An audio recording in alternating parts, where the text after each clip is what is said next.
Are we up? Think we're up. Think we're starting. No frames dropping yet. Oh, there's the notification. Got out on the Apple Watch. Watching live. Hey, everybody.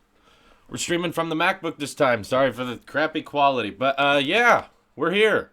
It's officially happening. 30 minutes to go. We got WWDC in just 30 minutes. So, yes, I've been in the chat room for a while. Been talking to everyone. But now all the people who weren't in the chat room just got the notification, just like I did. So we're all going to start. Wow, the chat's going so fast. I'm gonna make a pop-out chat window so that I can see more messages at once. You guys are talking quick. Yeah, the video started. It should be up. If you cannot see me, well, if you can't see me, you probably can't hear me either. Anyway, how's everyone doing? Yes, so to answer people's questions in the chat, I've read the news. I saw that the Files app was leaked on the App Store, so that they're adding a file explorer in iOS 11, something along those lines. Here, I don't need to load the preview simultaneously. That might lead to frames dropping. So here, yeah, this is all being powered by Verizon hotspot. So please, I want to give a disclaimer to everyone out there. Holy crap, 430 people watching already. That's a record. We just hit a record, you guys. That's crazy. And yes, I saw the Files app. And yes, when the keynote actually starts, the conference will be in this little corner. You'll be able to hear it and see it along with me. It's not just my reaction. So, anyway, and if you want your comment to be answered right away, definitely super chat. That's the best way for your comment to stand out. Because right now, goodness, we're almost to 600 viewers. The chat's going very quickly. Okay? So it's very hard. Slow mode should be on. I have it on. Yeah, if we turn slow mode off, the chat it'd be crazy. So let's not do that. Over 600 people. This is insane. We've never had this many people in a live stream before.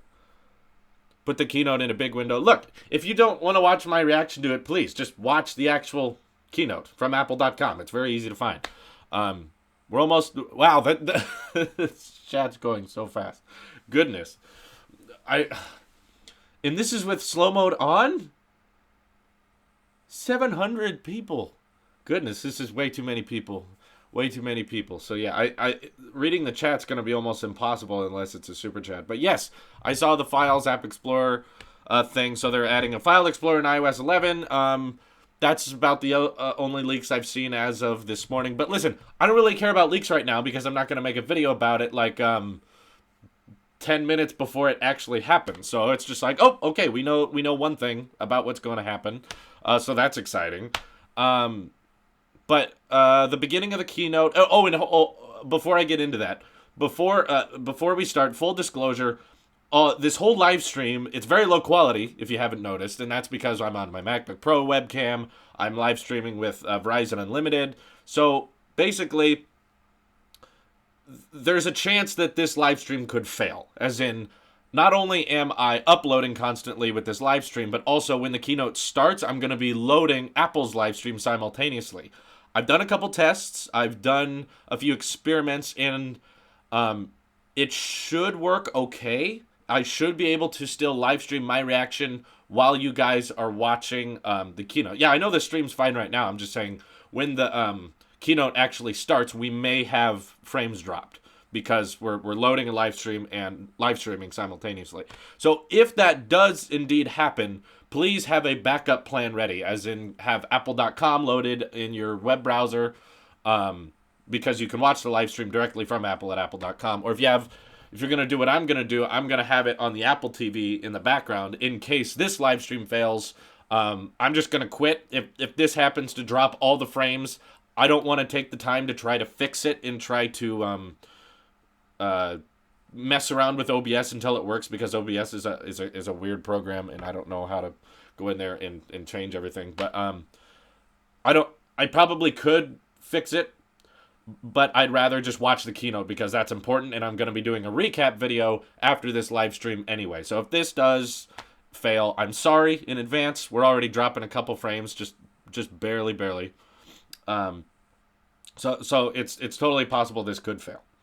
Hey, Tat Dizel, let me screenshot that.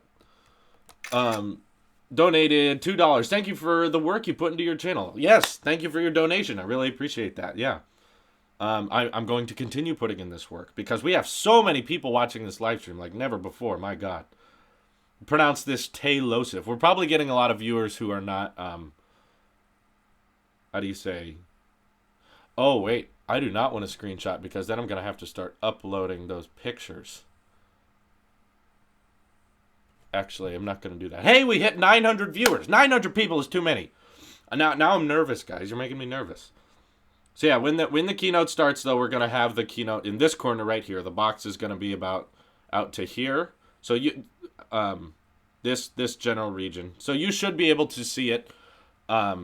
I'm just saying, have a backup plan because it's very likely that this live stream will drop frames, and it's very likely that we might miss out on content. Yeah, look who's back again. It's Sam Felton. There's no need to be nervous. I am nervous. I'm nervous for a lot of reasons because typically I would get all excited and pumped like you guys are to watch an Apple keynote, but this is the first time I'll be watching an Apple keynote live with my whole fan base, and this is the first time the content that shows up at this Apple keynote will be related to my job. Because last time there was an Apple keynote, I did live tweets. I just tweeted my thoughts on what was going on, but you need a browser to donate. Yes, guys, you need to donate on a desktop.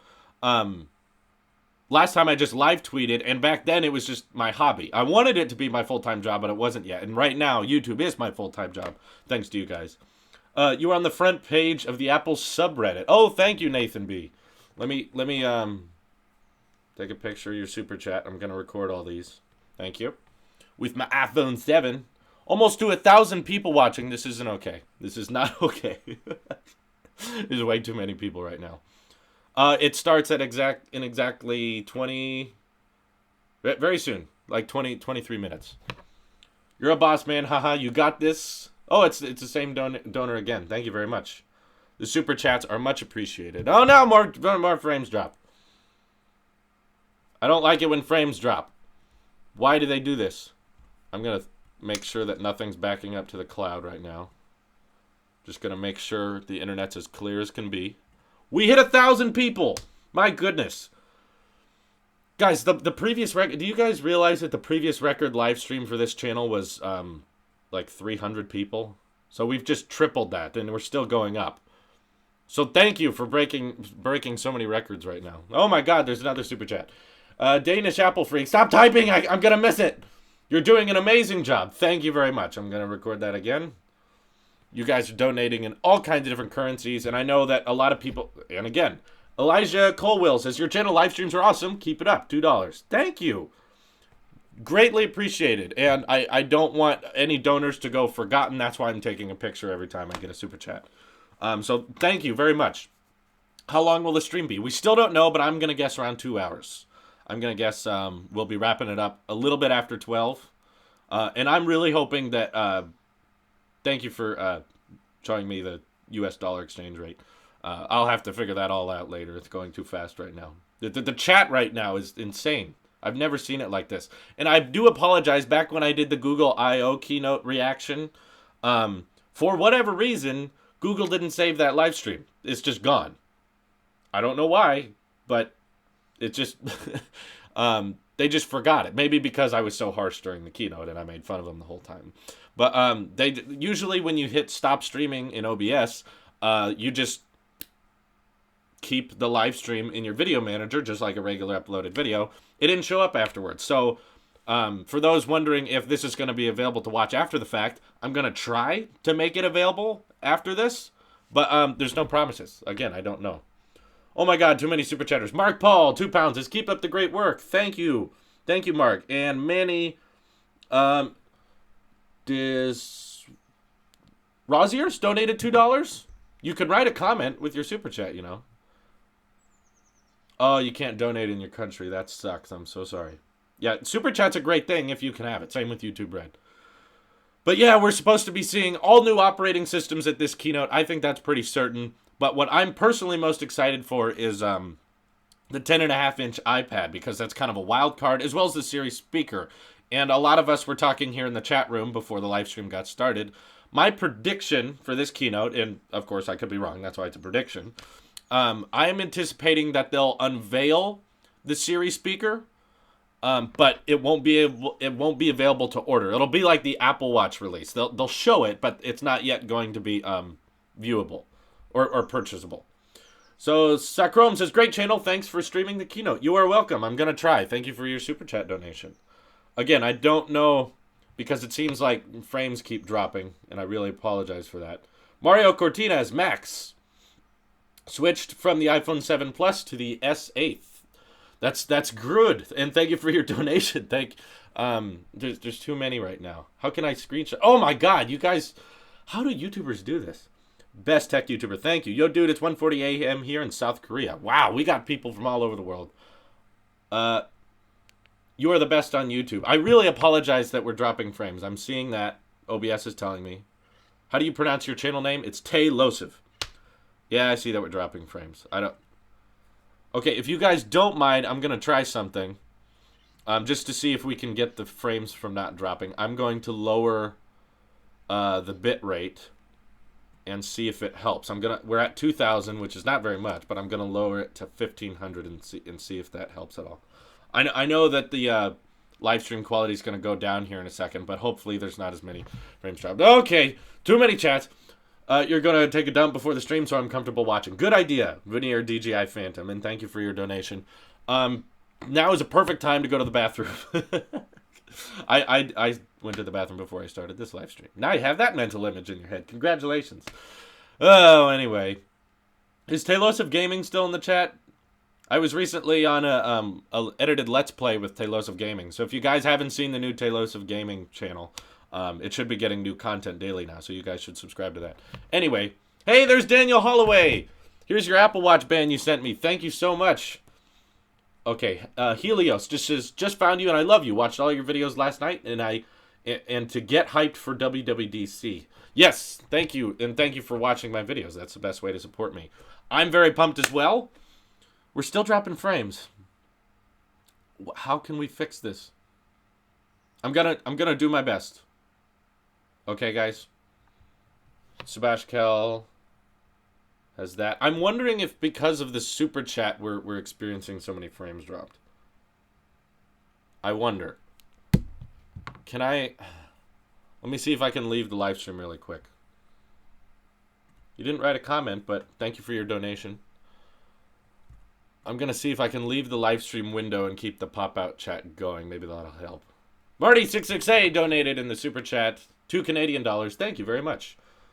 But again, no, dang it, I missed him. The chat's going, the donation for, I don't know why you guys are donating. You're not asking questions. You don't have to donate, just by watching, it's fun. Anyway. I might have to just say I'm not going to read every single super chat. I'll try my best, but I don't know, we'll see. Can you super chat on an iPad? Unfortunately, no, you need a desktop, sadly. But yeah, Verizon is in control of this live stream, so I apologize if the frames keep dropping. We love you, so we donate. Oh, thank you. I appreciate it very much. But you definitely don't have to. I don't think I've ever super chatted anyone. I'm on a very tight budget lifestyle right now. So I don't know if what I'm doing is helping save frames because I want to drop as little frames as possible. But I think because the super chat is so constant right now in my computer, the internet is having to load all of it so much. I think that's why... Alex Hudson. Okay. Thank you for your donation. That's why, how do you say it? The live stream keeps dropping frames. Because I'm seeing, it's not dropping a ton, but it's getting there. Yeah, I can see that I'm lagging. I am definitely excited. And again, if this starts dropping frames like crazy while I'm watching the keynote, you guys should just leave me and go to apple.com and watch it for yourself. I really want to do this reaction thing, but I can't guarantee it'll work because the internet is inconsistent here. Yes, we love you. You're so chill and not stuffy, says Helios. Thank you very much. Is it because I'm taking pictures that we're getting all this lag? Why don't I take them with my iPad? The iPad's not connected to the hotspot. Okay, Apple special event, guys. It's 15 minutes time. I'm pumped. Oh, it is connected to the hotspot. Maybe that's the problem. I'm disconnecting. There. I'm going to take the rest of the pictures on the iPad. My 12.9-inch iPad. Hopefully that'll help. Most explosive live stream. Money from Sweden, from Alexander Morgren. Thank you very much. I'm going to donate with the... See? Tablet photography. It's not that bad. Actually, it is pretty bad. I wish the camera on this thing is better, but it sounds like this keynote we'll be getting a much better iPad camera on the 12.9-inch, but it's laggy because there are so many comments coming and this affects your internet. Yeah, I think you're right. Because when I tested this live stream earlier, we were getting 0 frames dropped. Hyacinth says, hi from Portugal. I'm buying the... Oh, God, slow down, guys. I'm buying the new MacBook Pro this year and am thinking of getting a laptop. Laptop stand instead of monitor because of the price. Do you think that's a good idea? I just got a USB-C to HDMI cable, and now my MacBook Pro is my computer, and I'm outputting it to... obviously, it's my computer. I'm outputting it to my external monitor, and I'm going to be watching that on the external monitor. So that's been really nice to me. So I do recommend that if you want to kind of refresh your layout, give yourself a desktop like setup, then the external monitor thing works great. I'm going to be buying Love from India, says Kush. Thank you very much. I'll be buying a, what do you call it? Wireless keyboard and mouse. That way I can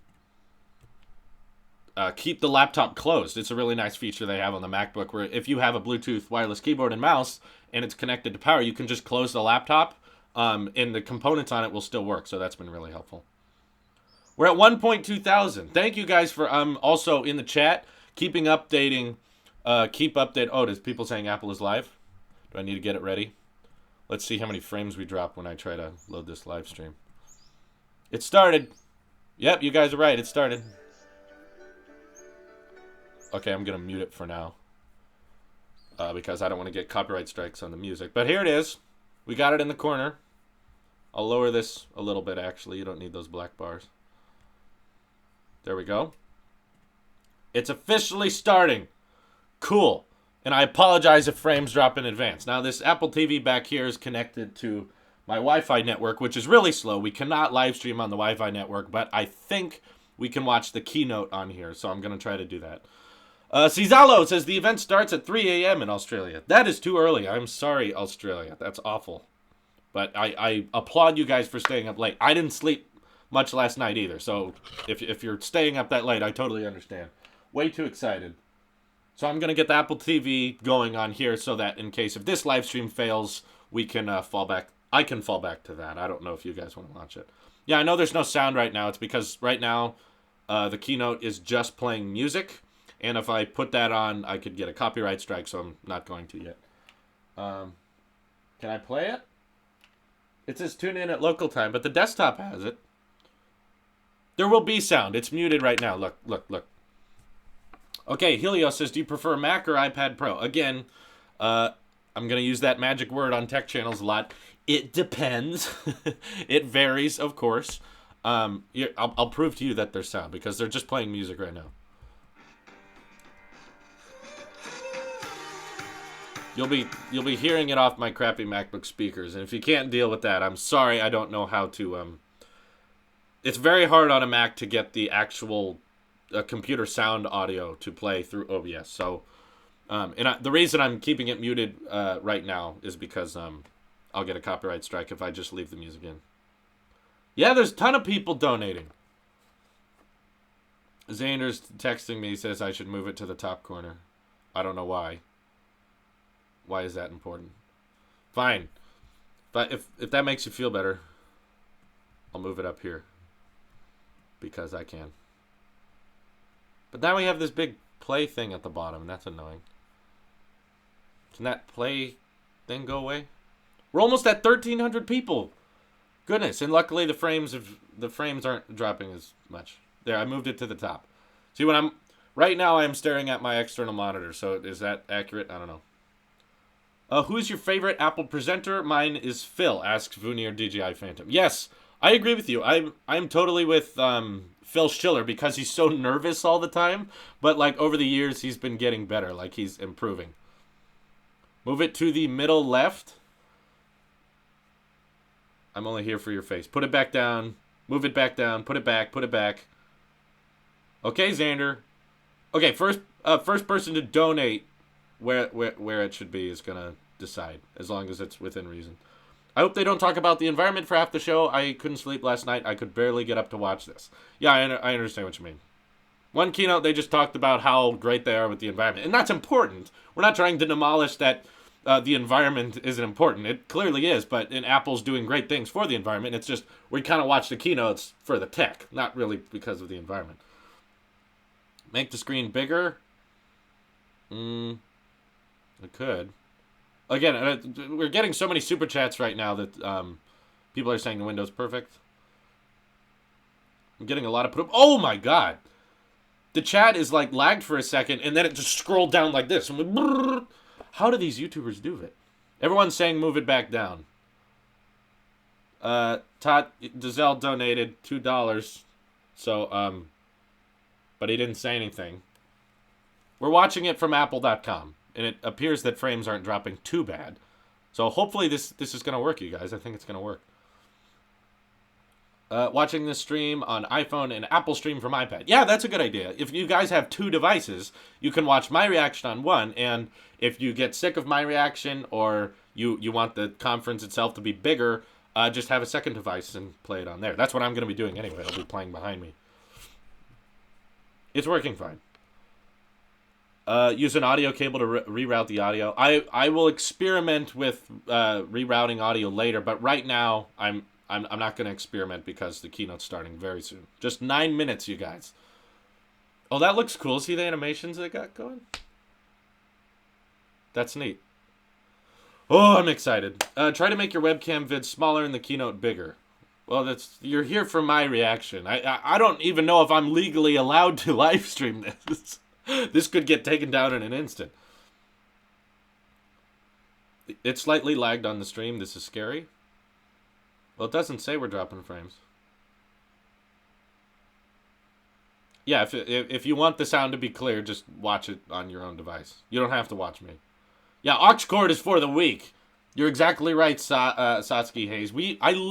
I actually sell T-shirts that have a headphone jack with a no over it.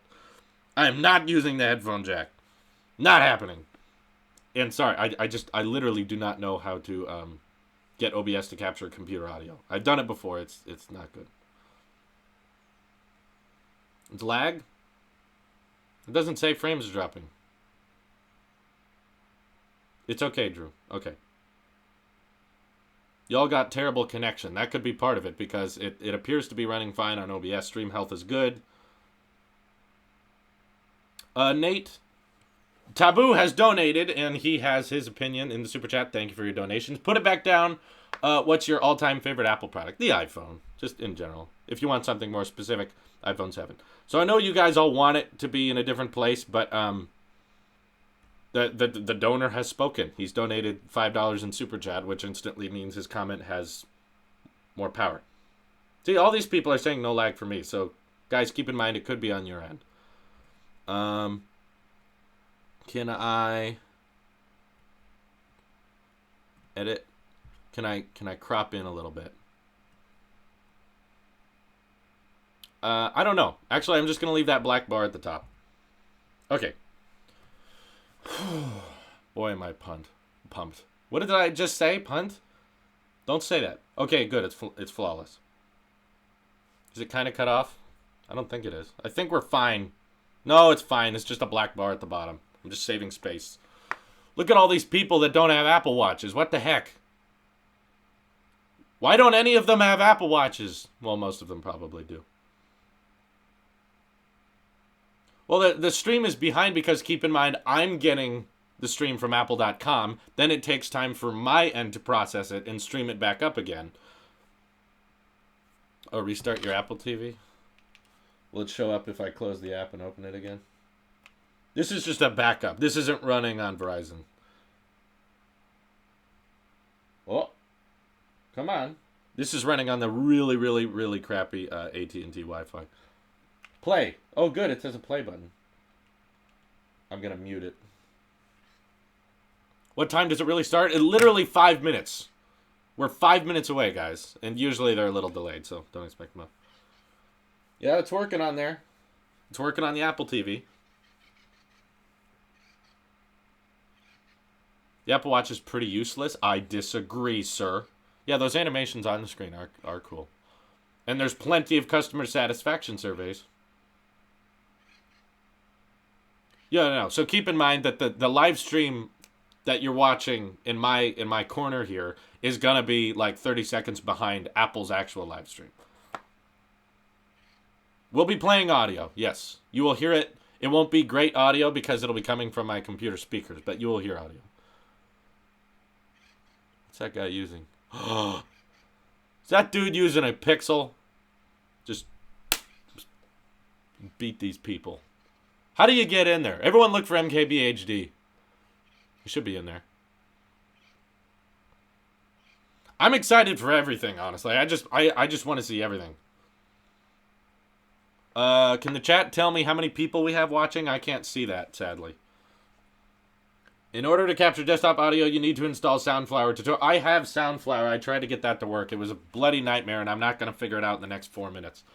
Fat-sleeved guy says, love your vids, man. Watching it on my MacBook Pro. Follow me. Okay, I just got your name recorded.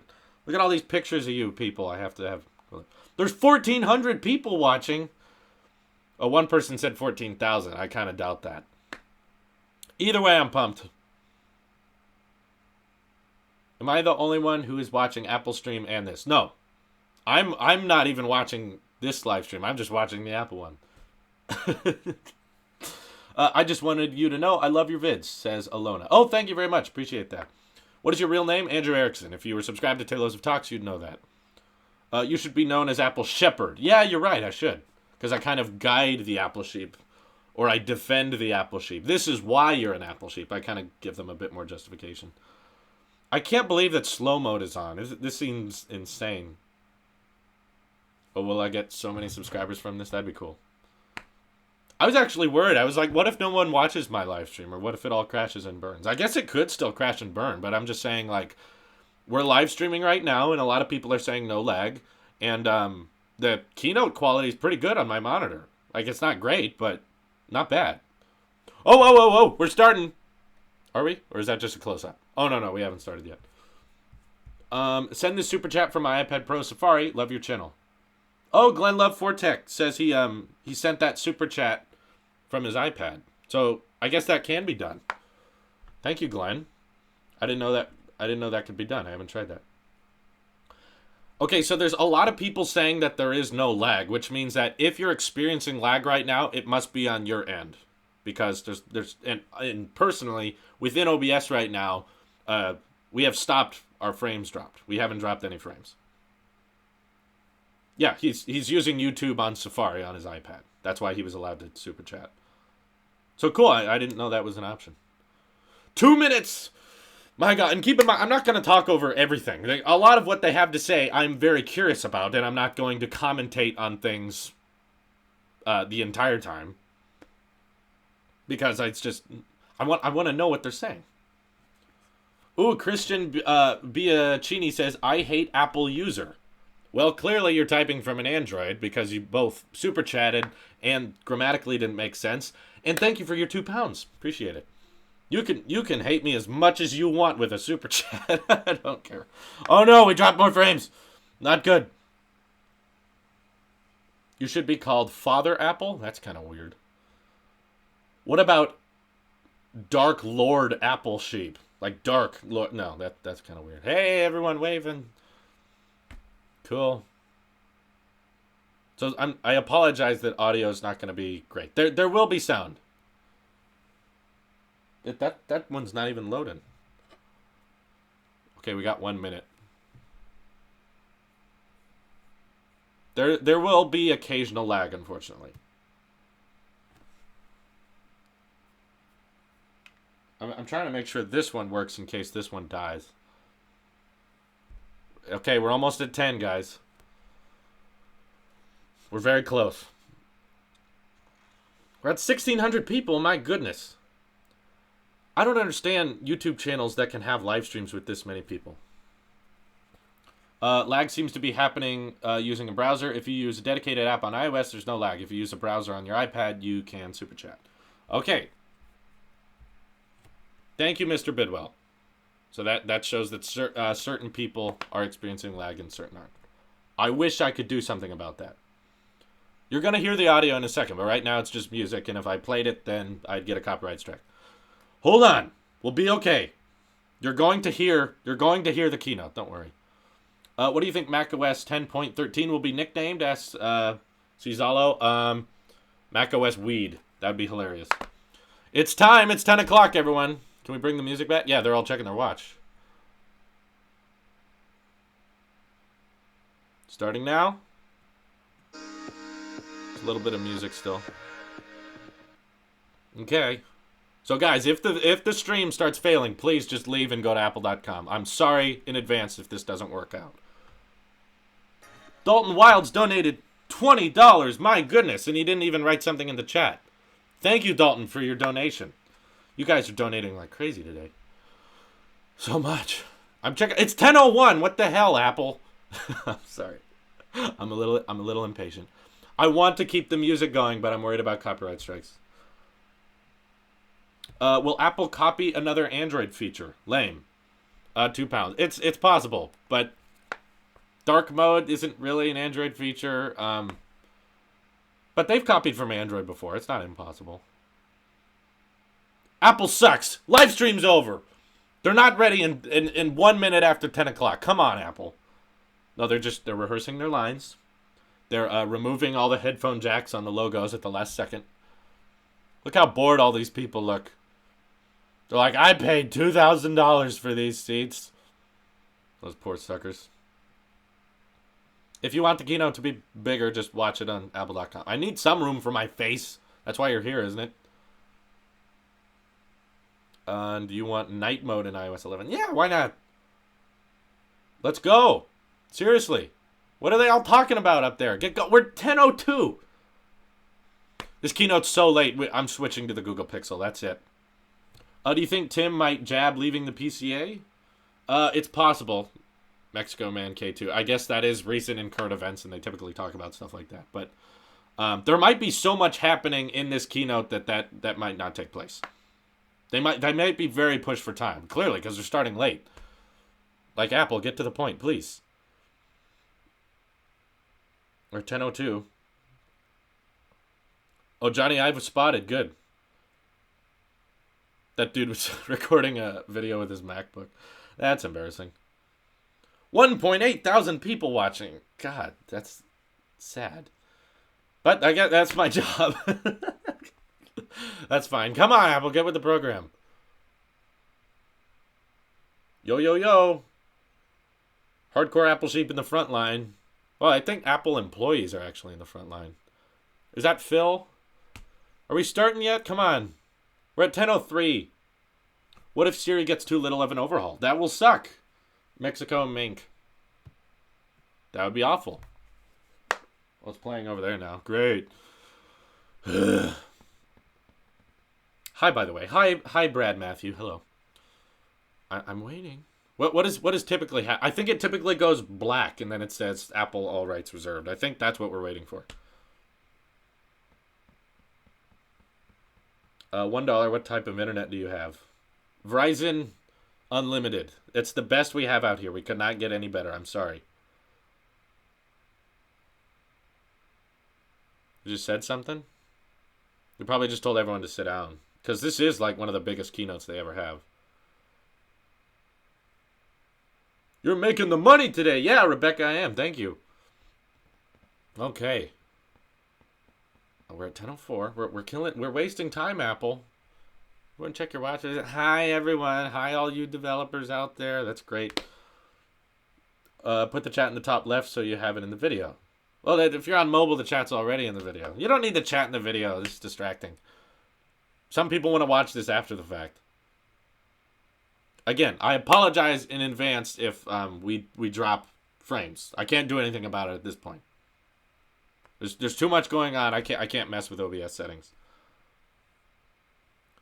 we're using a Verizon personal hotspot. We can't use the Wi-Fi. That's what the Apple TV is using, and it is slower than molasses on a snail's shell.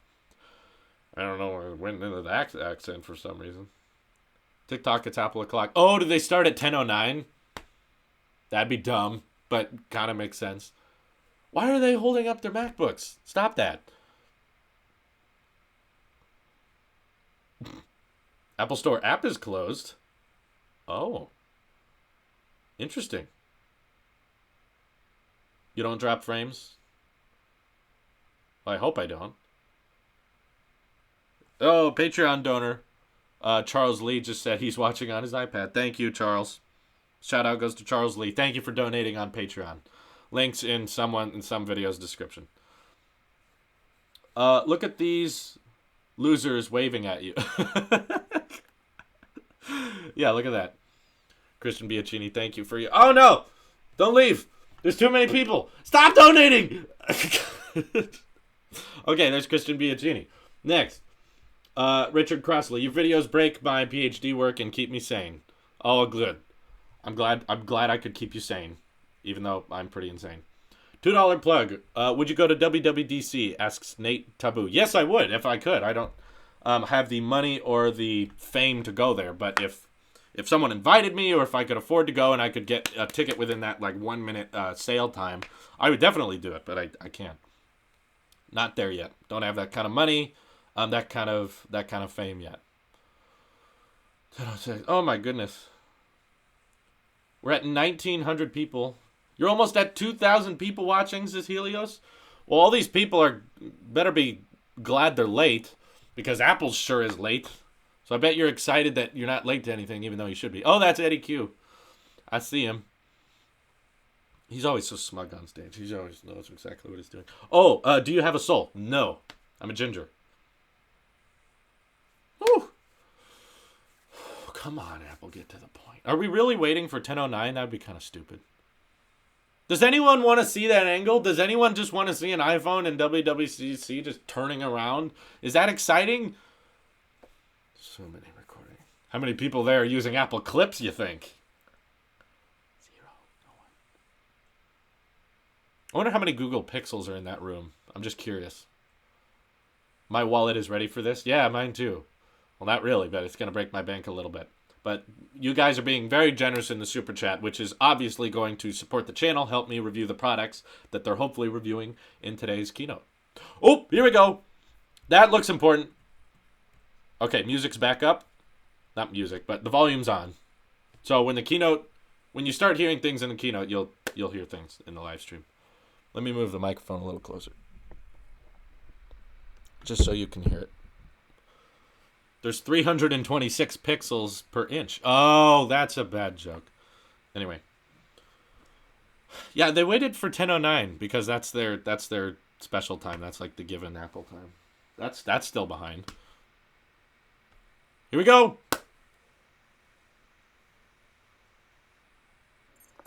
My desk is on the 7th floor. If you need anything, you can call me. Make sure to keep your ID with you because you're going to need to badge in every time you re-enter. Cafeteria is on the 4th floor, and we generally take lunch about 12:30. This is where I'm sitting? For now, yeah. With the big move coming up, it's kind of crazy around here. I promise it's only temporary. All right, thank you. Apple Park. Don't use wired headphones. Oh, okay. Oh, okay. He's very classic.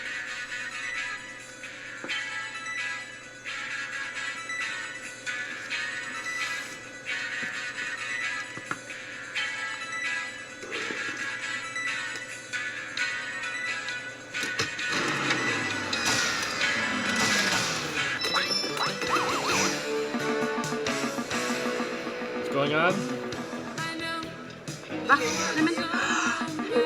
The apps are going on.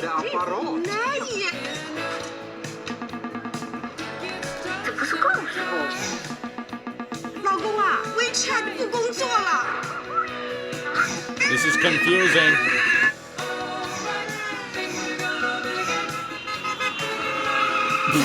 No, oh God. We need Airbnb. This is not an Airbnb. Where are we That's kind of accurate. God! What the hell? Are they serious? They did that for real. Global state of emergency until the app situation can be resolved. Oh my. Get ready! Selfies! Selfies! Okay, Oh no! who wants to go first? No, don't do face swap. iTunes. Get you iTunes. Did you see Reddit? Do you think we should have gone with the puppy face? Oh! just ate this whole pizza by myself. This is weird! Hashtag too delicious to share. Hashtag pizza Oh, there's... two right here, y'all. Hashtag instant food. Brian, looking for Brian. Oh my god. Hashtag does anybody want a slice? Keep making apps. That was great. Hey, that wasn't cringeworthy. That was pretty cool. That was not cringeworthy. Shut up.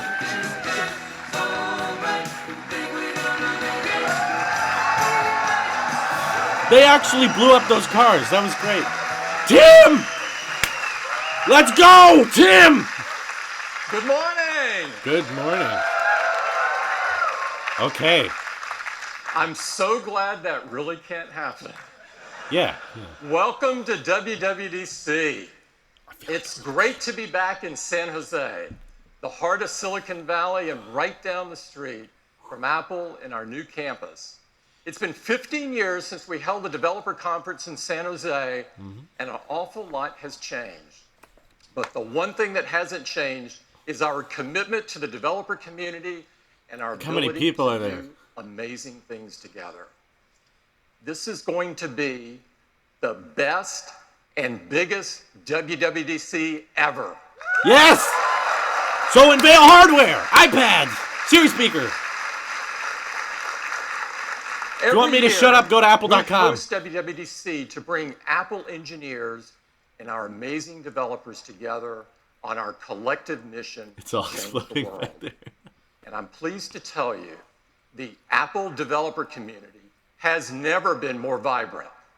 We now have 16 million registered developers in the program around the world. Wow. And we added 3 million last year alone.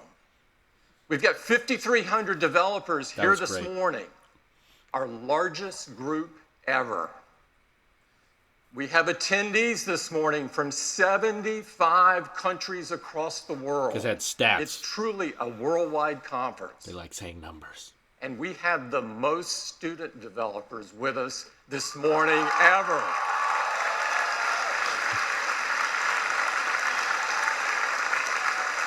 Yeah, that's great. In fact, one of our youngest is here this morning. His name is Yuma Sorianto. He's from Australia, and he's just 10 years old. That's awesome. He started coding cute. when he was 6, and he already has 5 apps on the App Store. Dang. Where did that kid get all that money for the developer preview? I met Yuma yesterday, and I can't wait to see what he's going to accomplish next. And while we've got some great up-and-coming developers like Yuma, There's a lot of people some watching. Hannah that got Jackson. a bit of a later start. Masako. Aw. Masako Wakamiya is just 82 years old, Wow. and she's from Japan, and she published her first app earlier this year. So What have you done today? if you haven't published yet, there is still time. Let's give them a big round of applause. Yeah. Give it up. That's great. Now let's turn our attention to our 4 incredible platforms. Yes. Of course, as you know, each of them stem from the same core technology. Not in But that order. each is uniquely expressed and designed for the best experience for where they work. We keep pushing these platforms forward, giving you, the developers, powerful tools and opportunities to change the world. That's why this developer conference is so important. Dark mode. Now, we have a lot to talk about today, and I do mean a lot. Good. So I'm dispensing with the updates other than to tell you Apple's doing great. Yes! They have so much to talk about. This is great.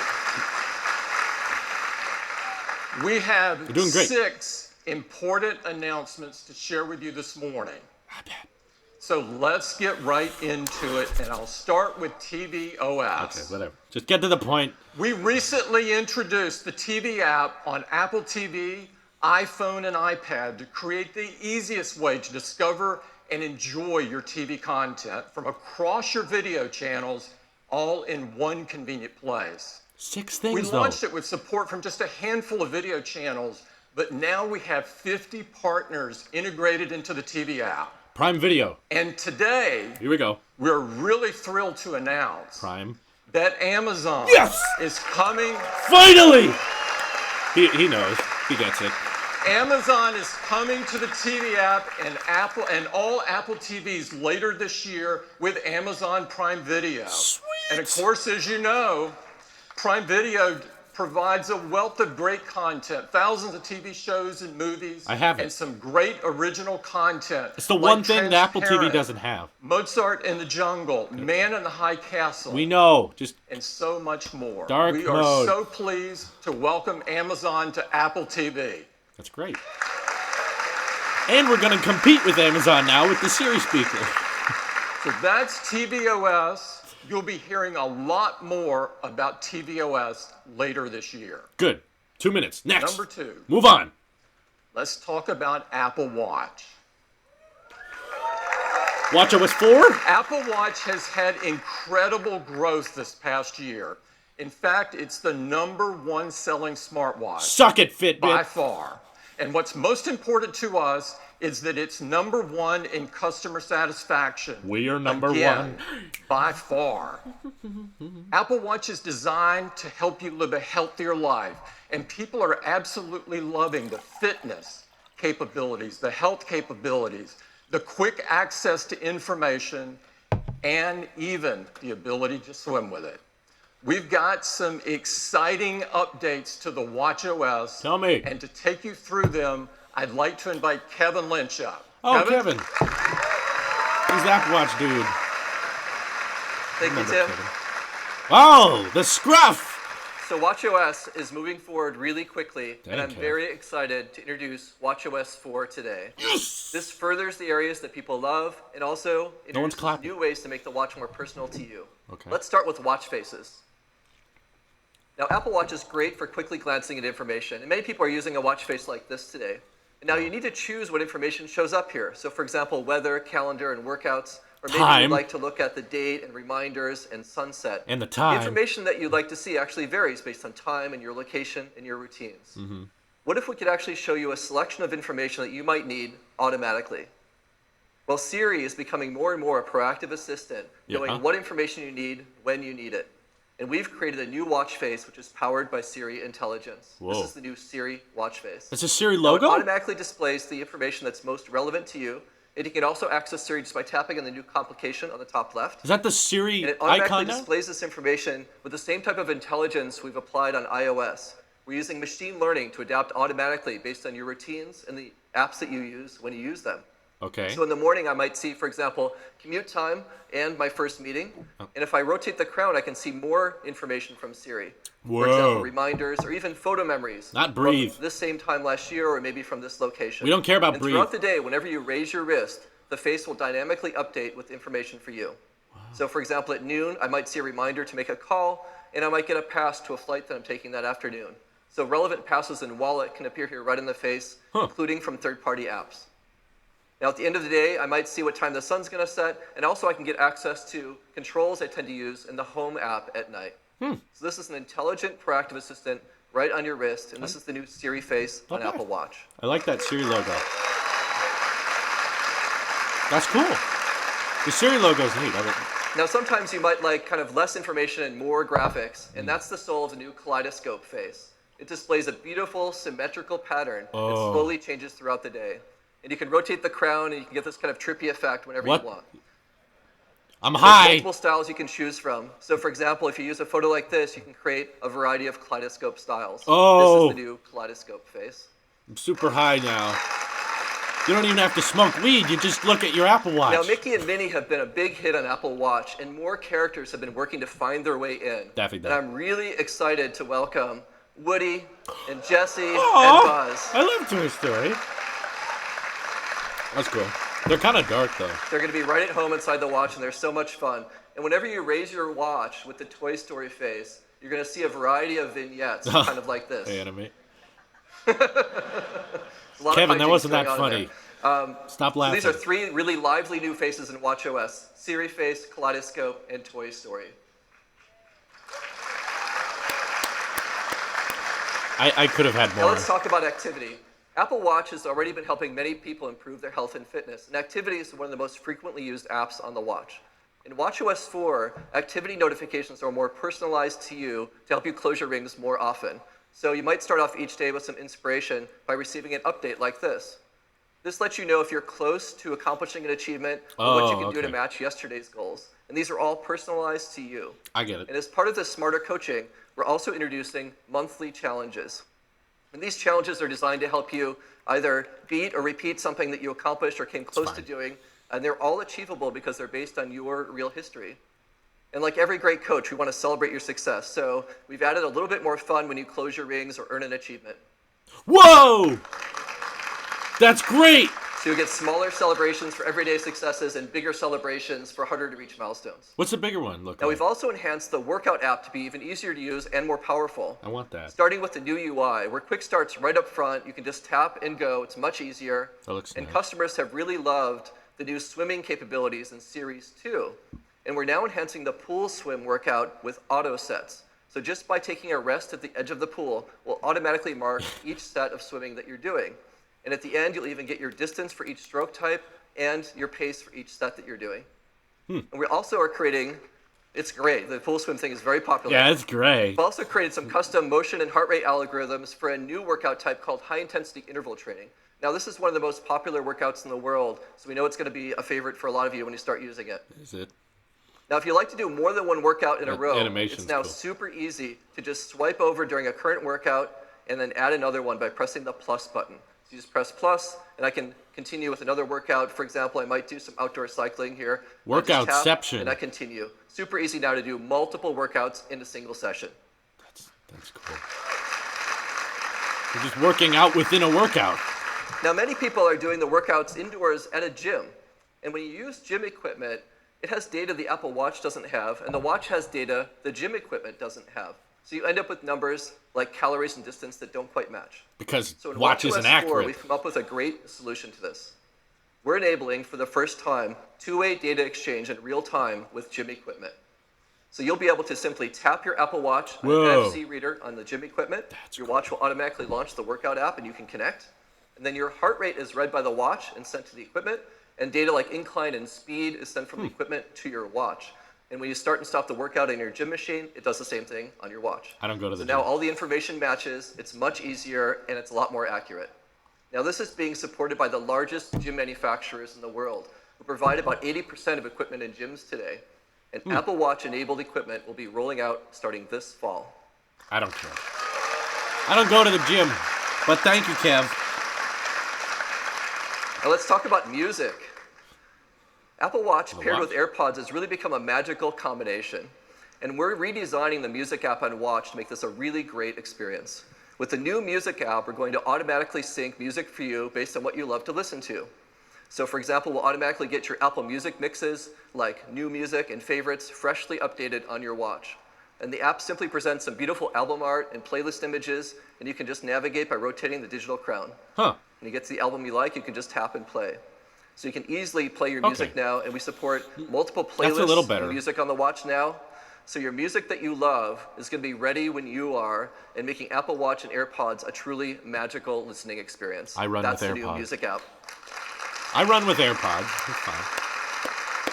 I bring my Now phone. let's take a look at this. To give you a quick demo of watchOS 4, please welcome Vera Carr from the Watch and Health engineering team.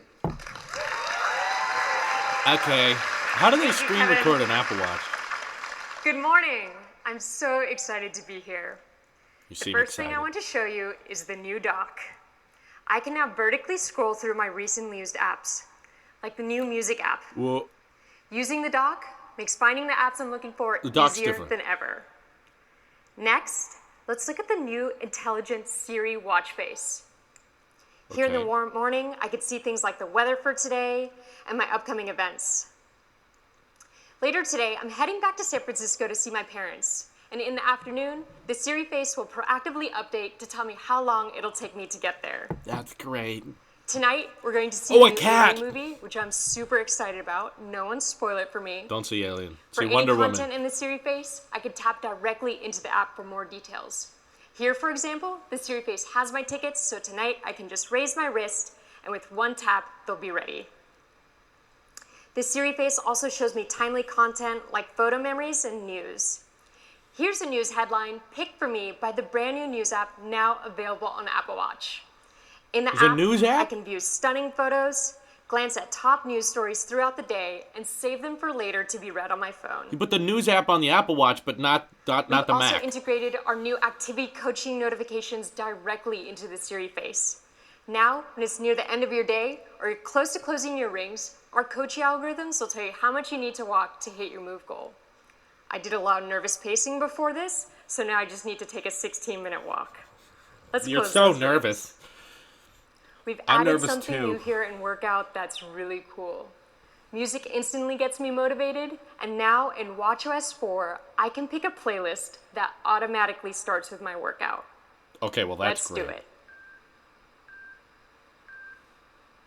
I love the animation as well. And when I'm in a workout, I can quickly swipe to the left and control my music right Yes! Thank you! I asked for that! These Thank are only you. a few of the new features in watchOS 4. I can't wait for you to try it out. Back to Kevin to tell you more.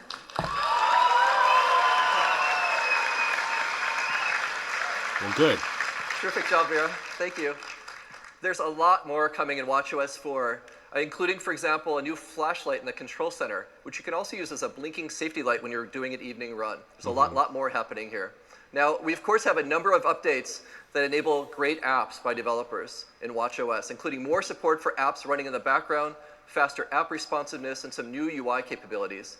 And we're also now supporting native core Bluetooth on the watch, which is going to enable experiences for apps that work with small devices around you. So for example, continuous glucose monitoring directly from Whoa. Dexcom sensor to your watch. Or Zap Tennis, which connects to a sensor on your racket for real-time swing analysis when you're playing. Or Glucose Sensor, which connects your watch to your surfboard so you can actually see the height of the waves you're doing and how many calories you're burning while you're still in the water. So lots of new possibilities here for watchOS. So that's the Watch 3 coming up with the glucose monitoring. Because that'll have watchOS 4. Developer preview is available today. Yes! So you can get going. And there's a free upgrade for everyone across all watches this I'll be fall. getting that today. And that's just some of what's coming in watchOS 4. Please welcome Tim back to the stage. Thank you. The keynote's rushed because they're getting to the hardware. watchOS 4 is a great update. Now, let's talk about a product that in many ways is the heart and soul of Apple. And of course, I'm talking about the Mac. Oh, well. I wasn't going to go there, but... There's never been a computer quite like the Mac. The Mac is so important in fueling the world's passion and creativity.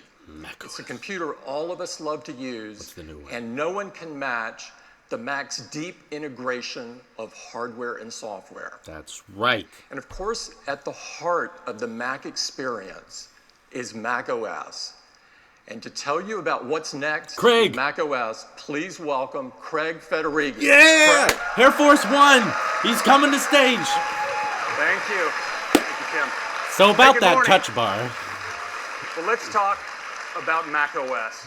Now, our current release of Mac OS, of course, is Mac OS Sierra. Yeah. Now, Sierra brought Siri and Apple Pay to the Mac, let you put your documents and your desktop in the cloud, and even let you unlock your Mac automatically using the watch. What's the new name, your Air wrist. Force? Now, people are loving Sierra, and we love it too. So we wanted to spend this year perfecting it. But of course, the question is, what do we call it? Yeah! That's the question. So we enlisted once again our crack marketing team. They were giddy to hop in their minibus and this time venture east, deep into the Sierras, but this time ascending its highest peaks. And when they finally came back, they had a name they said felt really, really good, and it's my privilege to announce for you today, macOS High Sierra. Oh. It's high. High Sierra. That's Now, easy to remember. We talked to the guys and we said this might be misconstrued, but they assured us this name is fully baked.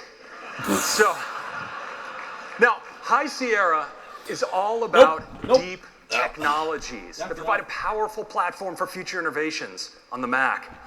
Just kidding. But we I'm couldn't really help kidding. ourselves. We also added some refinements, and it starts with Safari. Now, Safari is known for its efficiency and its legendary battery life, but Safari is also incredibly fast. In fact, we benchmark Safari on the same hardware running macOS and Windows with all the popular browsers, and Safari smokes them in benchmark after benchmark. Jetstream, Speedometer, MotionMark, Safari tops them all. Because that's right, Safari is the world's fastest desktop browser. It's better than Windows 10s. And Safari's domination continues with the new modern version of JavaScript, ECMAScript 5, where you can see Safari delivers 80% faster performance than Chrome. Safari. Now, in addition to being tremendously fast, Safari also helps give you a serene browsing experience. Now, you know, sometimes you go to read an article, and instead of finding something to read, you get this. Just some loud audio and video that auto plays and disrupts your whole reading vibe. Well, now, don't worry about it because we have autoplay blocking. Yeah! Safari. Thank you. That's great. Safari detects the sites that shouldn't be playing video and puts you in control. You can always push play. Now, Safari is also key in respecting your privacy. Now, have you ever had this experience where you go to buy something on the web, you even complete the purchase, and then it seems like everywhere you go on the web, it just follows you around? It kind of feels like you're being tracked. And that's because you are. Yeah. No longer, because Safari has intelligent tracking prevention. With Google? If you're searching with Google, though, like... Safari uses machine learning to identify trackers, segregate the cross-site scripting data, put it away, so now your privacy, your browsing history is your own. It's not about blocking ads. The web behaves as it always did. No blocking ads. But your privacy is protected. That's how I get paid. Next, I want to talk about some refinements to Mail, and it starts with search. So in addition to providing searches based on recency, search in That Mail is the new now Siri using logo. It's on the Spotlight dock. to You're right. identify your top hits. So the message you're looking for is almost always right there I like at the the new top. Siri logo. And if you're into using Mail in full screen, well, now we support split view for your compose window. It's a great way to compose Mail. That is nice, actually. Way to bring the split view to the Mac. And Mail is more efficient than ever. It actually uses 35% less disk space for storing your mail. Now, probably our biggest area of refinement in High Sierra is in Photos. I don't know. Yeah. Photos has some great new organization and editing tools. There's a persistent sidebar and a new view that has all your imports in chronological order. And in any view up here in the upper right, you can filter by your keywords, by your favorites, by just media types like video. So it's really easy to get to just what you're looking for. We've also improved faces. It recognizes far more faces automatically using advanced convolutional neural networks. With privacy. And when you put effort into categorizing and naming people, well, that's now synchronized automatically across all your devices. Thank you. That was getting annoying, actually. Now, we also have some great enhancements to editing inside of Photos. You can see here on the right-hand side, all of your editing tools are arrayed, and there are a bunch of great new ones, including curves, which allows you to fine-tune the color and contrast in your image, and selective color, which lets you modify color in a selective range. I think you're going to like this one, because if you like to do edits in a pro tool like Pixelmator or Photoshop, well, now when you punch out to that other editing tool, all of your edits automatically synchronize right back to your photo library. That makes sense. Thank you. I've done that several times. Now, Apple pioneered printed books based on projects you construct right inside And then of Googled the it. photo application. And now we're opening this up to third parties. They're going to offer some amazing new printing services, full framed wall-mounted photos, and even publishing websites, all based on projects right inside of photos. So those are some Like live quick photo. refinements, but I want to return to the main story now, and that's technology, because we've gone deep on the fundamentals. Technology. Data, video, and graphics. And when it comes to data, the fundamentals are in the file system. Now, the Mac file system has its roots, actually, HFS, from 30 years ago. Yeah, it's floppy well, disk. a lot has changed since then. We have a lot of flash drives. Our storage is 1 billion times larger, and it's time for a more modern file system. So I'm pleased to announce that we're bringing the Apple file system to Mac OS as our new default. That means something to certain people. I mean, I know what that means, but a lot of people don't know what that means. Now, APFS is a thoroughly modern file system, 64-bit top to bottom. It's safe and secure with built-in crash protection and native encryption. And Stable it's ultra-responsive snapshots. with modern features like instant file and directory cloning and high-performance parallelized metadata operations. Now, what does that really mean in practice? Yeah. Well, let's take a look at a simple file duplication inside of Sierra. So we're going to go up to the File menu, select Duplicate on these very large video files, and it's going to copy. And just like you'd expect, there's a lot of data to be copied here, so it takes a little while. Just about done. There we go. Now let's watch that When we're in high, High Sierra. on High Well, Sierra. we're going to go up to the File menu, we're going to select Duplicate, and we're done. That's faster. That's a lot faster. Next up, video. Wow. Now, the current standard in video is H.264. In fact, H.264 has really enabled the revolution of streaming HD video on the internet. But of course, the game has moved from HD to 4K and Unlike 4K your Apple high TV. dynamic range video. And there's a new standard to support this. It's H.265 or HEVC. What? You want your video to look great, preserve all the detail and color, and HEVC does it while saving up to 40% better compression than H.264. That's good. Now we're building in software encoder support into High Sierra for all Macs and hardware acceleration of HEVC for the newest Macs. And Okay. we're also building it into Pro Tools Yes. like Final Cut, Motion, use that. and Compressor. Good. Now I want to return to our main story, which is graphics. And graphics are all about the GPU.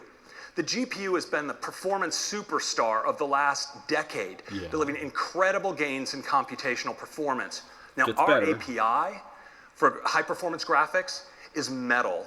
And developers have taken amazing advantage to Metal. This is Dawn of War 3 It's from Metal. Feral Interactive. Incredible graphics. This is DaVinci Resolve from Blackmagic, which can accelerate many That's editing free. operations. And of course, we even use Metal inside of Photos for doing machine learning and identifying your photos. But we've learned a lot working with developers on their adoption of Metal, and we have a new version to announce today. You'll never Aluminum. guess what we called it. High metal. It's Metal 2. Now, Metal 2 Wow. is tremendously fast. In Scattered fact, it has clapping. great optimizations and new APIs that, when adopted, deliver another 10 times improvement in draw call throughput. Now, some of you remember when Metal first came out, it itself had a 10 times improvement over OpenGL. You can multiply those numbers together. That's 100 times improvement. Now, we've also provided better Bigger, it's better, stronger. debugging and performance analysis tools for you to optimize your app for Metal. And we're so excited about the advances in Metal 2 that we've taken the Mac Windows server and put it on top of Metal, accelerating things like mission control. And some of our most challenging system animations are now buttery smooth all the time. Now, Metal is not just about graphics. We're also using it for machine learning. Can now accelerate, yes, we have Metal performance shaders that accelerate all kinds of deep learning algorithms. That's good. It's Another faster. piece of Metal news today Move on. is Metal for external graphics. Oh, wait. So, you know our MacBooks have this tremendous balance of portability and power. But sometimes, for some workflows, you need even more power. You want to take advantage of the incredible Thunderbolt I/O on your MacBook Pros to access external graphics. So we're going to be making this possible in Metal 2. Now we're starting with the developer kit that'll be available today. You can actually order a Thunderbolt 3 enclosure with a high-performance AMD GPU and tune your apps for high-performance external graphics. And then we'll be rolling out support to all of our customers in the months to come. Well, cool. Now, with this graphics power, we're really doubling down on our focus on pro content creation. And that's increasingly about VR content creation. And so we're bringing Metal for VR to High Sierra. VR in an Apple keynote? Now, Metal is delivering a VR-optimized display pipeline that provides extremely high performance. And we're optimizing our pro apps like Final Cut for doing things like editing spherical video right inside the VR environment. Oh my God. We're also working with Valve. They're bringing the Steam VR SDK to the Mac. And we've worked with Unity and Unreal to bring their engines for VR to the Mac. So much VR now. What the? Wow. It's really cool, and you might just be seeing a little bit more from us later today on this topic. So that's a quick look at macOS. Some great technologies. No demos. The Apple file system. Move on. HEVC video, and incredible graphics with Metal 2, support for external graphics, and VR support on the Mac. And of course, that's great. A bunch of fantastic refinements. Now, macOS High Sierra is available for all of you today as a developer beta. We're getting it. And if you sign up at beta.apple.com, we'll also have a public beta available later this month. And of course, it's shipping to everyone as a free upgrade this fall on all systems that support Sierra. Now, that's your update on macOS High Sierra, and I'm going to turn it over to our Vice President of Hardware Engineering, John Turnus, to tell you more about the Mac. Thank you. Oh, is the MacBook refresh? We're talking about the Mac itself. Hello. Thank you, Craig. Which watch does he have? We have some great updates to talk about today that span much of the Mac product line. And let's begin with the iMac. Now, the iMac has been the gold standard of desktops for many years, but we're going to raise the bar once again. And as always on the iMac, it starts with the display. Because the 4K and 5K Retina iMac displays, with their high resolution, excellent brightness, and P3 color gamut, are the best displays on any desktop. But we're going to make them even better. So these new displays are now going to be 500 nits. That's 43% brighter than the previous generation. And for the first time, we're going to support 10-bit dithering, which means these displays can reproduce up to 1 billion colors. So better display. So your content is going to look more true to life than ever before. Kind of a refresh. Now, in addition, we've got some great internal updates for these iMacs. So we'll start with the CPU, because the whole line is moving to Intel's 7th generation core processor, also known as Kaby Lake. Now, Kaby Lake gets us better base and turbo frequencies for more performance, as well as hardware-based 10-bit HEVC decode, which is great for playing back high-quality video. In addition, these iMacs are getting a boost when it comes to memory capacity. Oh, wow. So the 21.5-inch That's a lot of RAM. can now be configured with up to 32 gigs of memory.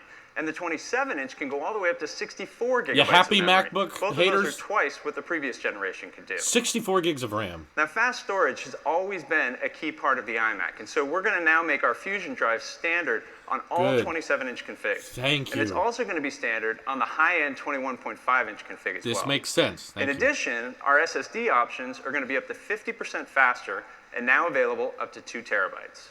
Makes sense. They should. And the iMacs are getting an I/O upgrade as well. Yes! Because we're giving them They have both! 2 USB-C connectors which support Thunderbolt 3. And USB-A. And we think our customers, especially our pro users, are really going to love this because you can do They some kept cool both. things like hook up a high-performance RAID array and an external 5K display. Only at the 2 same USB-C time. ports.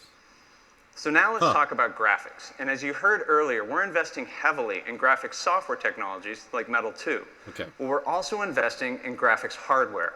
And every configuration in this new iMac line is going to get a big bump in its graphics performance. So we'll start with the entry-level iMac. Now this system gets a boost in its integrated GPU by way of Intel's Iris Plus graphics, which now has 64 megabytes of VDRAM. And the performance that we're getting out of this is pretty amazing because this system is up to 80% faster in graphics than the previous generation. But how much is it now? That's the real question, right?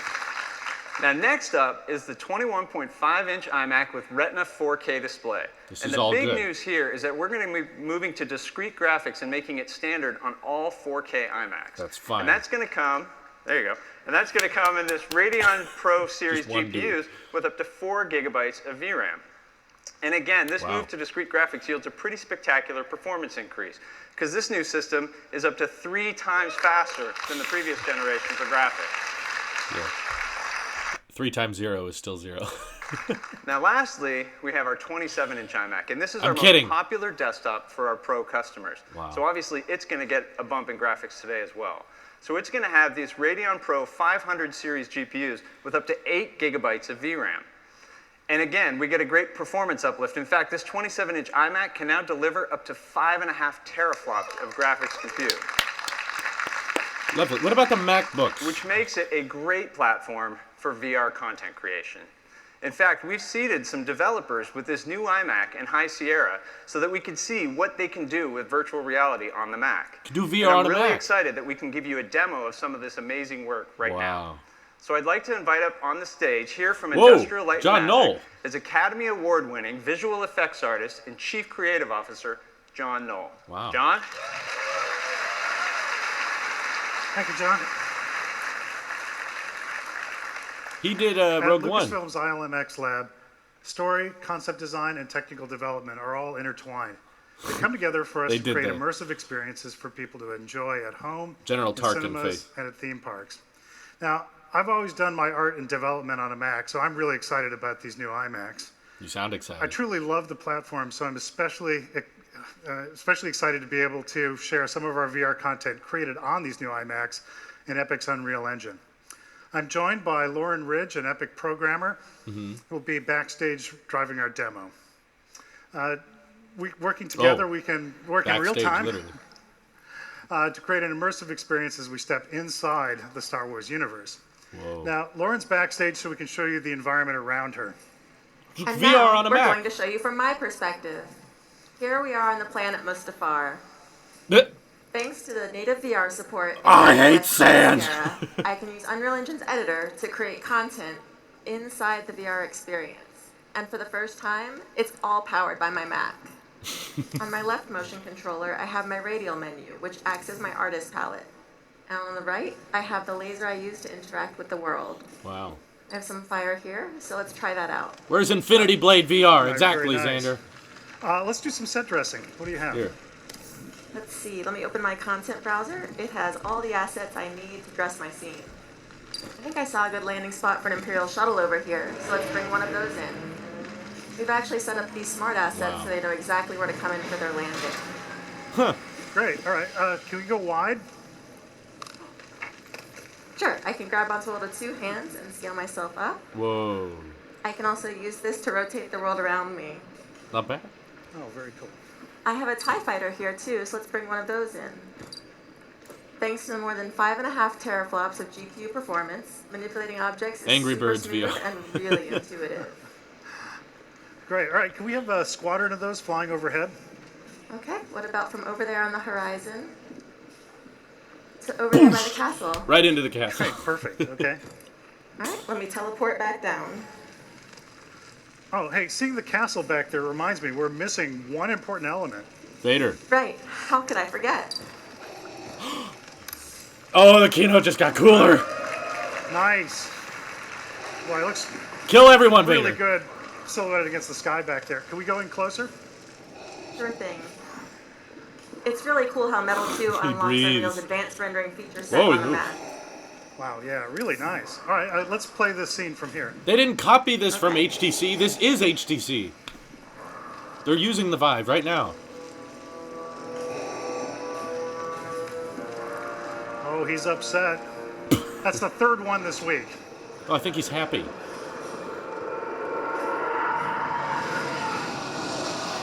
Whoa. Kill everyone, Vader. Whoa. I'm glad he didn't see me there. Just walk Wouldn't around. be so sure about that. Good. All right, Oh, actually, let's no. stop it right there. That was a close one. How do they get the masking? That's cool. That was great. Well, it's really nice to see an iMac rendering this level of graphics in VR mode at a smooth 90 frames a there. second. Really great. All right, thank you, Lauren. All right. That's quite an update for an iMac. Wasn't expecting that. Metal 2 and Epic's Unreal Engine will enable the next generation of storytellers. We use this technology in our filmmaking every day for virtual set scouting, for art direction, and shot design. And that means that this immersive content can be made by the same people that bring you the films. That's incredibly powerful. At Lucasfilm and ILMX Lab, we're looking forward to using our Macs to create new experiences as we invite people everywhere to step inside our stories. Thank you. No one was expecting an iMac refresh. That's great. Thank you, John and Lauren. That was awesome. Vader had the high ground. So that is our update to the iMac line. And to recap, they have the best Mac displays we've ever made. Faster processors, higher memory capacity, super fast storage, Thunderbolt 3, and as you saw, incredible graphics performance. That's good. MacBook? So here's the line, and that's not but too bad. There's one more change because we're going to bring even more value to the iMac product line. For the first time ever, we're going to have a 4K iMac that starts at just $12.99. Oh, sweet! Price reductions. Thank you. Good. But the updates don't stop with just the iMac because we're refreshing our notebooks today as well. Here we go. And together, the MacBook and MacBook Pro make up the strongest line of notebooks we've ever had. Right. But we're going to make them even better because we're moving to Kaby Lake here as well. Yeah! Processor and improvements. We're bringing faster SSDs to our MacBook and faster standard graphics to the 15-inch MacBook Pro. So a great performance bump across the board. So here's that lineup. But just like the iMac, we're going to bring more value here as well. Yeah, they're going to because lower we're going to have a new configuration of the 13-inch MacBook Pro that also starts at just $12.99. Okay, so that's got a price reduction. So there you have it. We've updated 7 of our most popular Macs. MacBook Air is MacBook dead! Air is going to get a bump in megahertz Kill it! as well. And even better, they're all shipping today. Oh wow, they're all available. That's quite a Mac refresh, isn't it? Now, we care deeply about the environment, and so as with all our products, we've been working really hard to ensure that these new Macs are free of harmful chemicals, very energy efficient, and highly recyclable. Great. So that's everything we're updating today. That's a lot. But it's not actually everything we want to show you today. Now, the iMac line has incredible breadth. It spans from an entry-level system that's perfect for use at home or in a school, all the way up through that powerhouse 27-inch model, which allows professional customers to create amazing things every day. But that said, there's another class of pro users who would love to be able to take advantage of the iMac's display and design, but they need workstation-class performance that can't possibly fit into an all-in-one. What are you saying? Well, we wanted to challenge that assumption, and so we've been working really hard to see just how far we can push the iMac. Now, this isn't going to be shipping until the end of the year, but I'm really excited to be able to give you a sneak peek at what we've been up to. And here it is. Video? What is this?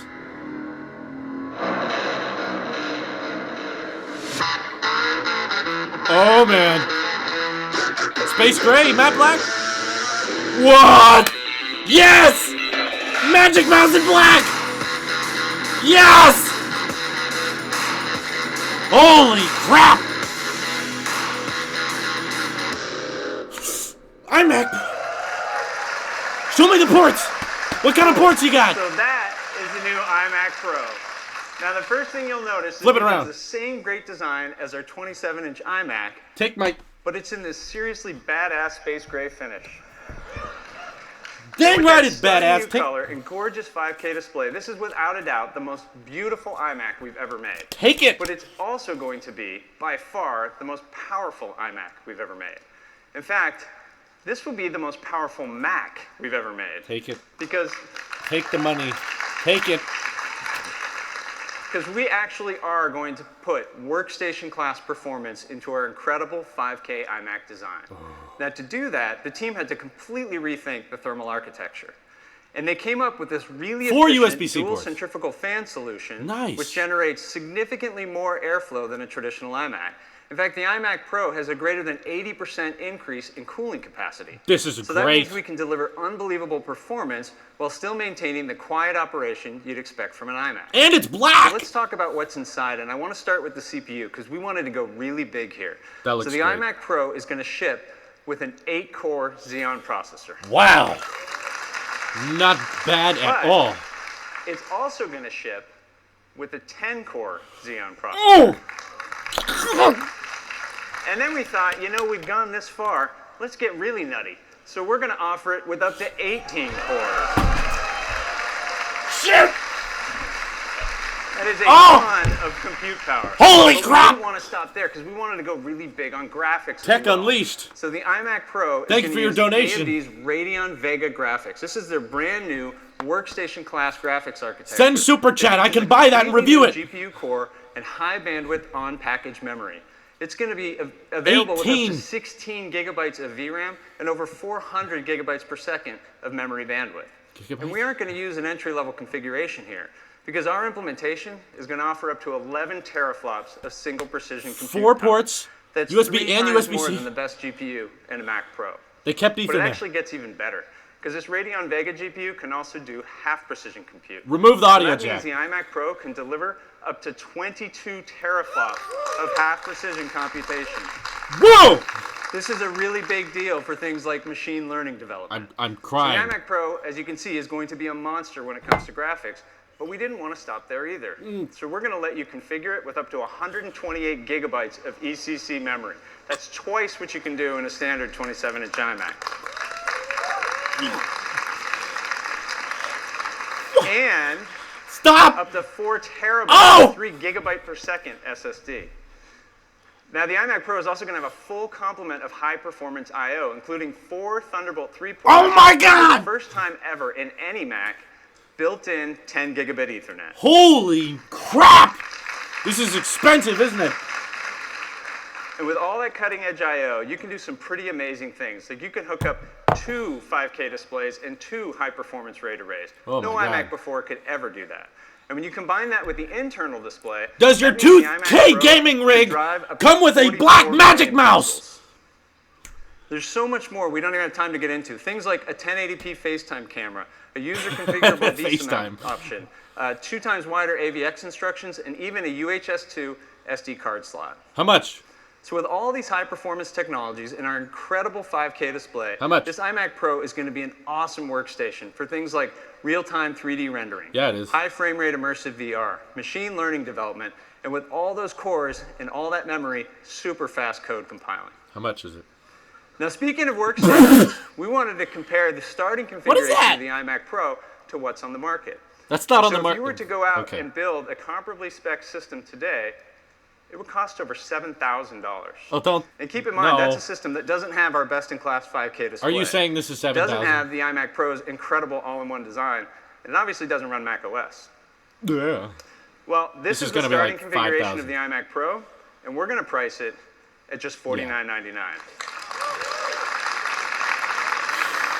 That's a lot. 5K is 5K. Oh man, super It's gonna chat, be please. available in December. Please super chat the crap out of this live So stream. that's a sneak peek at the iMac Pro. It packs workstation class performance into our incredible 27-inch iMac design with its gorgeous 5K display. Yeah, why and no it is Bluetooth going 5? to be the most powerful Mac we have ever made. That's also So a wireless that is all of our keyboard Mac news today. with Now numeric back to pad. Tim. Woo! Thanks, John. That was great. All right. I want it. So Super many chat. great things happening with the Mac. And John, I agree. That was iMac great. Pro is really badass. All right. Damn. Next up, Don't say badass. let's talk about iOS. Dark mode. Dark mode. Dark mode. the world's best and most advanced mobile operating system. We're not updating Our it. customers love the latest version, iOS 10, which has an industry-leading 96% customer satisfaction. We're 1 hour in, guys. And it's absolutely incredible that 86% of our customers are running iOS 10 and taking advantages of its capabilities. This blows away the other platforms that suffer Suck from it! horrible. Suck it hard, Android! With iOS, Pay attention. developers can always target the latest capabilities and features of our latest operating system and be confident that there's customers there for them. Now today, we're going to take the world's best and most advanced mobile operating system and turn it up to 11. That was bad. All right. No, it wasn't that bad. It was pretty good. And I'd like to invite Craig back to take you through it. Craig. Okay, they said the number 11. They actually did it. Jim. Hello again. Let's talk Hello about there. iOS 11. Yeah. It's a big one. Now, there's a big focus on technologies in iOS 11, but also some really big features. Okay. We have a lot to talk about. We're going to start with messages. Now, you all know in iOS 10, we added iMessage, apps, and stickers. People have had a lot of fun with these. And now in iOS 11, There's we're making Apple them Pay. more discoverable than ever with this redesigned Called app it. drawer. You can see you have your apps accessible right there at the bottom of the screen. You can with send just a money. tap. Makes sense. You can bring them up, scroll through them, and tap into any app. It's really easy. It's going to make it a lot of fun for you to use your apps and stickers. Now, the big story with messages, though, is messages in iCloud. What does that Because now, with your iMessages in iCloud, when you sign in to another new device, It's saved. all of your conversations are automatically Thank you. synchronized. I've wanted that for a long time. Hey, an iPad. And in fact, they stay in sync. So if you want to delete an embarrassing message that you don't want in your transcript, well, it goes away everywhere, which is kind of nice. So this, of course, allows us to optimize your device storage because with your messages in the cloud, we only need to keep your most recent messages cached on the device. And so that makes for smaller and faster backups. Now, this is available for iOS and the Mac. And of course, your messages remain end-to-end encrypted. Next, Apple Pay. It's on iMessage. So we love using Apple Pay to buy things at retail. In fact, Apple Pay is the #1 contactless payment service on mobile devices. What? And by the end of the year, it'll be doesn't touch available in more than anything. 50% of retailers here in the US. Yeah. But in addition to paying at retail, we use Apple Pay in apps. We use it in the web. Pay There to was one pay. final Exactly. frontier we wanted to conquer, and that's Apple Pay for person-to-person payments. Thank you. I don't have to use Messenger anymore. Sweet. Now, it's super simple because it's integrated right in to Messages as an that looks iMessage cool. app. I like that. Thank you, So you Apple. can send and receive money right in your transcript. And of course, when you send it, you authenticate securely with Touch ID. The front-facing. And if you receive money with iMessage, it goes in your Apple Pay cash card. They have an Apple And from Pay there, card? well, you can send it on to friends and family if you're charitable. You can make Apple Pay purchases at retail or on their the own web. card. And of course, you can pull it out and transfer it to your bank. And it's available across all these iOS devices and Apple Watch too. That's cool. I want that. Thank you. Siri! Talk about Siri. How many people are watching the live next, stream? let's turn to Siri. Now, Siri is used monthly for more than 375 million devices. It's absolutely huge. And it's available in more languages and more countries than any other assistant. 21 languages in 36 countries. Wow. So for iOS 11, we're making a big upgrade to your primary interface in dealing with Siri, and that's Siri's voice. Thank you. We've used deep learning now to create a really natural and expressive voice for Siri, and I'd like you to hear it. Here's the forecast for the next 10 days. Sunny, sunny, and sunny. 3 different ways to say sunny. Very powerful. She's different. Now, Siri also has a male voice, and it sounds fantastic too. I love machine learning. especially since I'm a machine learning. Oh, context. So Siri has a great grammar. new visual interface as well. And it's able to provide you with follow-up Siri questions moves. and answers with just a tap. Look at that. And multiple results. When you make a query, it's really handy. Now, Siri also has a new capability, just translation. So you can now ask something like, how do you say, what are the most popular dishes in your restaurant in Chinese? And Siri can say, 你们餐厅有哪些菜最受欢迎? totally. Dang. That feels a lot more fluid than Now, the Google translation Assistant. initially will support translation from English to Chinese, French, German, Italian, and Spanish, and we'll have more language combinations coming in the months to come. Now, when it comes to using Siri to access your other applications, we have SiriKit, and SiriKit can now do more than ever in iOS 11.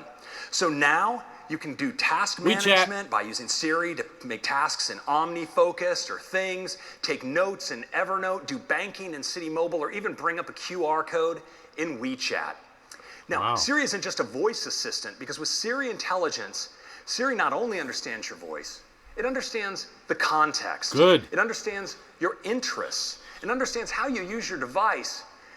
And this allows it to ultimately understand what you want next. Now, we've all experienced this where Siri can help us predict what apps we might want to use next, give us a time to leave notification based on our calendar and where we are, help us respond to a text message. In iOS 11, Siri uses on-device learning to understand more about topics of interest to us. So it can actually suggest topics we might be interested in learning about in news.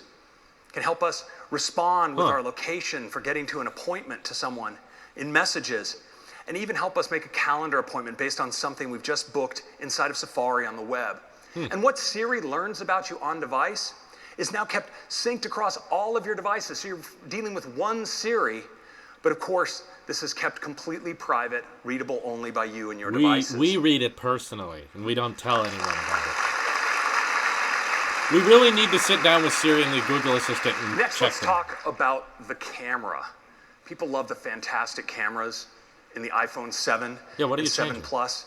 And in fact, our customers now take 1 trillion photos per year. It's absolutely amazing. And they take a lot of video too. And today, they do it in H.264. But now, with our latest iPhones and iOS they compress 7, better.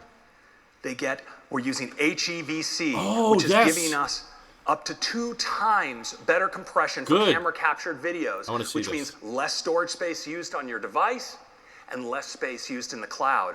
And we're applying these same techniques to replace JPEG capture with what we call HEIF, high efficiency image format. It's based on Saving HEVC, space. and it also provides awesome quality images at half the size on your device. Good. Thank you. Well, that was nice of them. And of course, you can still share completely compatibly with others. Now, with the iPhone 7 Plus, we love taking these beautiful portrait photos. And now, with iOS 11, we can take low light photographs using optical image stabilization, True Tone Flash, HDR, delivers incredible image quality. Nick Hill, and yes. we're taking the depth information that we can capture with 2 cameras and exposing it to developers with a new depth API, which is allowing them to do incredibly fun and artistic photos like this using the depth API. What is that? Now, when you're done taking your photos, you go to enjoy them in the Photos app. And one of the ways I love enjoying them is with the Memories feature, because Memories is able to scan my library and find all kinds of fun events, and now it can do more than ever. It uses machine learning to identify things like sporting events, even weddings, anniversaries, memories of your babies. It's really great.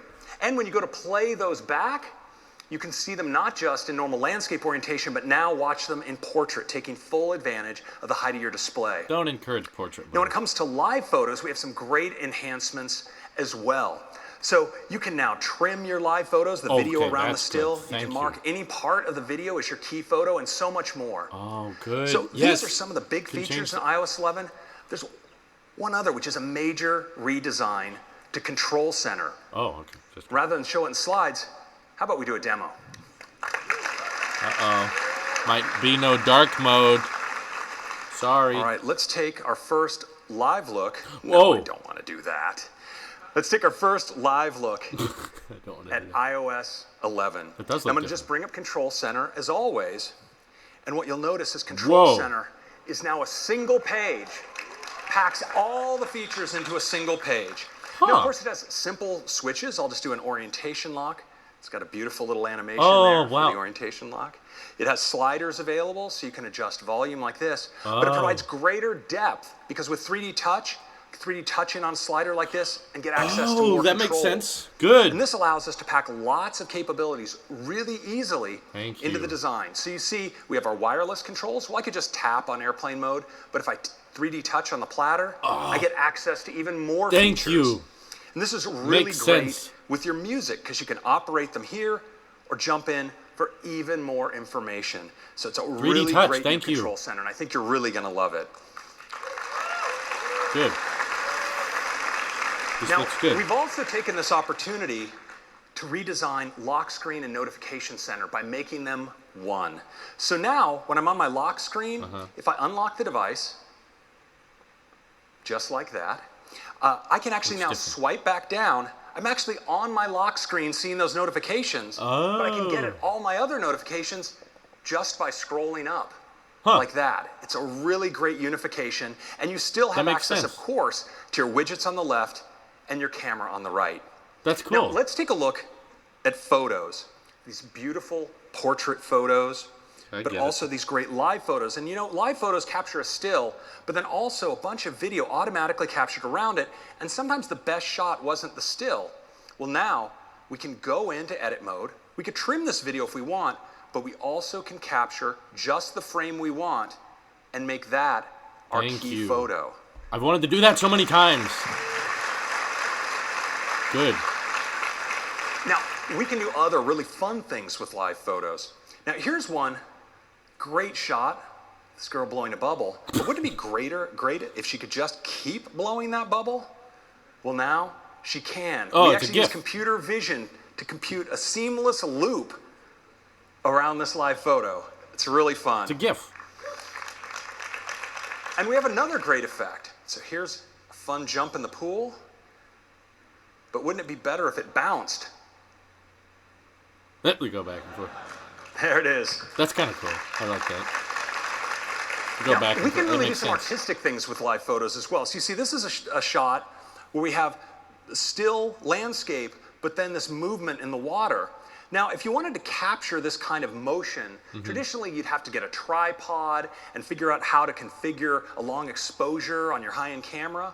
But now, you can actually just go into the effects here and select long exposure and check it out. Oh, yes. It's really gorgeous. Thank you. That saves us so much time on DSLR. Okay, good. Good. Now, let's take a quick look at memories, because you see, memories can now capture things like activities, like scuba diving, can spot your anniversaries, these really touching memories. I really of your like the children growing notification up. center thing. And most importantly, your pets. Let's play a movie about these pets. And what we'll see Not pets. is that we play them, of course, traditionally here in landscape, which is a great way to watch video. And of course, Memories is using computer vision to actually identify photos of your pet and pick the best scenes. The best pet Now what's great photos. is I can also rotate my phone now into portrait, and it automatically in the middle of reformats it. to take full advantage of the height of the display.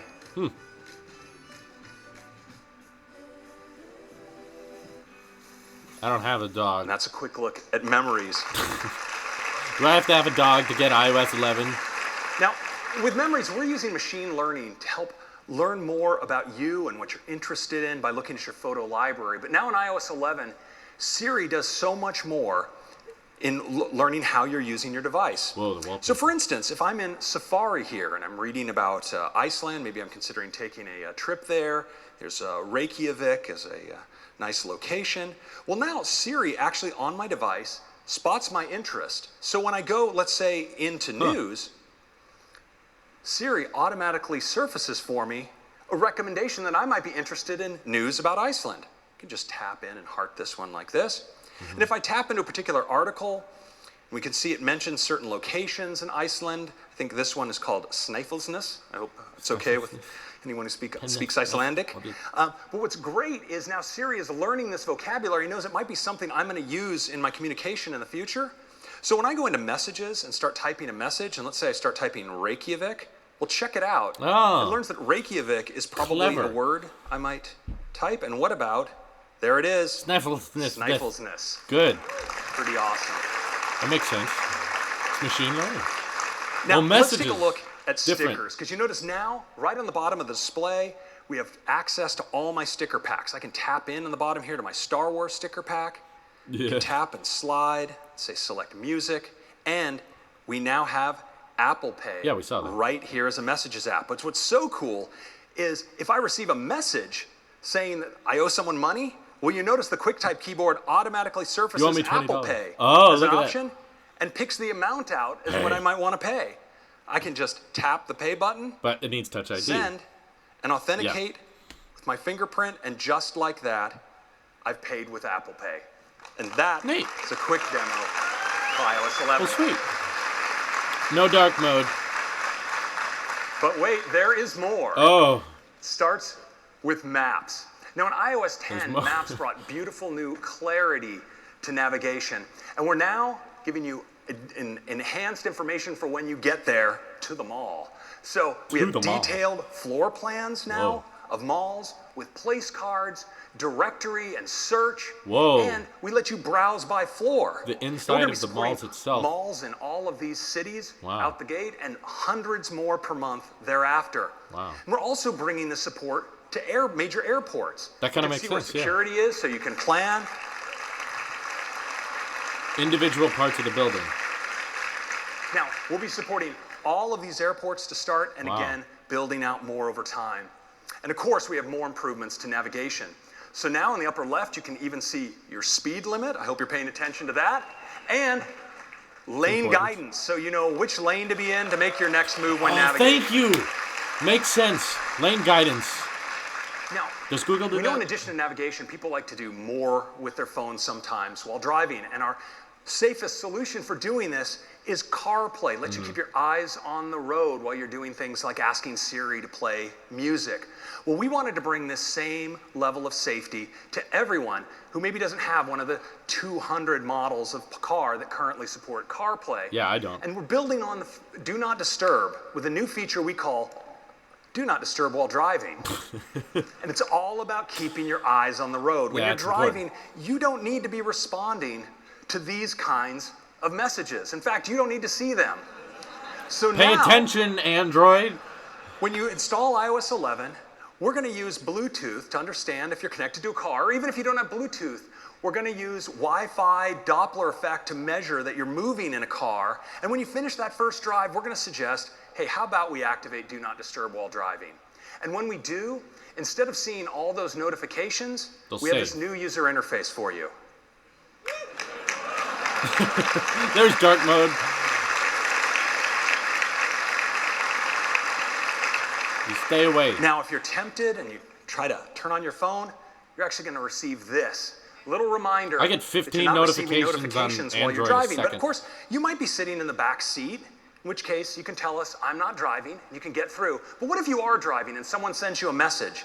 I'm not driving. They can now get an automatic response saying, I'll see your message when I get where I'm going. You'll just bypass it every you time. can also enable select people to break through. If it's especially urgent, you can have the peace of mind that you can get contacted.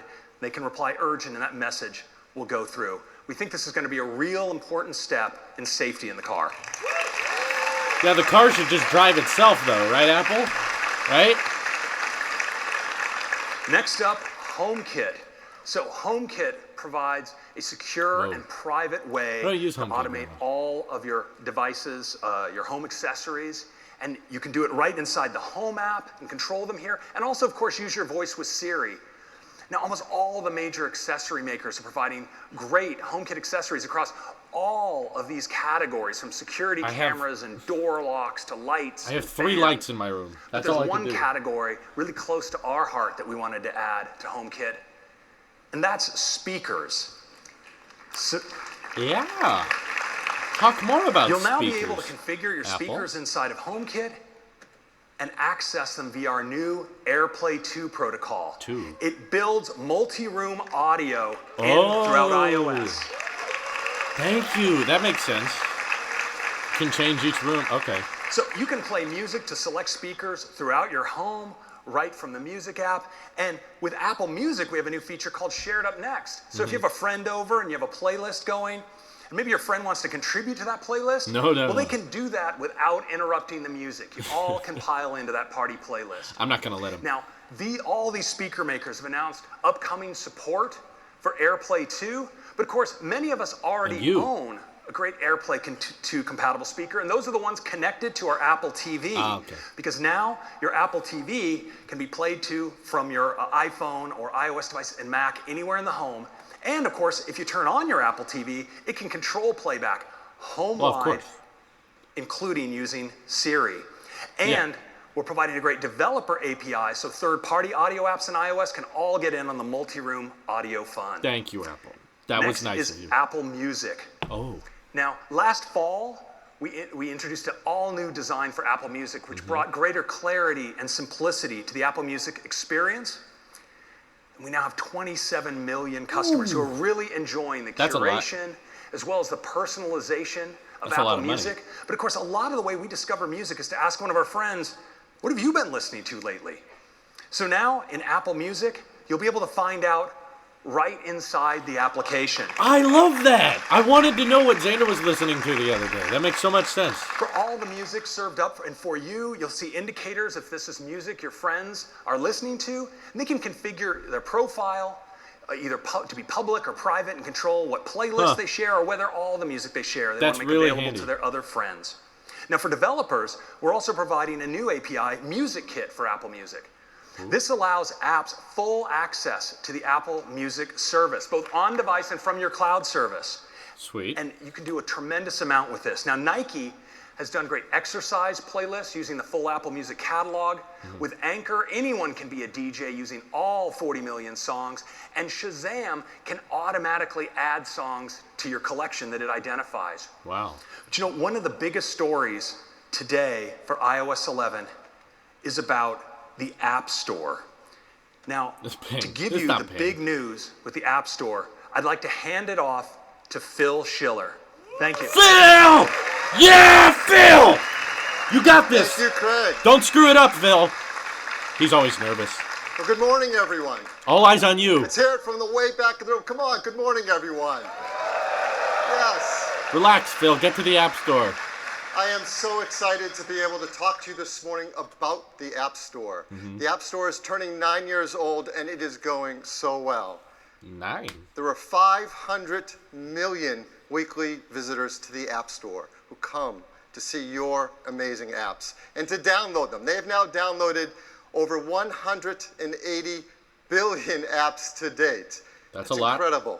That does not include auto re-downloads. It does not include. Amazing. And just recently we passed $70 billion paid out to developers. Small loan of $70 billion. That's great. What's 30% of that new? in the last year alone. Thank you, Trey Cook. Apps are incredible. And customers are doing things with them that none of us had ever imagined. Thank you. Like this. These are people in Hong Kong playing Pokemon Go. Ugh. Shut up about Pokemon. Pokemon Go is from Niantic. It was one of the big hits from last year, and there have been a lot of big hits last year from big developers and indie developers alike. And together, the developers and Apple, we've made this the best app platform in the world. So thank you. I want to meet Phil. I want to just have lunch with him and talk about stuff. Dark mode. Thank you for the incredible apps you make that we and our customers all love. They'll probably send. It's not by chance that the App Store has become such a great place. Dark mode on the iPhone edition. From the beginning, we've had two very important goals: to make the App Store a trusted and safe place for users, and to make it a great opportunity for all developers. We continue to work really hard at that. Over the last year, the team's done a lot of great things to make the App Store an even better store for all of us. There's many things we can talk about, but I think one stands head and shoulders above the rest: faster app review times. Is that important?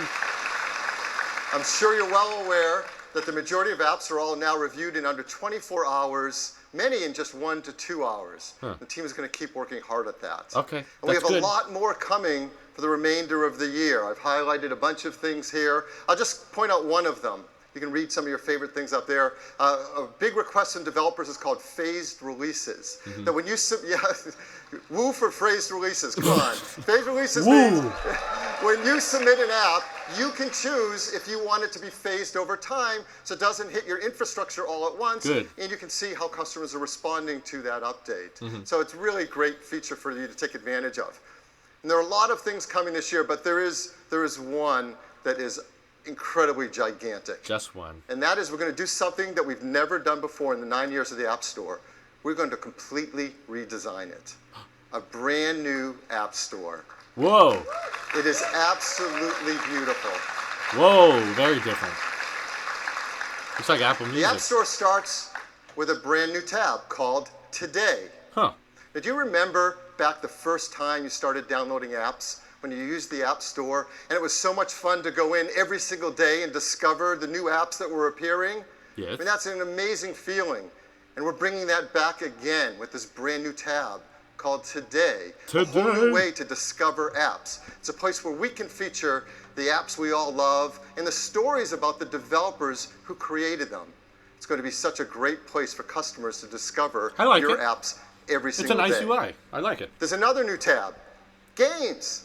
Games! Because the App Store has its own dedicated space now. So for all of us who loves gaming and finding the best featured games of the day and seeing charts about gaming, this is now a place to go to experience all that's happening with games. I like it too. And not only can we feature games, but for the first time in the App Store, we can feature in-app purchases as well. A big part of your business is now there in the App Store. So the next time you have a brand new level, you have a brand new character, customers can see them right in the App Store and click on them and start the process to get them right away. Huh. And since games have their own tab, now apps have their own tab. This is everything that we love about apps besides games, with dedicated features and charts. I prefer all this. there for It's customers cleaner. to enjoy. This looks better. And every app and every game, of course, has its own product page in the store. These are more beautiful than ever, more engaging with incredible videos. You're going to love all the features on your product pages. And there's sessions here at WWDC to learn how to take advantage of all those great new app page features. I like it. These are just some of the new things in the all-new App Store. The new Today tab, new Games tab, new Apps tab, and would love to show it to you live for the very first time. So please welcome Ann Ty, Product Marketing Manager for the App Store? To the stage. Ann? We don't have time for a demo. Thanks, Phil. I'm so excited to show you the new App Store. So let's get to it. Sure, the Google Play Store sucks. I'm going to open the store, awful. And I land right here on the Today tab, the new front of the App Store that updates every day. The first thing I see is our top story. The world premiere of Monument Valley 2 is finally here. What does that mean? I don't... whatever. Let's check it out by tapping on the card. This opens a story view where we can learn more about the game and what makes it so great. That's great. Looks like this is going to be even more beautiful than the first. Announcing Infinity Blade 4! I can watch videos that show me what the gameplay is like. And here's a cool quote from Dan Gray at Us2 Games about what inspired them. I can share the story with a friend. And what's incredible is that we can actually all download this today, only on the App Store.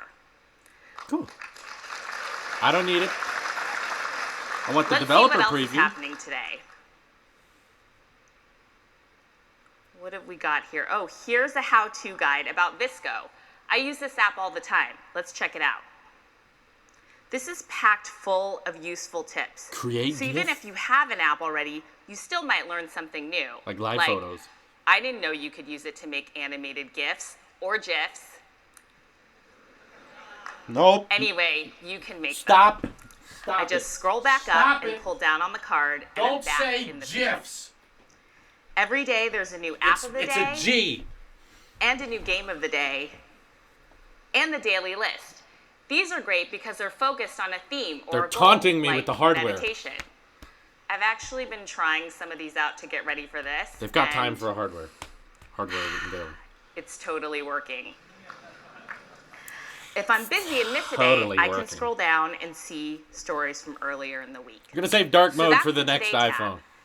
If I only want to see games, now I can go to the new Games tab. This is huge. Let's check it out. Up at the top, I can see the biggest new releases or just what the game editors are playing this Do we week. not have Verizon at the If I top scroll anymore? Did down, they remove I the can watch carrier? a whole bunch of game videos. Oh, And it's not just previews, but They went- also tips and they went back to gameplay bars. videos by editors too. in If cellular, I scroll it's down, bars I again can see charts instead of that balls. only feature games, so it's really easy That was to see confusing. I what the didn't most like that. popular games are separate from apps. And now I can browse by game categories too. They have bars at the top. That's great. This page is just packed full of recommendations. They went back. This artsy game looks fun. Let's check it out. I'm going to tap on the icon and it opens up a redesigned app page. It's more beautiful and Huh. more useful. I do can like watch it a more lot. videos that show me how fun this is. And this badge at the top tells me it was named Editor's Choice. If I scroll down, Well, it's I bars can see now, but on ratings and iOS reviews 10, front it's, and center. you know, it's So I can see what other customers think balls. before making I got a 3 choice. balls. Like this review. It tells me this game is great for killing time. This saves Thanks, space, though. Furious Condenser. Potato Face. For all the incredible apps on the store, there's a new tab too, the Apps tab. Let's go there. Hashtag not it my shares app the same store. great design as the Games tab, but with a focus just on apps. So that was just the first day on the new App Store. Now you can see why we're so excited to Move have on. a beautiful new place to share apps and games we love with you. iPad. Back to you, Phil.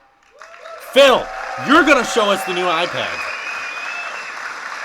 Thank you, Ann.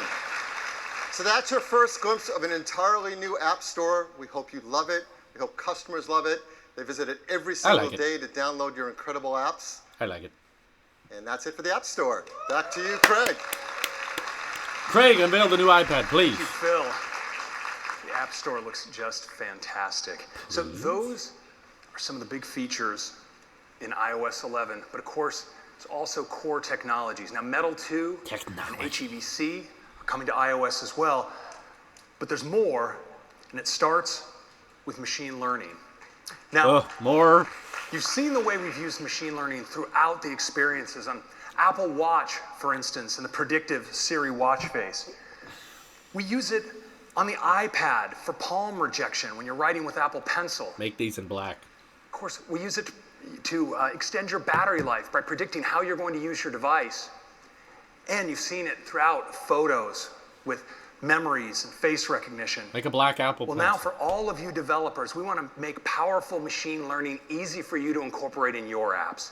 And we're doing it via a set of new APIs. Starts with the Vision API, which provides face tracking, face detection, landmarks, all of these core features we use inside of our apps. And a natural language API that provides capabilities like tokenization and named entity recognition. Now, these are all built on Core ML.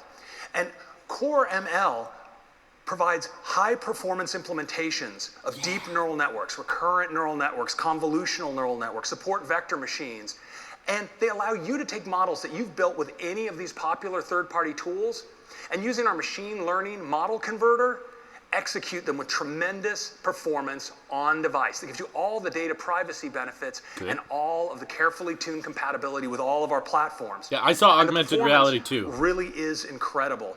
You look at this benchmark, it's called Inception V3. It's a popular photo recognition benchmark. Wow. iPhone is 6 times faster than Google Pixel and the Samsung S8. Suck it, Pixel. using Why is the Core Pixel ML. faster than the S8? Next, I'd like to turn to AR. Now, with Whoa. multi-touch, we've really changed the way that you interact with the world What's that star on the app? screen of your iPhone. And with the camera, we've allowed you to capture the world around you. But when you bring these things together, the results can actually be quite profound. Now, it's called augmented reality, and we have a new core technology called AR Kit to bring it to all of you. That's great. And I'd like to show it to you in a demo now. Another demo. So we've all seen a lot of carefully edited vision videos on this topic recently. What's that app? But in this case, Oh, we saw the I'd Files like to app. show you something for real.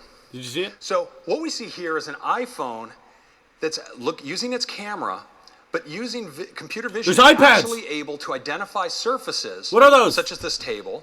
And I can actually just add an object. This is a developer application, a test application that you'll all be getting code for that allows you to do these things. Why do you have iPads on Now, the demo table? This is just a virtual object on this table. Those are the new iPads I'm looking Now, at?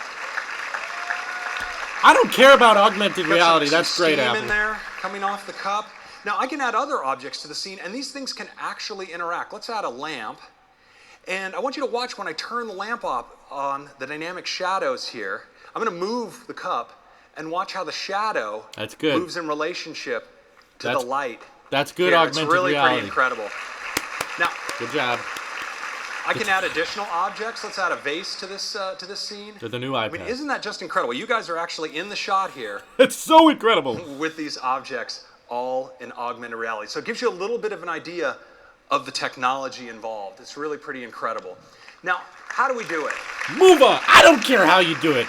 Coding. Well, ARKit provides fast and stable motion tracking, and it uses all of the sensors and the camera on your device to do this. You coded actually it. Finds planes like floors and tables.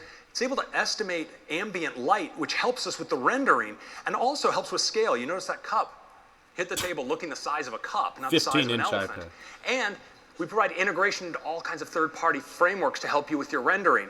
Now, the implementation is possible because we're able to take advantage of the awesome hardware in iOS devices, the cameras, the high-performance CPU and GPU, and the motion sensors. And when you bring the software together with these devices, we actually have hundreds of millions of iPhones and iPads that are going to be capable of AR. And in fact, that's going to make overnight ARKit Overnight, the dog? largest AR platform in the world. Yeah, probably. IKEA would love this. You're right.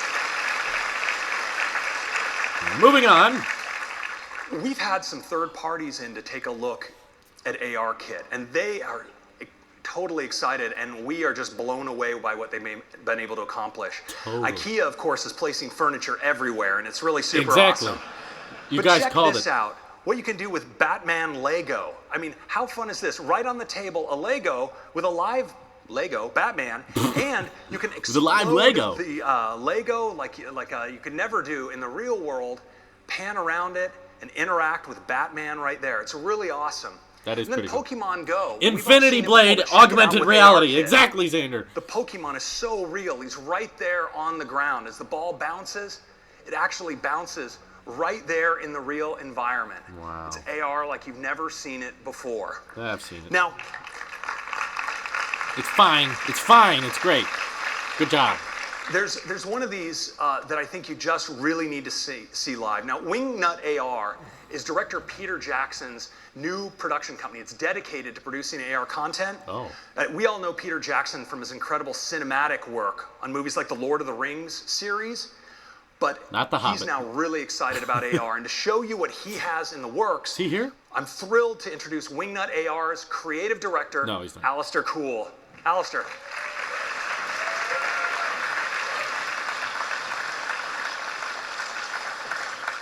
Thanks, Greg. We're really excited to share an exclusive sneak peek at something we've been working on. Yeah, I With bet you ARKit, you don't need any special equipment or tracking markers. It just works. Dan's here with me from Wingnut AR, so let's take a look. Those iPads. What are they?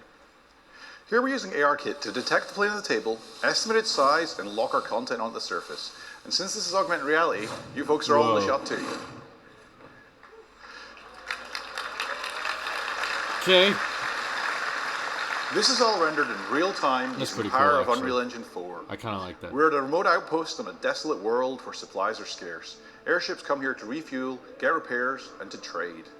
These are our townsfolk. They're expecting some visitors soon, so they're all starting to get ready for their arrival. Except for this guy down here, apparently. Who hired him? Wow. What's going on? Just stand still with the iPad. That's our airships arriving now. And what's really cool here is that with the ARKit's tracking, you can get in really close and choose how to view the action. It's like you're the director of your own experience. Are they using the A10X chip on the new iPad? Oh, looks like some raiders are attacking.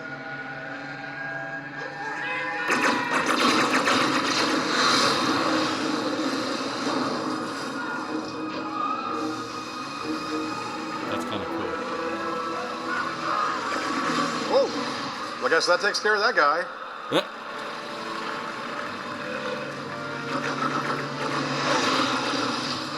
It's kind of interesting, actually. Wouldn't it be cool to have airship battles like this in your own living room? It's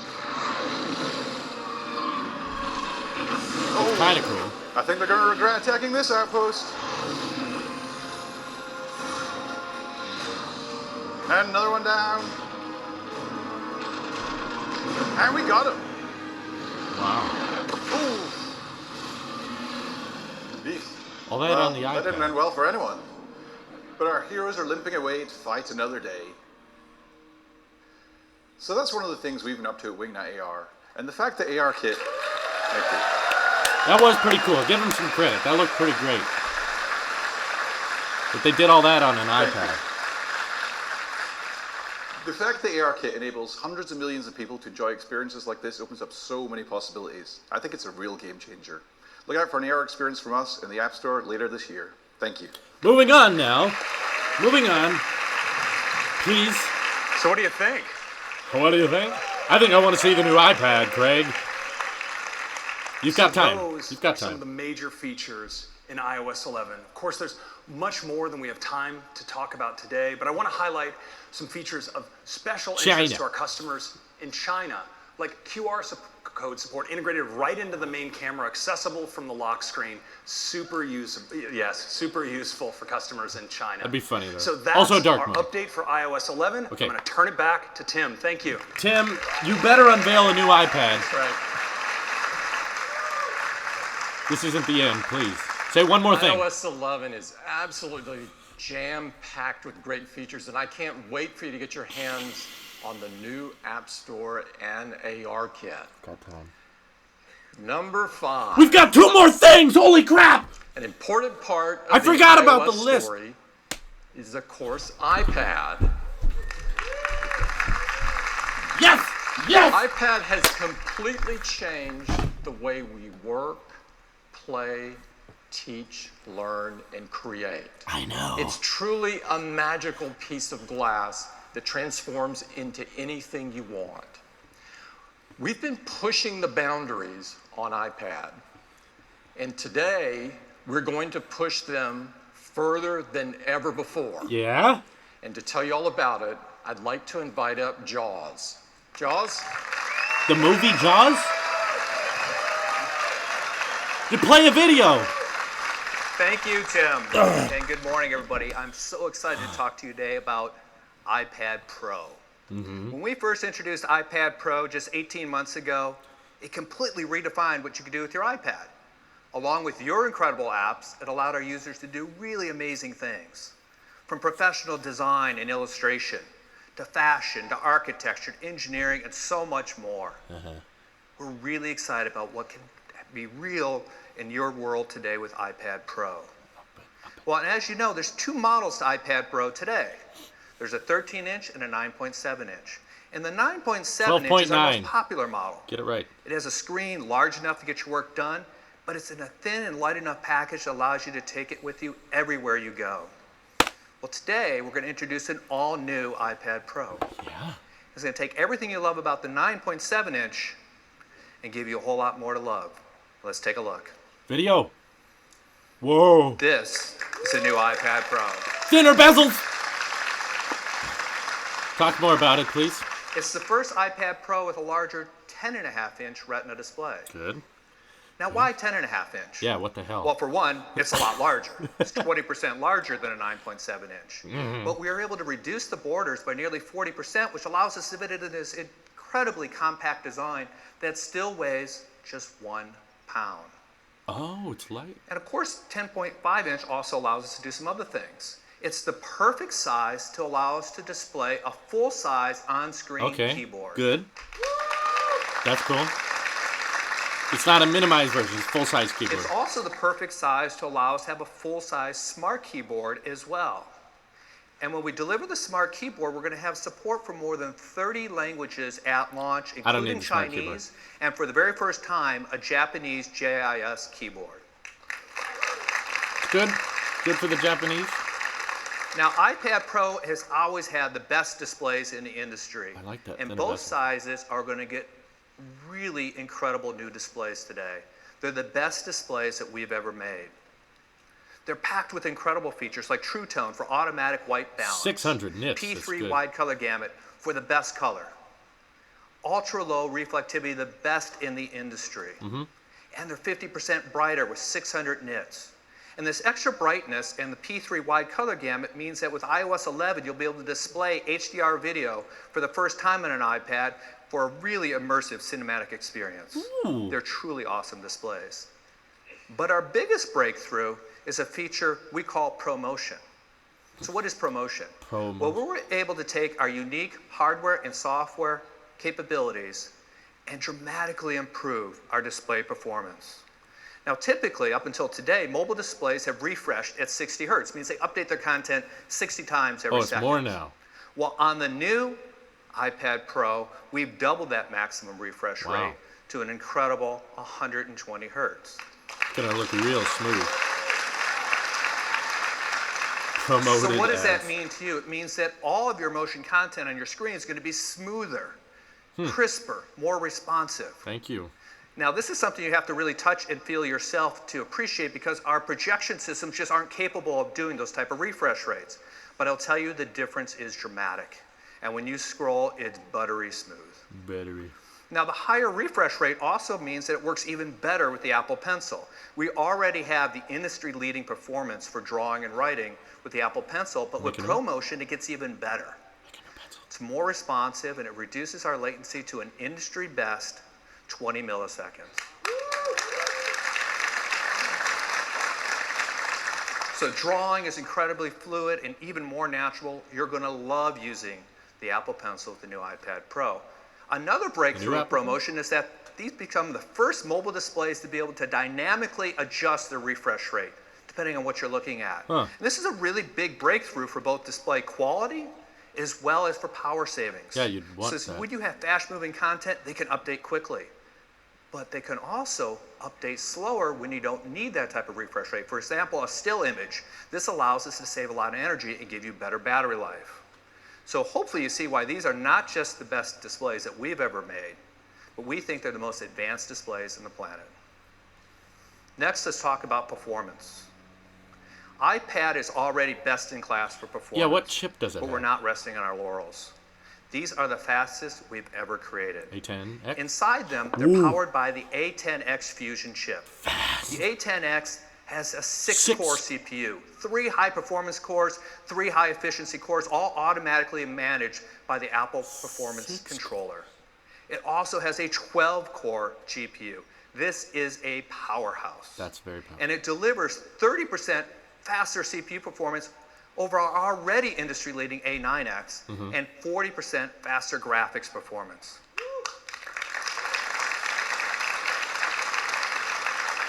Does it come in Our matte chip black? team has done just an amazing job over the years Priorities. with the performance improvements, and the results have been staggering. They're delivering an industry-leading graphics performance that's more than 500 times the original iPad from just a few years ago. Don't compare it to the original iPad. But of course, numbers only tell part of the story. To demonstrate the real-world performance of the A10X and the new iPad Pro, I'd like to invite Ash Hewson of Seraph to give you a demo of their new Pro photo editing app called Affinity Photo. Ash? Thanks, Jules. So I'm thrilled today to be able to show you the iPad version of Affinity Photo. It's a nice This accent. is a truly high-end professional photo editing tool. And on this latest iPad Pro, Johnny we can Ives' achieve levels brother. of performance which is simply unattainable on any other device. And I'm going to try and show you that today by creating Unattainable. a movie poster. I've already set up a few layers. I've kind of got this great background, some stormy sky. I've got a turbulent sea and this ship. Now, the first thing you'll notice when you're using this is that as you're kind of moving layers around, rotating them, or even just sort of panning and zooming around your work, I'm seeing all of this now at 120 frames a second, so it just feels incredibly smooth. But when you come to edit layers, because of metal, we can achieve performance more than 4 times an i7 quad-core desktop PC. 4 And I'll times. show you what that means. On this C, I'm going to apply a 12 filter. Oh, don't and do look, just that. with my finger, I can kind of push this C around. I can even just like flick a wave right over the side Wow. of the ship. It's a totally new way to kind of interact with your designs. And actually, everything's this fast. So let's say I wanted to set this ship on fire, for example. I've got this fireball here. I can move this over the back of the ship. But to make that look more realistic, I need to apply blend mode. Now, normally blend modes are something that takes a lot of trial and error. But now, look at this. I can just scrub down here, and I get an instant preview of all the different blend modes. So it makes it really, really easy to select the right blend mode that I want. Wow. Now, of course, everything I've done so far, I've done using touch. But with iPad Pro, we have the best stylus that's ever been made. And we can do some great stuff with Apple Pencil too. A really good example of that is our lighting filter. So here I choose lighting. I'll make that a bit bigger. And look, I can actually control now the angle and the tilt of that light using Apple Pencil. There's no latency. That's a good whatsoever. photo editing. It's a really immersive way to work. Now, I said at the start I was creating a movie poster. And in fact, what I'm actually doing is creating a pirate movie poster. So now I need a pirate. And I've got Captain Jack Sparrow here. But at the moment, of course, he's on the wrong background. So what I need to do is cut him out. And I'm going to use some selection tools to do that. So to start with, I'm just going to do, and you can see how quick it is to do a really quick selection with pencil. Just like Photoshop. To sort of snap around the edges. But of course, with selections, what often happens is you need to do a much more accurate selection around hair. And to do that, we're going to do a selection refinement. This is something that takes a huge amount of CPU power, but on this latest iPad, it's twice as fast as ever before. And you can see pretty much instantly I get a selection down to individual strands of hair. How does it know that? Huh. And that's it. That's my poster complete. A professional-looking poster created on a device that I can hold in my hands. It's really incredible. Yeah, you are holding I really think that iPad Pro, alongside Affinity Photo, is a truly game-changing experience for professional photo editing. And the best thing of all is that you can now experience it now, because I'm delighted to announce that Affinity Photo for iPad is available on the App Store from today. Thank you. It's a good-looking app. Put Final Cut on there. Thank you, Ash. That's amazing performance, again, especially for a device that's so thin and light and a simple 1-pound package you can take with you everywhere you go. And what's also cool is despite all this performance, the new Jason, go to apple.com to watch it. People are here for me. 10-hour battery life that our iPad users love. Next, let's talk about cameras. The new iPad Pro features the latest camera system from our iPhone 7. That means the same high-performance 12 megapixel sensor with optical image stabilization. You had to bulge it. And it has the ability to even capture and, of course, edit 4K video on the go. They're absolutely fantastic cameras. The front-facing cameras from the iPhone 7 as well, with all of its great features. Good. That was bad. Like wide color gamut capture, auto image stabilization, and the entire display can light up to become the world's brightest and largest retina flash. Ooh, that would be bright. We have great accessories as well. The iPad Pro supports USB 3, which means that you're going to get faster transfers with your USB and SD camera adapters. And yes, USB-C to Lightning. We also support fast charging, which means any of our USB-C charge adapters will now allow you to charge at half the time. Good.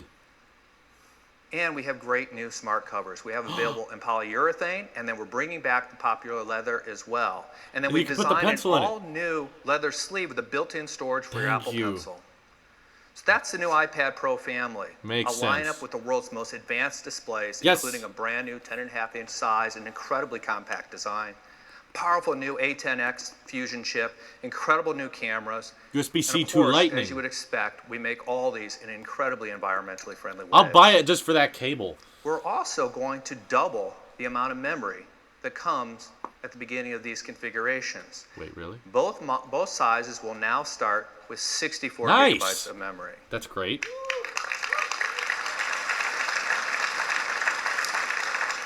And the 10.5-inch with 64 gigs will now be at $649, and it's just $150 more to move up to the bigger display at $799. Cool. We're also going to have configurations in 256 500 and 512 gigabytes, half a terabyte of storage in an iPad. Holy crap. And as always, you can get any of these models with LTE as well.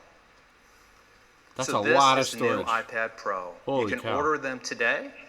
They'll start shipping next week. And of course, because they're shipping now, they're going to ship with iOS 10, but you'll be able to easily update to iOS 11 as a free update this fall. But you haven't heard the full iOS 11 story yet as relates to iPad. Yeah. So I'd like to invite Craig back to the stage to tell you about some incredible iPad features coming in iOS 11.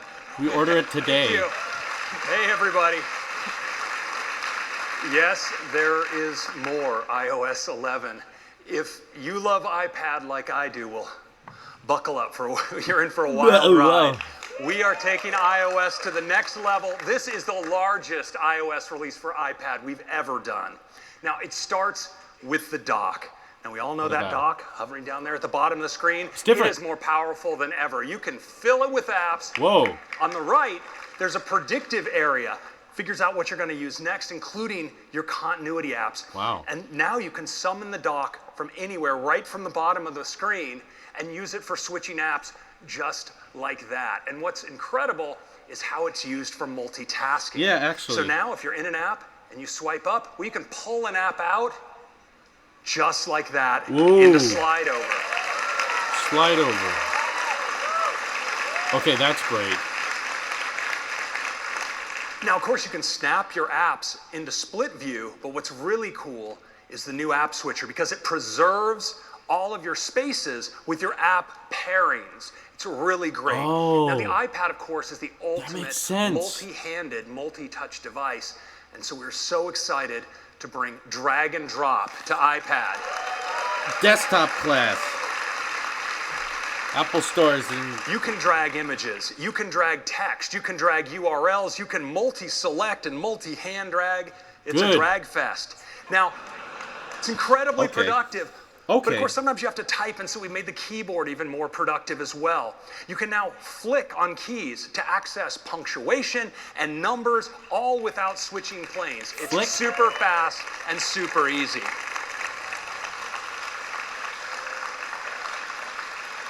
That's cool. Now, we have a new app to introduce to you today. New app? And it's called Files. Files. We saw that. We saw that this morning. Files brings together all your files on your iPad. It supports everything you'd expect: nested folders, spring loading, list view, favorites, search, tags, and it has this beautiful recents view that pulls it all together across all of your sources because it supports not only iCloud, it also supports third-party storage providers like Box, Dropbox, OneDrive, and Google Drive. That saves so much time. And they're all right here in your sidebar. They are murdering my wallet, too. You know what? Let's do a demo. No. Siri speaker. Let's take our first look at iOS 11 on iPad. So here we have our new dock at the bottom. Now I can easily drag right into the dock, just like this. It's a huge great dock. way to launch apps, as always. But now it's also a great way to switch apps. Just tap like that. Apple Store's not up yet. If I want to multitask, check this out. Drag it out. It's right there. Now I can slide it off the screen. I can now slide it over here. You can put it on both sides. Both these views are completely live. I can go into split view just like this. On the side, too. And I want you to check out the new app switcher. I'm just going to swipe up from the bottom and keep swiping. Goes back like that. It's Let's like do Safari. that again. That is so great. That is great. It's that easy. I love it. Oh, that's fantastic. Now I you think notice 6 is a Siri my speaker. spaces are preserved. So over here on the left, I have Mail and Safari. In split view, I can just tap those open like this. Let's try some drag and drop. So I'm going to drag a URL from the top of Safari here right into this mail message. Drag it and drop it. Nice. Now I can drag it. Yep. That's Let's drag an image. Brilliant. That's so easy. Just like that. Now, I want to focus just on mail because I'm going to show you dragging across spaces. Okay. So let's go into photos. I have some great photos here of some potential drone protection options for the new campus. So I'm going to start a drag, but watch this. With my other hand, I'm going to tap. I can add to this selection just like that. And I can even swipe up with my other hand into multitasking. Move over to mail and drop. What? How did that?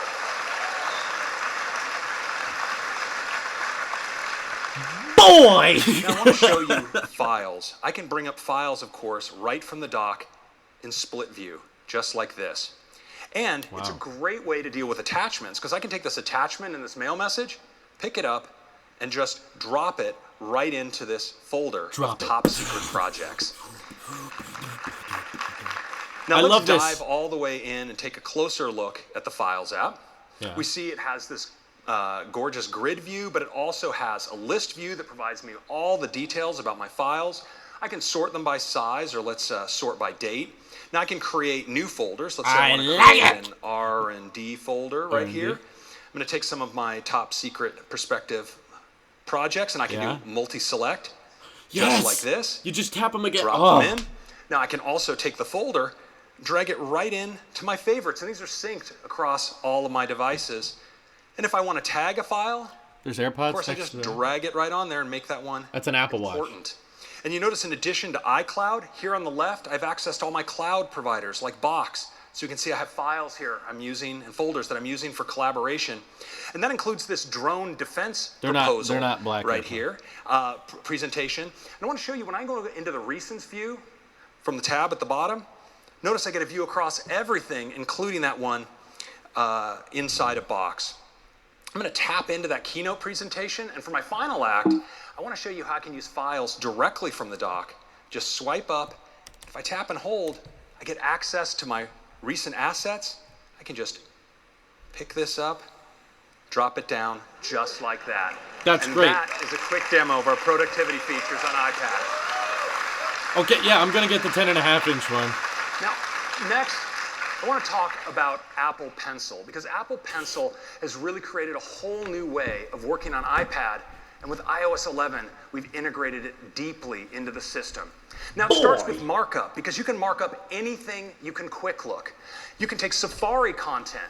We create it into a continuous scrolling view that you can mark up. And you can actually do this with any app that supports printing, because we have a create PDF option that'll create a markup PDF. It's a really great way to mark up anything and share it.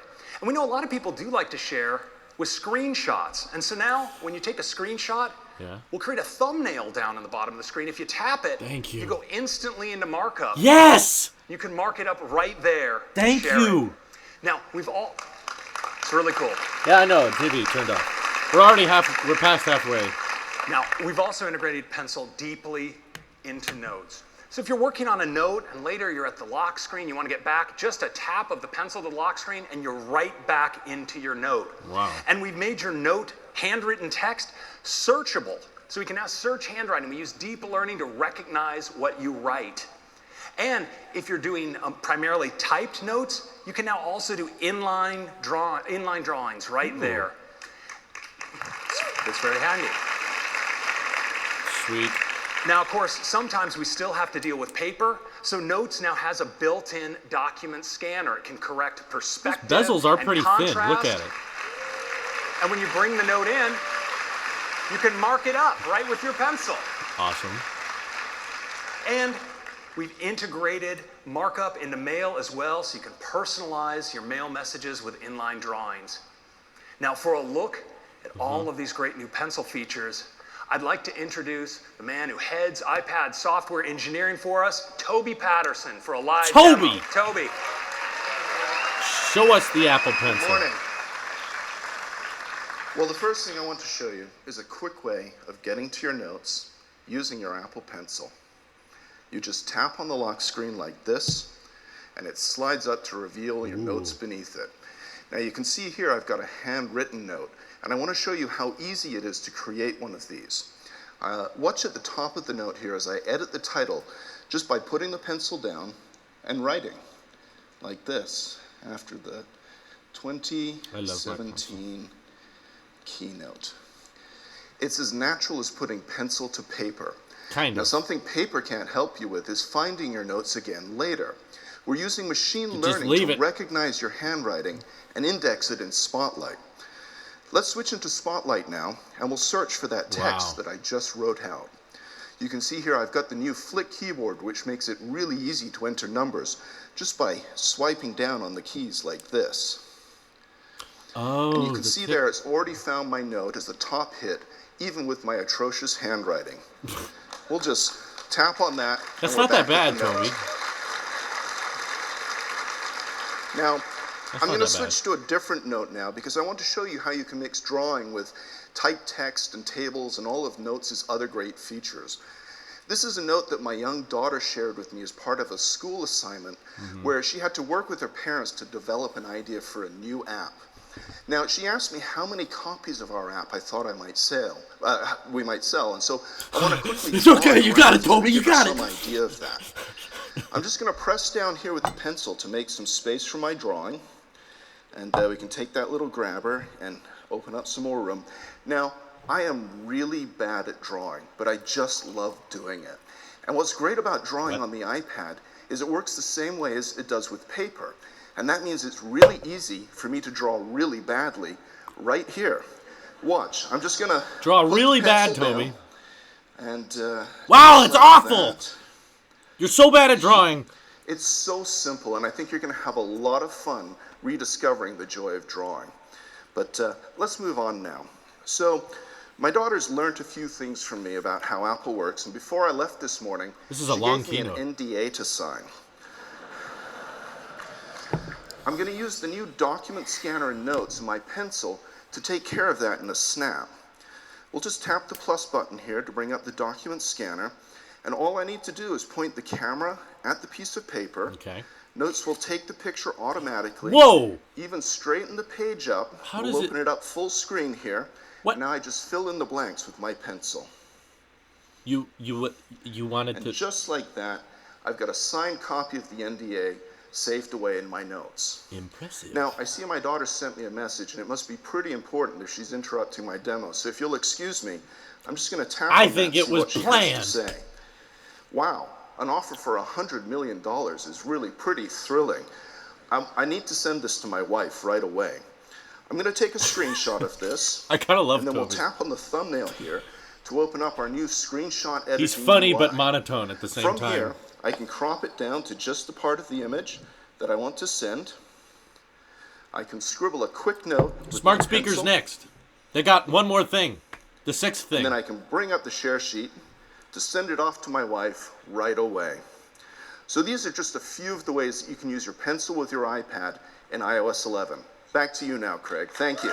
Cool. I'm ready for a Siri speaker. It is so great when your grade school child gets $100 million of funding. They do grow up so fast these days.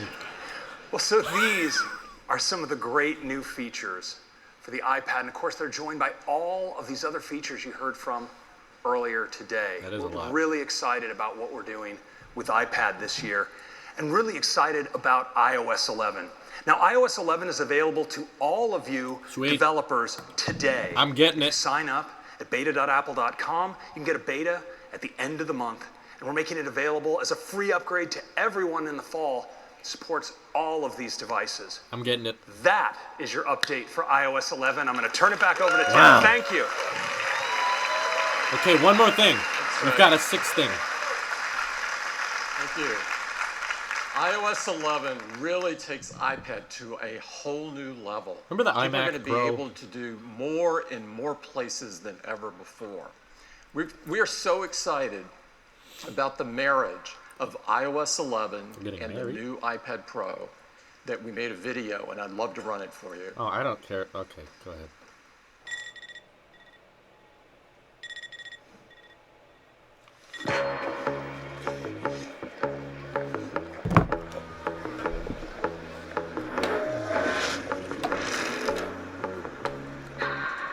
To keep my hands on myself.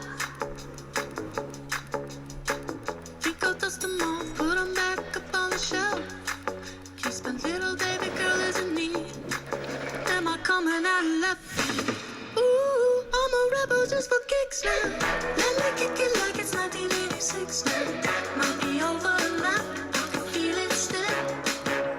We could fight a war for peace. Give in to that easy living, goodbye to my hopes and dreams.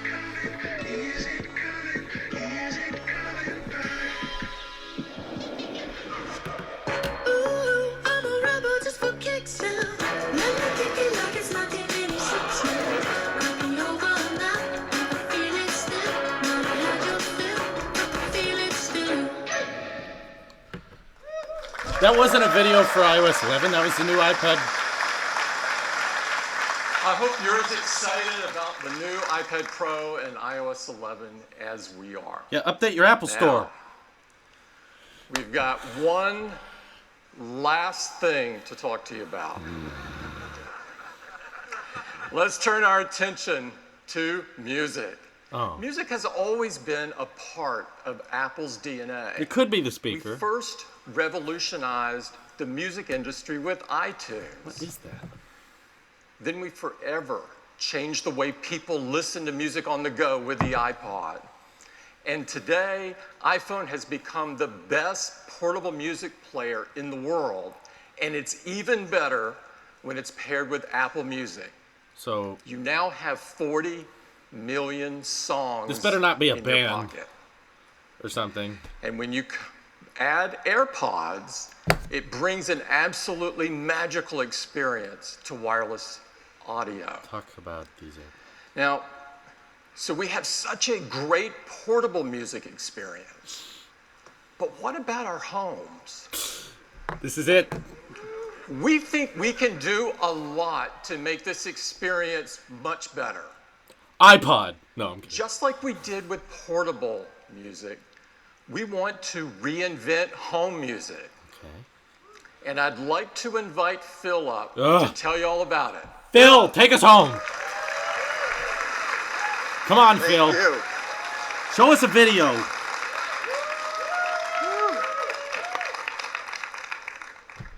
This is really exciting. The chance to reinvent the way we enjoy music in the home. Okay, I know where this Can't is think going. of anything that matters more to so many of us. Uh-huh. Why hasn't this happened yet? There certainly are a Good lot of companies question! hard at work Get to the making point. products to enjoy music in our home. But none of them have quite nailed it yet. Some have worked hard to make wireless music sound good around our homes. But these aren't smart speakers. Others have worked to make smart speakers that you can talk to. Yes. But they don't sound so great when you listen to music. Ooh, We want to combine all this in a product that can really deliver What's it look like? a breakthrough experience. And our team has been hard at work for many years now on a breakthrough home speaker. Years? And it has to do a few things really great if it's Yeah. going to be a great breakthrough speaker. First, it needs to rock the house. Right? We need to enjoy our music, whatever Yeah. genre you love. Really low or really loud. Can you just show it? From distortion. I'm tired. I'm hungry. Second, it needs to be spatially aware. It's going to fit in different rooms in our house, and it needs to be smart enough to know what to do to make the music sound great. I guess that's Third, important.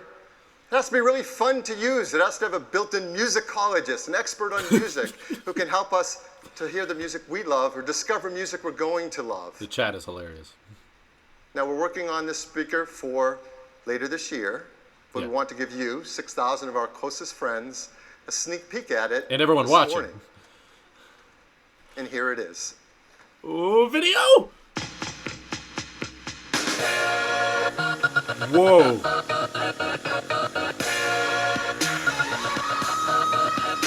Holy crap! It looks like the Mac Pro. Freaking net all the way.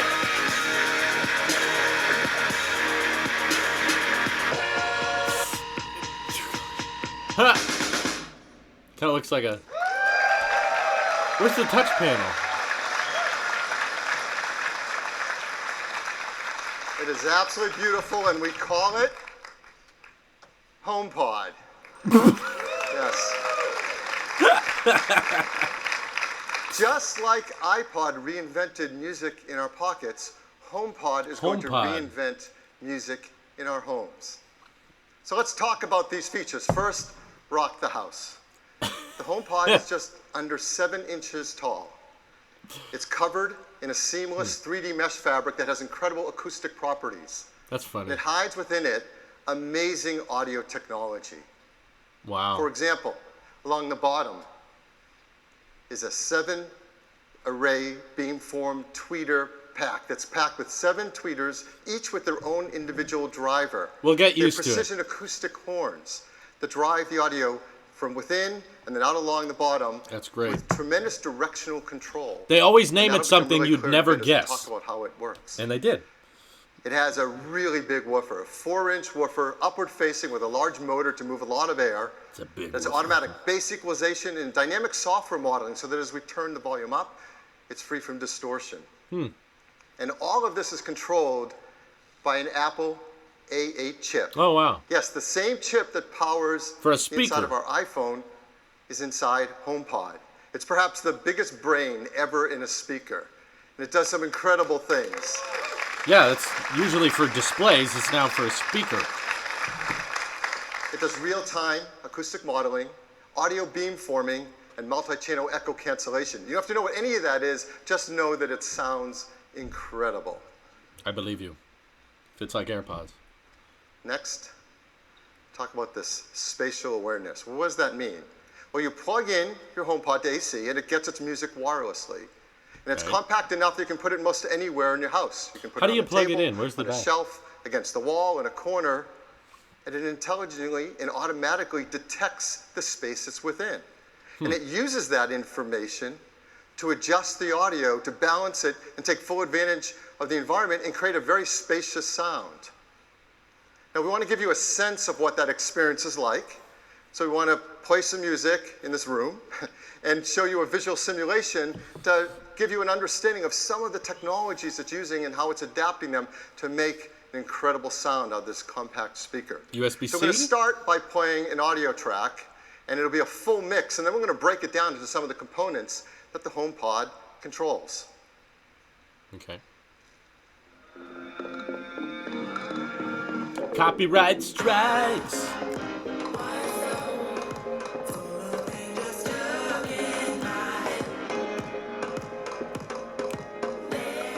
So that's a full, rich audio mix. I just heard But sound. within it, HomePod detects the center vocals and can use beamforming to direct that.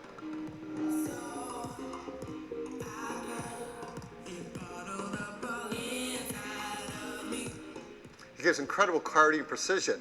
And then it can detect something called direct energy with the instrumentation and direct that in the room as well. Oh.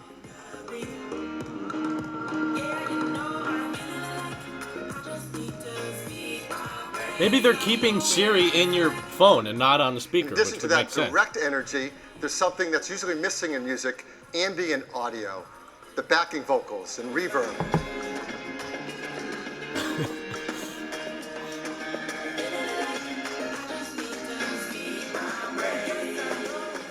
HomePod can direct all of this and pull it together to a full, rich mix that fills up your room.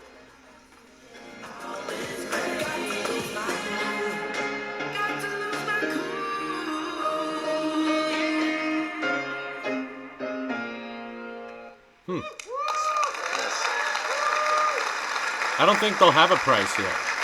It's a really remarkable experience to hear this kind of a spacious sound come from such a compact speaker. HomePod. If you love one, you should see what it's like when you set up two and they automatically work together to give this incredible spacious sound that really has the power to rock your house. Nice. Next, a musicologist. This is a long intelligent keynote. helper to help us discover the music we love. I like the HomePod. HomePod has an incredible speaker system that works together with our Apple Music subscription. From the beginning, it's designed to work with that. Now, Apple Music, as you know, provides music in the cloud. It's very and the simple speaker to can look get it at. That's what I directly like from about the it. cloud. You can get 40 million tracks, 2 million artists, tens of thousands of playlists, but not just any music library. This is your music library. It's not under 200. It knows the playlists you've set up. It knows the artists you love, and all of them stream directly to your HomePod. It's not under 200. It works with an array of 6 microphones around the middle. So as you talk to it, I'm and you say disappointed those in the magic chat, not words, in the keynote. Hey Siri, you see a waveform light up on top, Whoa. and now it can respond to your commands and help serve up the music you want to It hear. has a lot. That's so cool. The Siri team has worked very hard to adapt the domain of music and Siri to be even greater. That looks so and much better. understand more of the questions we're going to ask about music. Simple things, obviously, like play Beats One Radio. We all want to do that. No, or play on not Poppy. that. Check it out if you don't know what that's about. Play something new. Who's singing on this track? Something I ask all the time. Who's playing drums on this track? to complex questions like, what was the top song on May 5th, 2016? We just play more like that, or I like that song. These are free form. Siri doesn't need a specific list of commands. Apple It can Store's interpret not what up you're yet. saying and help you discover the music you love. And even better, you don't have to just sit next to the HomePod to talk to it. You can be across the room Good. and speak to the HomePod even while loud music is playing, and the speaker array and the microphones can pick it up and hear what you're saying. It's a smart speaker. So HomePod, there's the power to rock the house. I like it. Spatial awareness so that it understands the rooms. It's like we the place shape it of their within. app logo. And it has the fun interactivity of Siri becoming a musicologist and helping us to listen to the music we love. And since Siri's built in there and you can speak to it, well, the team's also worked hard to make it a great and helpful home assistant as well. It's everything that Siri is. We said the domain of music is something Siri knows really well in HomePod. There are She other knows everything. domains as well. We've worked hard to pick the first ones that we think matter most in a product like HomePod. So, of course, you can play your podcast. I don't think they have but a it can price yet. also do things like give you news, give you weather, traffic, sports. You can ask it to set a reminder, set a timer, text someone with messages. And if you have HomeKit devices set up in your home, you can speak to your HomePod and control your HomeKit devices.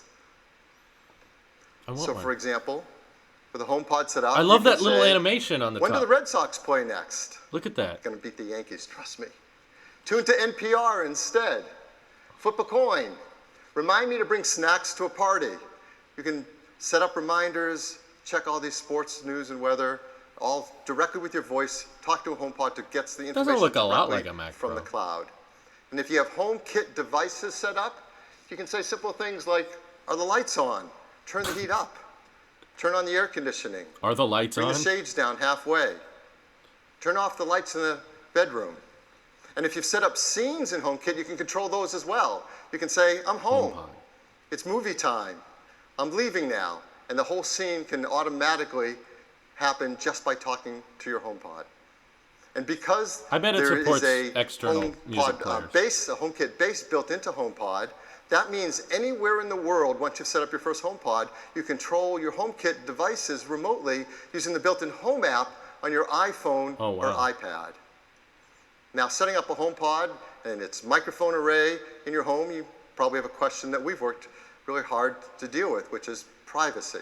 Our team cares deeply about your privacy. So, for example, it has that magic phrase, "Hey Siri." Until you Stop say setting it, off all our devices. nothing's being sent to Apple. It recognizes when you do say it, and from that point, it sends an anonymous Siri ID in order to help you with the commands you're looking for. And of course, that communication is all encrypted. So this is the HomePod. It's a breakthrough home speaker.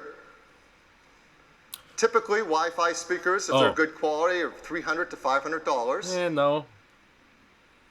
And a smart speaker might cost you $100 Don't add them to together. $200. So it's not unreasonable for a HomePod to be priced in the range of $400 to $700. Ooh.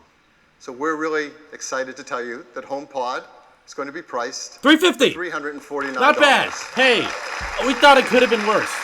That's the price of an Apple Watch. I like that. It comes in white and space gray. It'll It's start black. shipping this December. It's not first space in the gray, it's US, black. UK, and Australia. And then next year we'll start bringing it around the world. Same price as So an Apple that's Watch. HomePod. Back to you, Tim. Sweet, we got hardware. We got lots of Thank you. hardware. It is so cool. We really believe it's going to take your home music experience to the next level. I like it. I want one. Now, I want one. it's been an incredible morning. We've shared with you lots of things this morning, and all of them are shipping this year. Some now, some in the fall, and others at the end of the year. We got started with watchOS, more intuitive and intelligent than ever This is a long before. keynote. Incredible new features to help us live a healthier life. macOS High Sierra, great refinements and technologies that will push the macOS experience forward. Updates to MacBook Pro, and Yeah, iMac. that was faster great. and more capable than ever before. The iMac Pro iOS 11, looks great. a major update.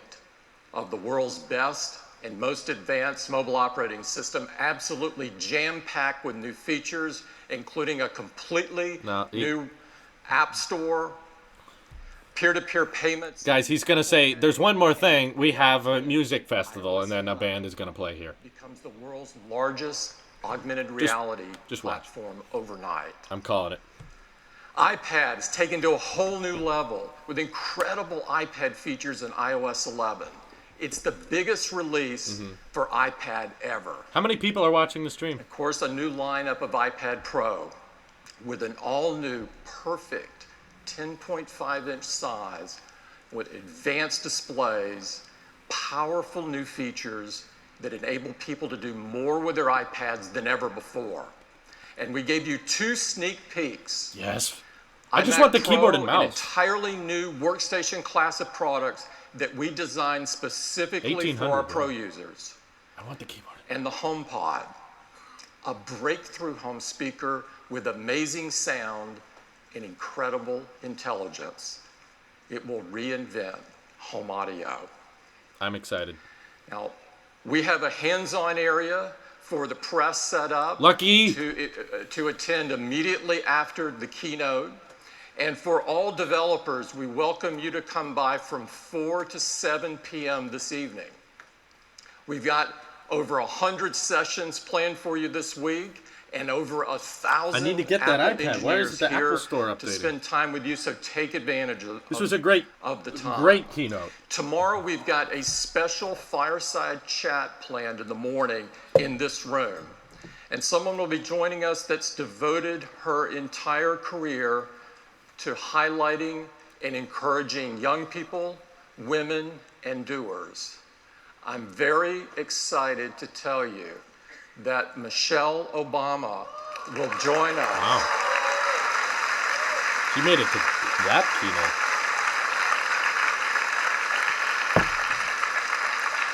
She'll be joining us for the open session in this room tomorrow, and she'll be talking about empowering people from all walks of life to change the world. This is a very special treat, and I encourage everyone to come. Are we wrapping it up? I hope everyone here has a fantastic week. Okay. Thank you. Thank you. That's it, everybody. Wow. So I've been reading the chat. Don't worry. I know I'm not answering everything, but let me turn off this window first so that we don't drop more frames. Okay. There's my beautiful background. Oh shoot, I need the chat. I can't read it. So I read a lot of the chat saying that you were disappointed or because you didn't get dark mode or stuff like that, but personally, I got just about everything I wanted. We got an iPad Pro, and it luckily ships with Lightning to USB-C, which was a big priority for me. I'm going to order it as soon as I can. Let me get the chat open here as fast as I can. I'm still in the subscriptions. Yes, and we have 1,800 people watching. Oh my gosh. So this also, thank you, all of you, for making this the most watched live stream I've ever had on this channel. The previous record was 300 people at once. Today, I believe we hit 2,000 at one point, which is incredible. But I'm excited for the newly designed iPad with thinner bezels. I'm going to be purchasing that as soon as I can. And then also, I have a developer account, so I will be installing iOS 11, macOS High Sierra, it's dank, as well as watchOS 4 and the new tvOS as soon as possible. I really like HomePod. I know it's a weird name, and I think it's like Apple. It's also not like Apple at the same time because they, when they introduce a new product, they like to name it something you weren't expecting. When it was the Apple Watch, they said everyone was thinking it would be the iWatch, and then it turned out to be the Apple Watch. Oh, we got a super chat. Thanks for the awesome stream, dude. You are welcome, Sakrom. Thank you for your donation of €2. Yeah, people are saying there were 2,000 people watching. Are they right now? Oh, there is. As we speak. My goodness. So, like, the HomePod, what I like about it is how minimalistic and simple it is, opposed to the other devices, which have, like, holes in one part and solid in one part and the ring. HomePod is symmetrical. I'm curious to see what the whole backside of it looks like because I don't know where the power plug is or anything. But I'll definitely be getting a HomePod. Luckily, $350 was not as bad price-wise as I thought it would be. It could have been a lot worse. So I'm very, very excited to try out the new iPad. And they're shipping very, very soon. So I am going to be trying to find it on the Apple Store as soon as I can. And here's the deal. I need to work on a recap video, an edited one, right over there. And here's how it's going to work. I like to give incentives for super chatters, and this would be a little inconvenient for me, but if you guys are willing to donate enough, because there's enough of you out there. And before I get into making that recap keynote, I want to shout out Taylosive Movie Reviews. I will be on that channel fairly often. My friend Dan is kind of hosting it. He's making daily content on Taylosive Movie Reviews. There's a friend of mine on Taylosive Gaming who's going to try to make daily content on there as well. I will also be on that channel. And if you haven't checked it out yet, please check out Taylosive Talks, where I do vlogs, podcasts. Hello World is the name of my new show where I sit down and talk about social commentary, not tech-related stuff. So please check out all that. But regardless, if you guys want, I will live stream myself making the next tech video. I will actually keep the live stream running as I record it, as I set up the camera and everything like that. If I can get, I gotta make it a little high because this is gonna be hard to do. $50 in Super Chat. One donation. If we can do one $50 donation, I'll do it. But I hope you understand. If we can't do that, it's fine. I need to get working on this because this is time-sensitive material, so I need to get started on it. And it's kind of hard to keep the MacBook stream running while making a video, but that's my number. And I'm gonna check the Apple Store while we're waiting here. 2017 people are watching. Oh, the Apple Store is up. There's a $5 donation. Love your channel. As an engineer, I appreciate your logic and thoughtfulness in your videos. Keep up the great work. Well, thank you. I appreciate that. All donations are still welcome. But the Apple Store, iPad Pro, App Store is up. 10.5-inch display. Here we go. Okay, it's space gray.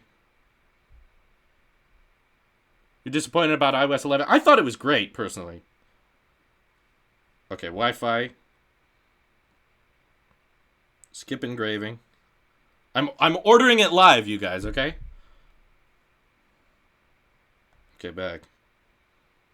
Where can I pick this up? Can I get it at an Apple Store?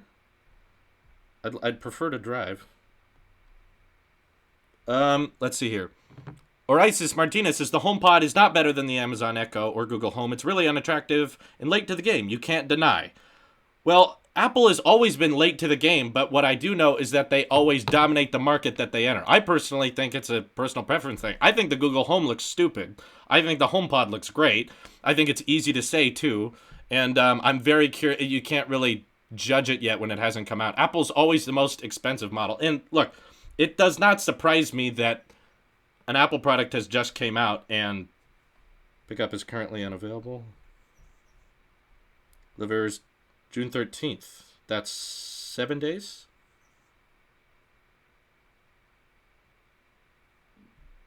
Wait. Can I change? I think I need... Crap. Dude, I'm excited for you getting that 10-inch iPad. Okay, guys. If you don't mind, I need to add a different card. So you guys can all just steal my debit card right now. I'm going to do this. I'm going to focus on this for a second because I know it's time sensitive and I don't want to get delayed. So I might change this. Okay. Give me a second here, guys. I'm just going to enter some information.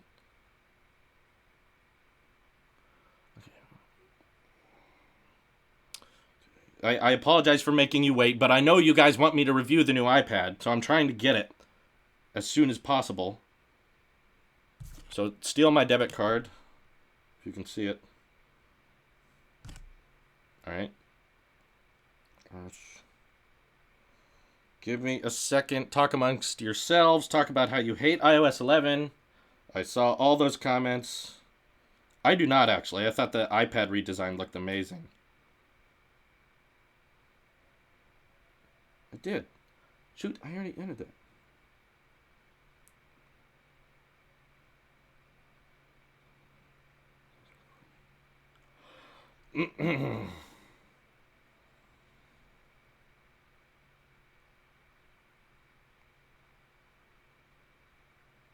Please.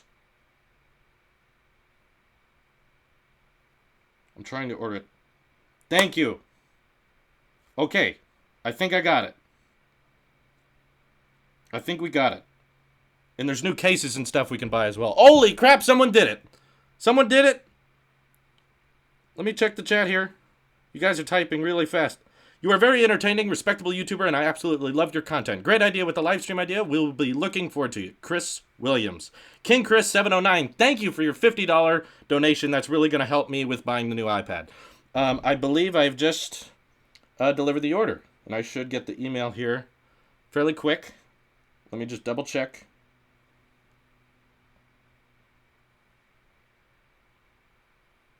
Okay. Ships in the next 5 business days. Awesome. I think we got it.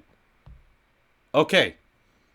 Thank you for the super chat, by the way. Okay, so now I have to live stream that.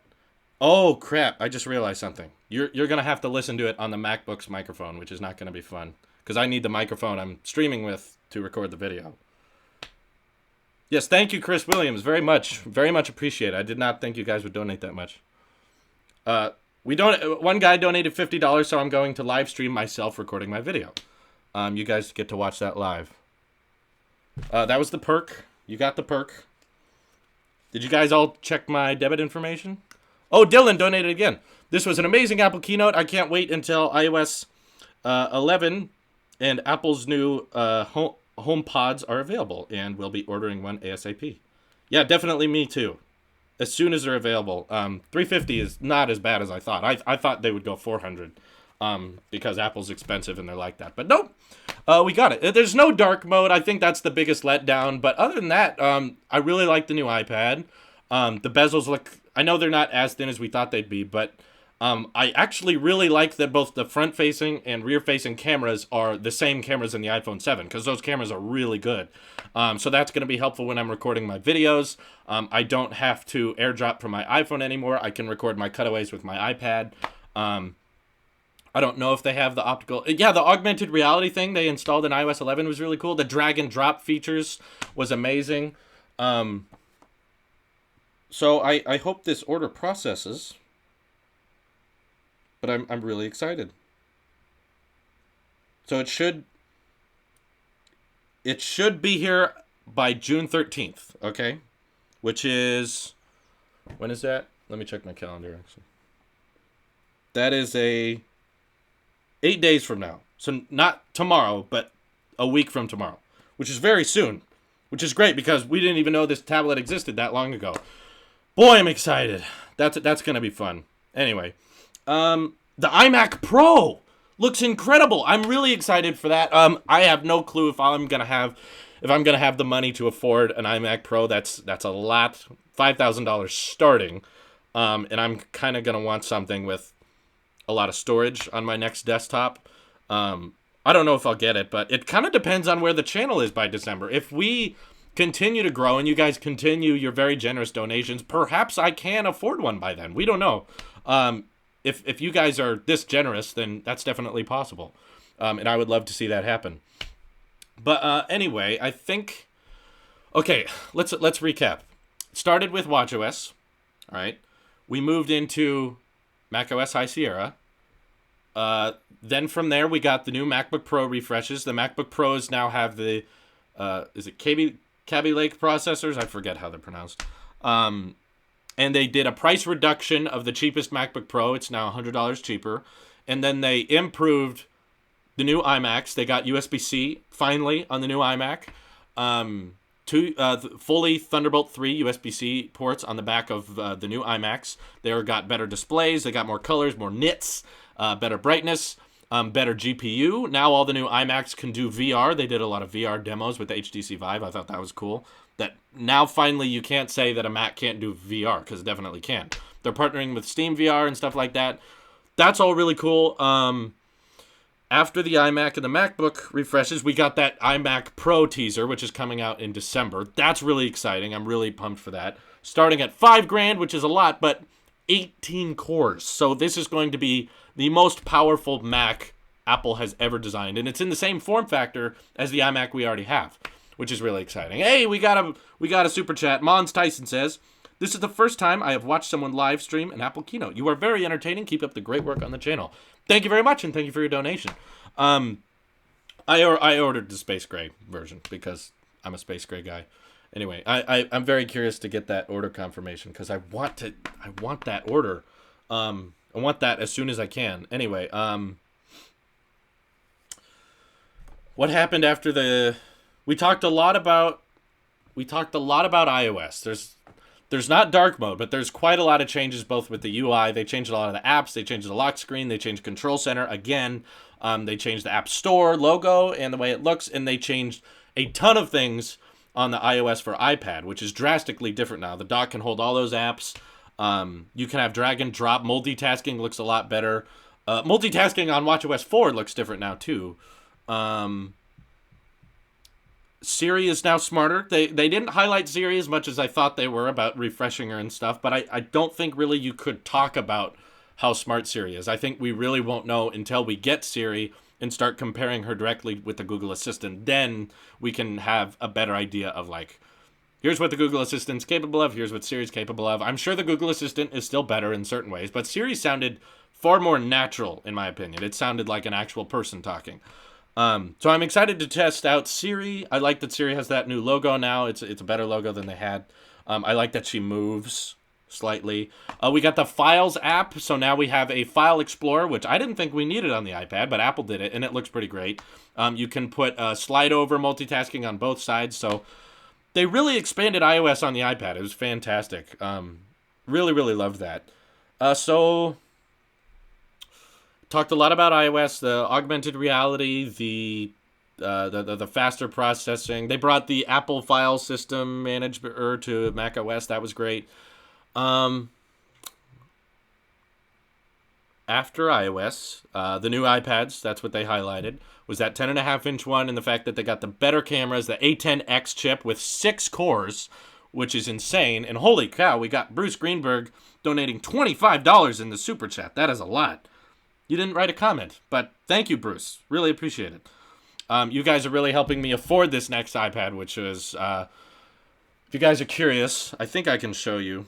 Let me try to bring up my order here, to see if I can show you. Where is it? Where's my orders? Here they are. I don't want to give away any personal information in the process, but I got the 512.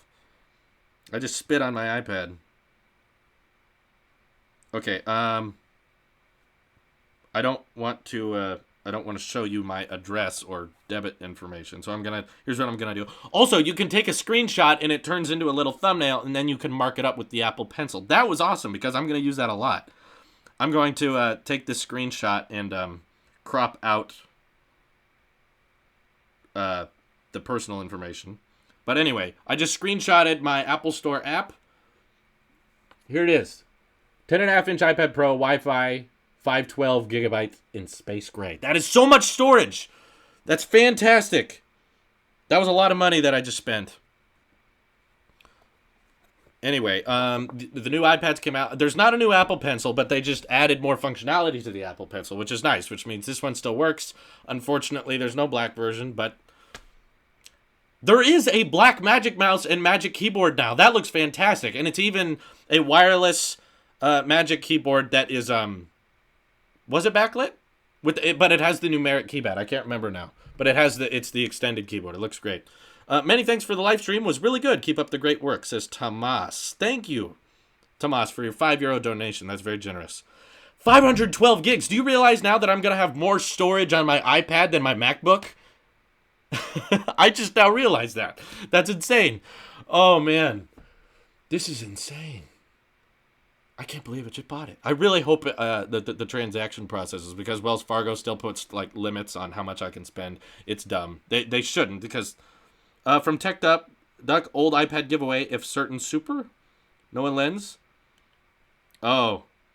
I guess I could sell my iPad Pro live, because I actually had a cousin who was interested in buying this, but I'm not prepared to do a giveaway yet. I'm probably going to have to sell this in order to afford the new one. But I can't afford the new one. It's just I need to have buffer zones for money. Anyway.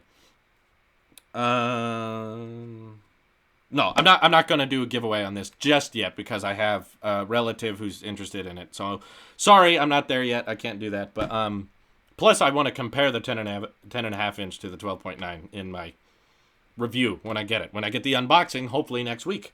That'll be exciting. Yeah, I just bought it. I have the money to afford it. I just mean I don't like wiping out my entire debit account. I didn't wipe it out. I need to compensate, with other spendages. You should review Affinity Photo app they showed. Oh, thank you for that donation, C. Zalo. Yeah, I should. That looked really cool. It looked like a Adobe Photoshop replicator on the iPad. I really just want someone to bring Final Cut over. If they can bring over Photoshop. There's new smart covers, but no iPad cases for the back. Oh, really? Isla Rose donated $5. Thank you for your donation. I haven't, clearly, you know what I've been doing. I haven't looked around on the Apple Store app for very long. So, let me see some accessories here. Let me just explore a little bit. Shop, accessories. Cases and protection. Oh, they posted a bunch of new. There's an Apple Pencil case now at the Apple's. Shoot, you see it down here? This one. I think it comes in, different colors. That's interesting. And that, they have they have sleeves now that have the Apple Pencil holder built in, which is really nice. Can I get a filter? Just iPad Pro 10.5 inch accessories. Oh, they got the smart cover in interesting colors. Look at that bright yellow. They don't have red, which is sad. I wish they had a red one. They have leather ones. They have the smart keyboard.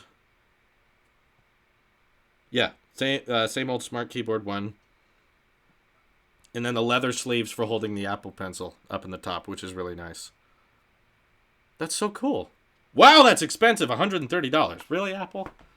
Just for the Apple Pencil? Anyway, we got a different donation. Patrick Otasan says, are you going to buy the smart keyboard too? I don't think so. I never got the smart keyboard for the 12.9 inch I have right now because I'm really good at a virtual keyboard. That doesn't bother me. So I probably won't do that because it is also $160, which is a lot, and I'm fine with a virtual keyboard. Anyway, let's see. I got to live stream myself making this video. So if you... Yeah, Charles Lee from Patreon, who supports me on Patreon, thank you, says, one of the most exciting keynotes in a long time. I agree. He was pumped, and he's an Apple sheep. If you don't mind, for technical difficulty reasons, I'm just going to disconnect my microphone from the laptop, so you might not hear me for a second, because I need the microphone to record the video. So here I go. I'm just going to unplug this.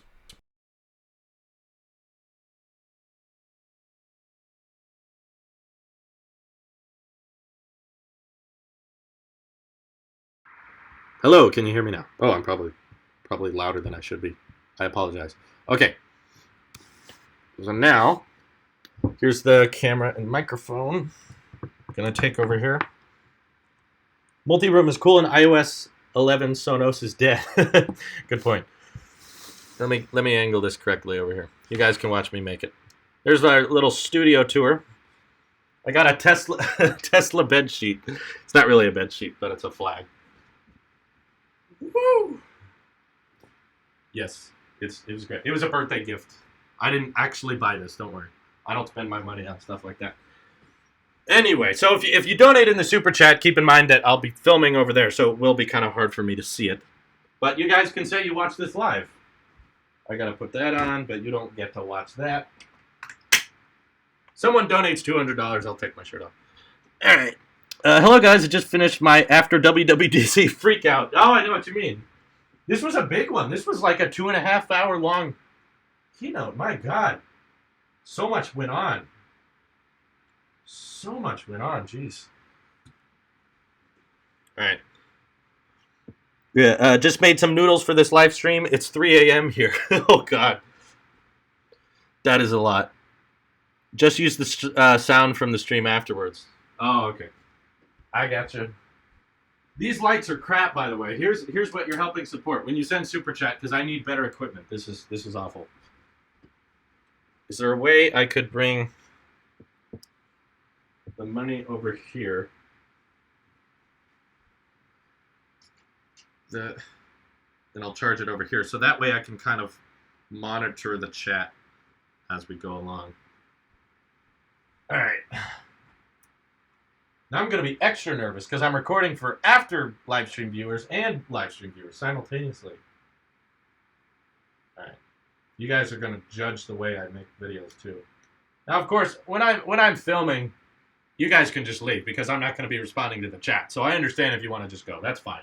This is just watching the video be made live is just kind of like an added perk. It's because that one guy, Chris, donated $50 in Super Chat very generously. Because he did that, then it's fine. It's fine. You guys can stay. You can go. It's fine. You don't have to stay here. Either way, I'm excited. I'm still shaky about it. Oh, just gotta let out this energy too. And I'm really hungry. Also, I'm starving right now. Okay. So I take this light, I put it out here, and that's how I focus on it. Seriously, so many generous donations today. Thank you so much. Quite a viewed live stream. I don't think we've ever had one like this. Do you think we'll beat 2,000 as a record next time with the iPhone edition unveiling? That's going to be pretty big. That's going to be a big deal. But I feel like it's going to disappoint everyone. Because everyone always gets disappointed. People are already disappointed.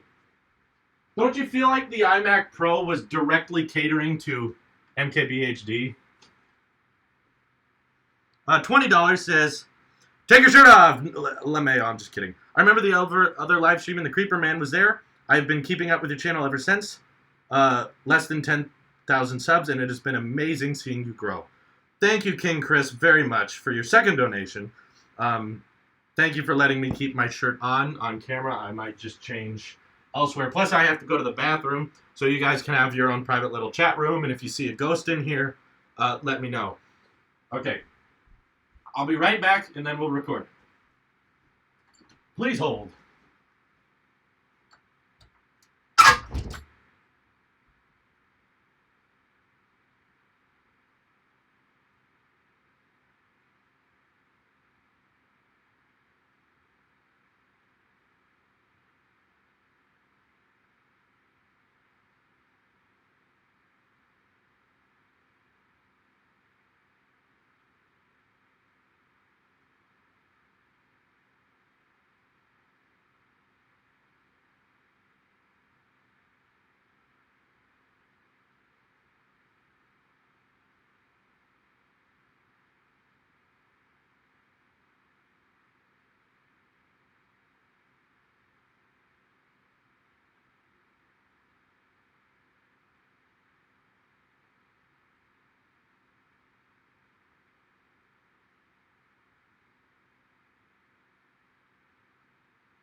And we're back. Hope no one super chatted while I was gone. Would hate to miss it. Okay, I think we're good. Everyone says ghost. Good. We missed everything. Great. We still got over 1,000 people watching. That's too much. That's far too much. Okay, good. Cameras ready. These lights are so terrible. I need new ones. Did someone donate again? I think I saw something. Another 20. You give me hope to continue doing what I'm doing with my channel. Haven't made a video since my motorcycle wreck. Oh, I'm so sorry. But it will come, I know. Thanks for being a classy, motivated young man with a good head on your shoulders. King Chris. So many super chats. Really appreciate it. Can everyone please just check out his channel? $20. Again, you've earned every dime. I just recently became a Patreon, so I'll be around for a good while longer. Looking forward to watching you make your video. Have an awesome day. King Chris, so much. Goodness. I wouldn't donate that much, but thank you. I'm not going to stop you. You're being far too generous, Chris. Thank you so much. You're really helping me afford this next iPad. With all the super chats from this, we can afford one iPad case. Okay, are we ready? Is the mic on? Okay, I gotta get pumped. I gotta recollect my thoughts here. You'll see how I make my videos in a second. So I'm not gonna answer the chat while I'm recording. Okay? So if people join the live stream and say what's going on, just explain it to them. Just explain it. He's making a video right now. He'll check the chat afterwards. Okay? Thank you. Let me recollect. WatchOS. WatchOS. Hi, Sierra. Hi, Sierra. Siri. New watch face. There's new iMac Pro. There's the HomePod. The HomePod. There's the new iPad Pro. And there's the refreshed MacBooks. The iMac. Okay. I'll find my way. I'll make it through this.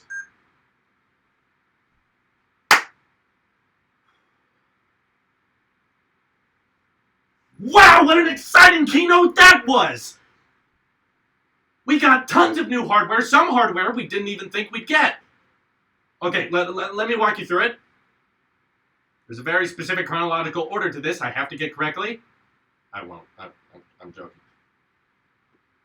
So it all started out with WatchOS 4. We're getting a couple new watch faces with Toy Story, as well as Kaleidoscope Vision that kind of looks trippy. There's kind of like an underlining marijuana theme throughout this keynote. I'll get to that in a second. There's also the new Siri watch face because Siri is being updated across all of her devices. So now you can have widgets that adapt depending on what time of the day it is. That's really useful. And Siri also has this beautiful new logo that also makes its appearance on all the new devices. The Activity app has been redesigned with new animations. The dock looks different now. So WatchOS 4 is a pretty noticeable upgrade, but nothing too crazy like Scribble. I thought that was revolutionary.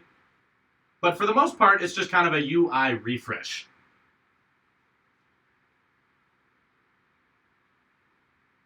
After WatchOS 4, they jumped right into the new name of macOS. What's it going to be?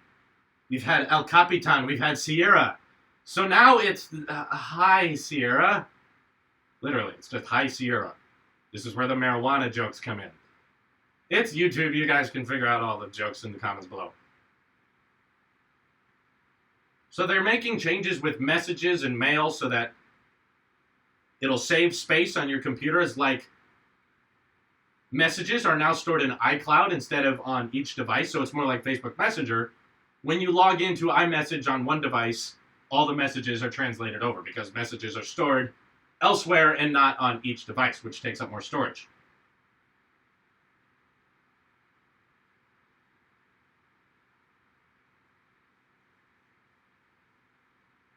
They made a couple changes with Safari. However, for the most part, High Sierra is not drastically different. There's a lot going on behind the scenes, though. They're using the new Apple file management system, which is supposed to make things really fast. So duplicating files is now really quick. It's the same management system they used on iOS. So it's basically just really nice speed improvements, but visually not too many differences, which is fine. I like it the way it is. That's when they got into the hardware. So unexpectedly, they refreshed the new iMac. They now have two Thunderbolt 3 USB-C ports on the back, replacing the old Thunderbolt 2.0. They've improved the displays. They're more colorful, they're brighter now. And now all of the new iMacs have better graphics starting prices. So now all of the new iMacs have similar starting prices to before, actually a little cheaper, but all of their graphics have been updated. They're all getting seventh generation Intel Core processor chips. And they talked a lot about virtual reality, something I wasn't expecting. They did a whole HTC Vive demo that was entirely powered via 27-inch 5K iMac. They're showing off that with these new graphics cards, we can now have Steam VR as well as Unreal Engine, that type of virtual reality can now work with Macintosh, where before that was impossible.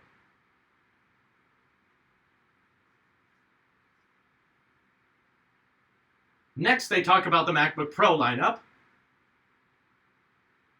No MacBook Air refresh, I told you.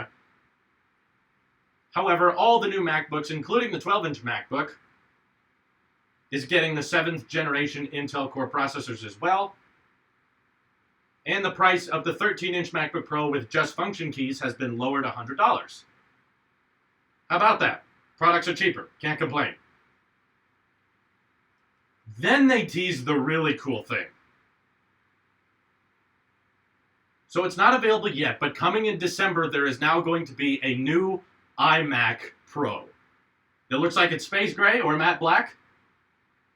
It's got 4 USB-C ports on the back, just like your MacBook Pro, but it also has regular USB ports on the back, SD card slot, and even an Ethernet port.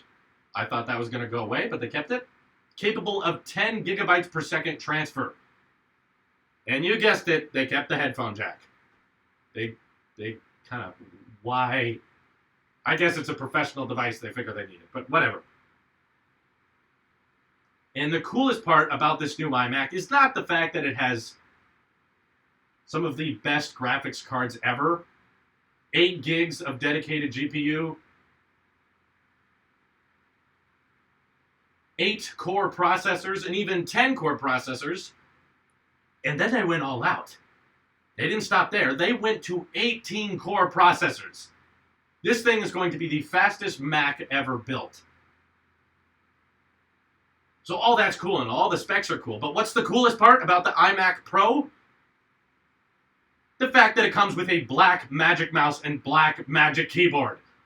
Apple, you need to make more things black. It looks so cool. I personally just want to buy the black Magic Mouse and Magic Keyboard as they are. I don't need the iMac Pro, just want that external mouse and keyboard stuff. That looks incredible. So pumped. It starts at $5,000 though, so that's insane.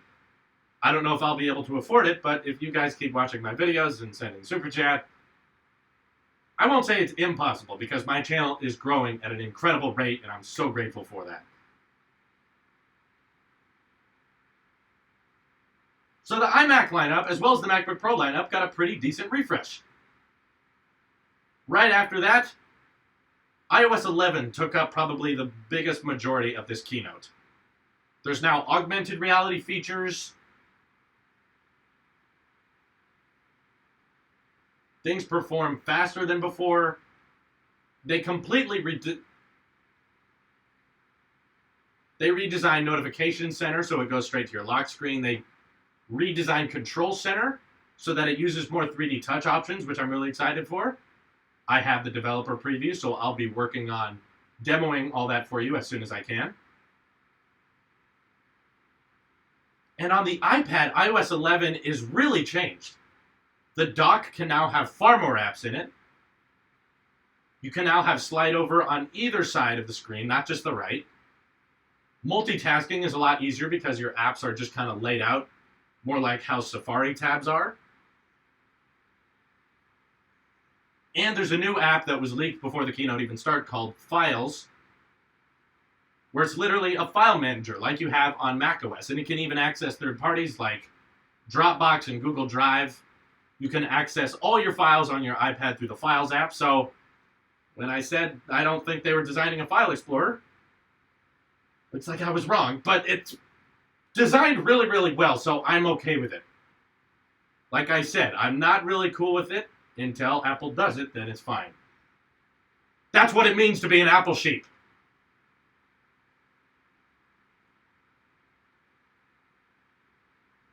They also redesigned the App Store pretty heavily for iOS 11. They have a Today page and a Game tab and an Apps tab, and it kind of resembles Apple News a lot, and I think Apple's very proud of what Apple News created because customer satisfaction for that app was pretty high. So they're just kind of bringing that over to Messages and the App Store. Everything kind of looks different.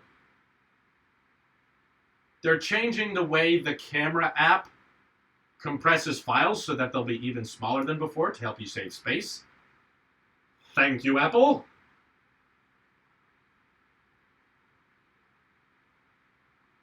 And they talked about having a do not disturb while driving mode where the phone kind of detects when you use your phone while driving and says, hey, maybe that's not a good idea. And of course you can turn that off. They're not going to force you to turn on do not disturb, but they're just going to recommend it. Just so that not texting while driving is a lot easier. Can't shame them for that. That's important.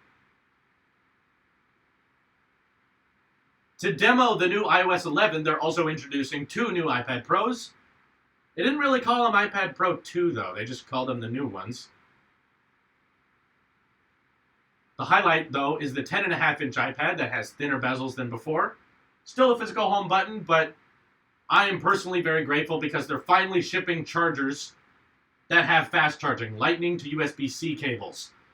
Thank you, Apple. You should have done this a long time ago. Should have done it with the iPhone 7. But you course corrected, and here we are. The cameras on the new iPad Pro are the same cameras they use in the iPhone 7, both the front-facing and rear, which means quality is going to be superb. And the refresh rate of this iPad is at 120 hertz. So apparently things just look incredibly smooth compared to before, as well as Apple Pencil drawing is just more fluid and better designed, I guess.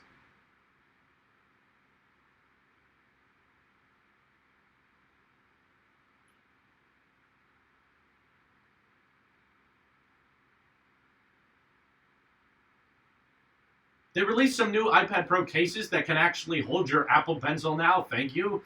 That's what I was asking for in the next generation.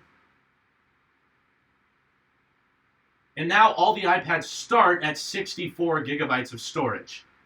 Very, very high, and they extend all the way up to 512 gigs. That's a lot of storage, but yeah, I'll take it. Fan-freaking-tastic.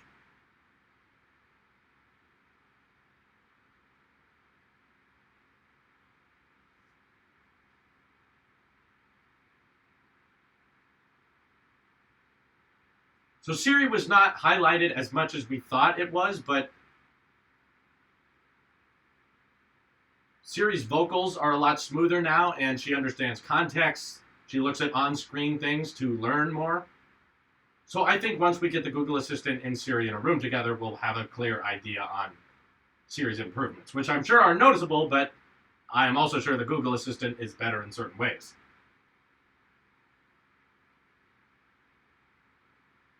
Now, the big wow factor that has a lot of people really angry, at least during my live stream, is Apple's new smart speaker called HomePod. Yeah, it's kind of a weird name.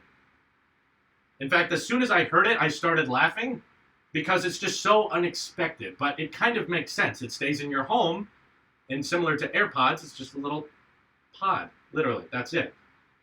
It's supposedly really small, but it has a lot of subwoofer power. It recognizes the room it's in with all the speakers it has around it. And it's exactly what I would expect from a new Apple product lineup. So for one, what do? You name it something no one you'd thought name it. You would name it something no one would guess. See, before the Apple Watch came out, we thought it was going to be called the iWatch. Nope, Apple tricked us. Went the Apple Watch route. Didn't see that coming.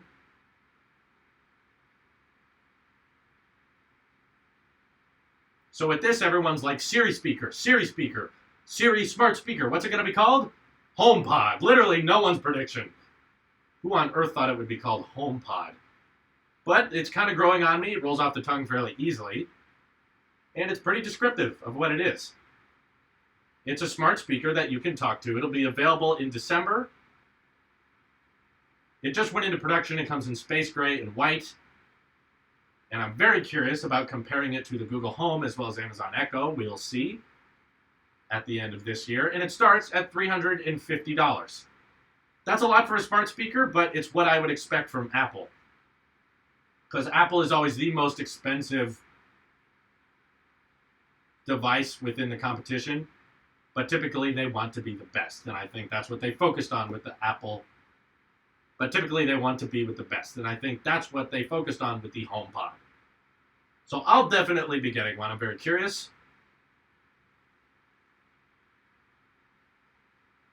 And go ahead, write all your hate comments. Wow, Apple had a keynote and people were disappointed? That only happens every single time. People are right. Apple's out of ideas. This was a letdown to me. And I own a MacBook, so I'm okay to say this. Shut up. There's not one single Apple product in existence that has been released where absolutely no one complained. And everyone called it innovative. Everyone always calls their new product stupid and shows that they're desperate. They said that about the iPhone, the iPad, the AirPods, the Apple Watch. And then they all exploded and then leaded their industry. So take that as you will. This was a very long and stocked full keynote, and I am very satisfied with it. I got a lot of what I wanted to see, and I think this compensates for not having a keynote earlier in the year. What did you guys all think of the Apple WWDC keynote? I just ordered my new iPad, so I'm very excited to unbox it and review it for you guys. Feel free to donate to Patreon to help me pay for it, but you don't have to. Just watching videos is supportive enough. I thought this was a very eventful keynote that we haven't had in quite a while. We finally know what the Siri speaker looks like, and I kind of like the design. It's very minimalistic. It's very simple and basic, and it's something Steve Jobs, I think, would be proud of. So let me know all your thoughts and hateful criticisms in the comments below. This is your Apple Sheep here, and I will see you in the next one. Okay, we did it.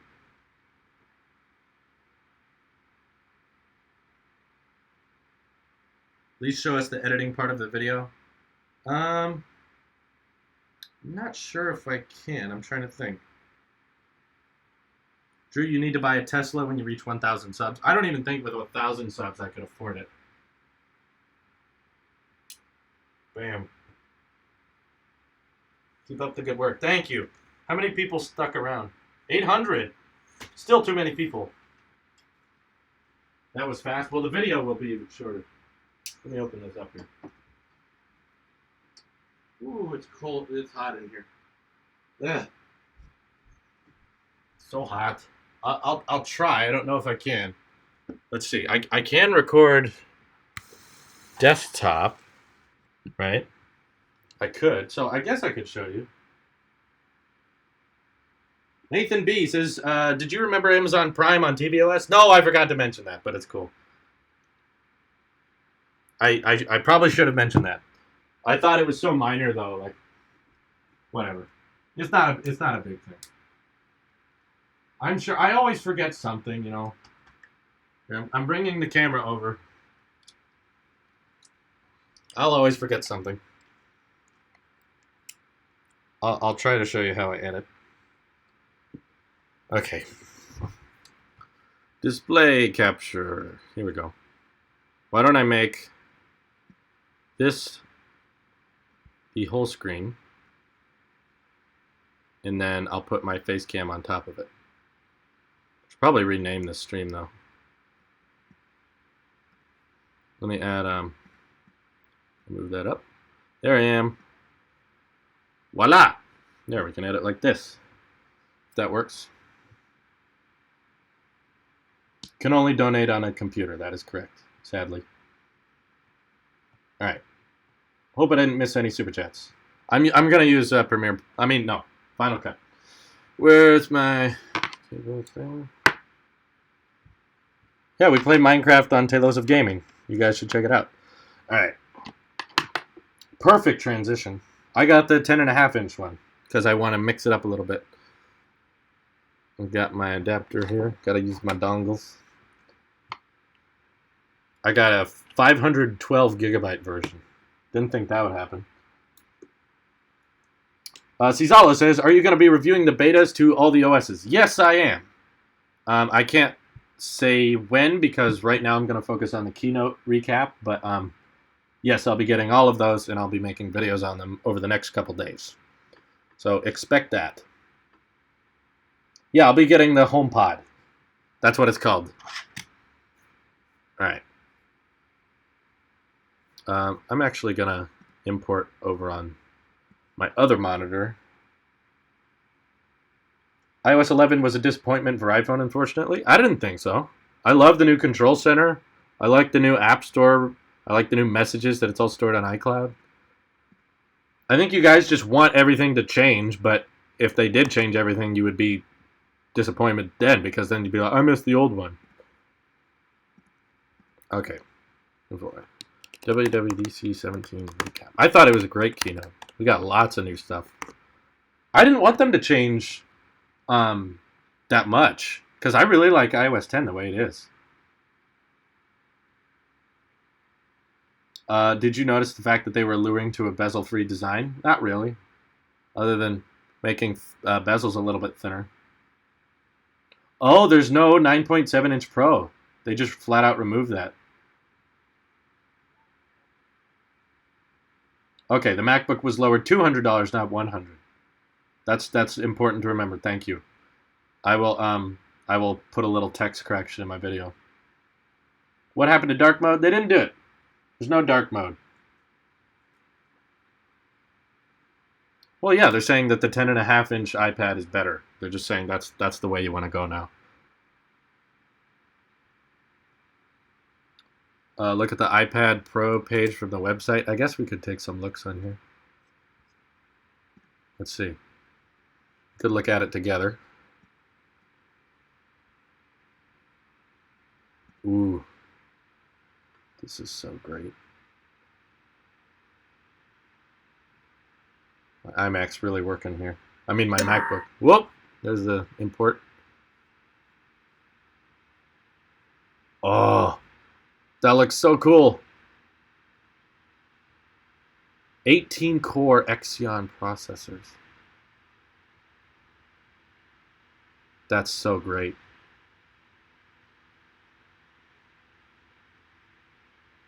Xeon Pro, 4 gigabytes or 16 gigabytes high bandwidth memory. Works with VR. See, there's the 4 USB-C ports on the back. Up to 128 gigabytes of RAM. It's fantastic.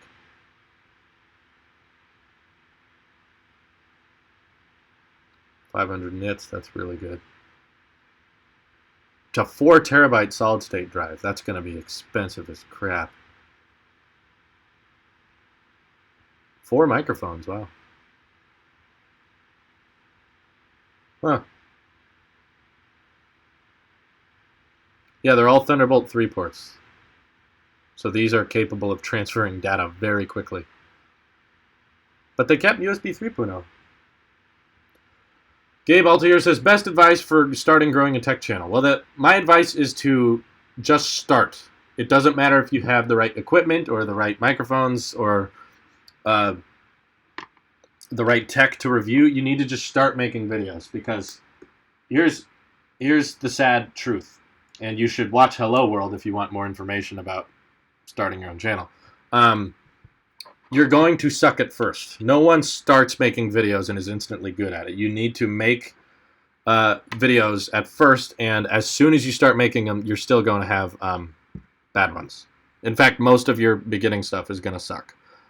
People would probably still say that my stuff sucks already. But you just, every time you make one, you try to make it a little bit better than the last one. Just start making them as fast as you can, move on, keep growing. So that's all I'm going to recommend, is that you make the movies. Don't wait for the right tech or the right advice. Don't wait for me to tell you what to do. Just do it. Oh, that's cool. I'm sad, though, they don't have Bluetooth 5. I wish they would have gotten Bluetooth 5.0.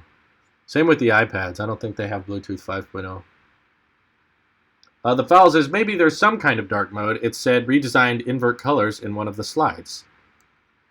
Oh, so maybe they had a very basic iPad Mini 4 still there. Huh. They had a very basic dark mode edition, but they didn't want to cover it. Is the MacBook Air still here? Yeah, it's still there. They didn't discontinue the MacBook Air. But here's the new iPad. Check out the new commercial. Well, I watched the keynote. They still don't have a rose gold option for the 12.9 inch, but they did add the flash on the back, so that's neat.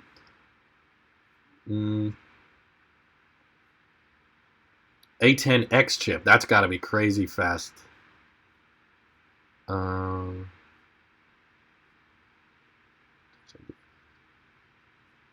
Sensors. Yeah, Bluetooth 4.2. They didn't get Bluetooth 5, which is sad. But I'll still take it. I'm still curious. Neat. Well, cool. Well, I kept you around for the filming. There's the HomePod. Huh.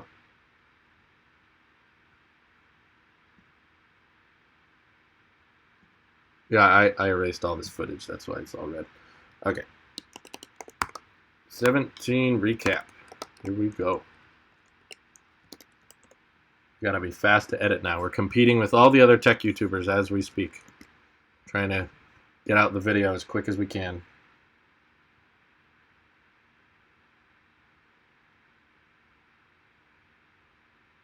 It's frozen too. What do you mean it's frozen? Yeah, macOS 420's here. Whoop! We're importing. Nearly halfway to installing iOS 11. Well, I need to do that too. But I can't do that while I'm live.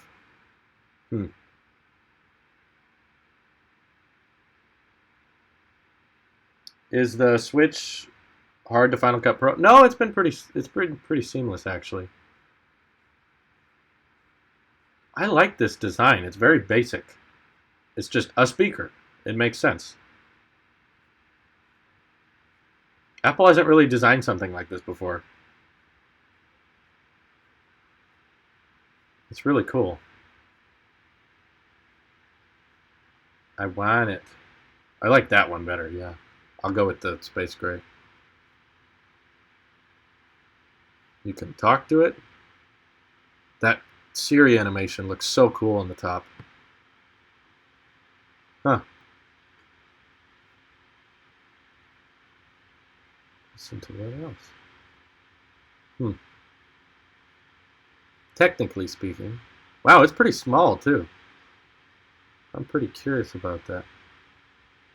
So Ming Chi was saying that it kind of looks like a Mac Pro. I guess he's not wrong, but I guess people probably took that a little too literally.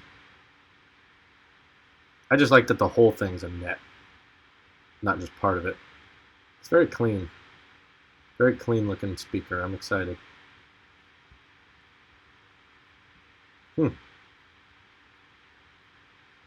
Where is that? Is this the music tab? If we go to music, do we see it?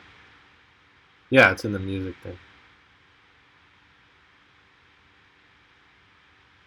The notification center is customizable. That's cool. And I think Apple's going to be real smart with which device activates when you say that term. You know, that term. I'm trying not to set up your devices. Okay, recap. Now you guys can all judge my editing and be like, hey, you're not doing it right. Shut up. I'll do what I want. Ooh, this might take a while to edit. How about this, guys? I could keep live streaming, but I'm probably confusing a lot of people who are joining. So I said I would live stream my reaction to the keynote and the filming, but I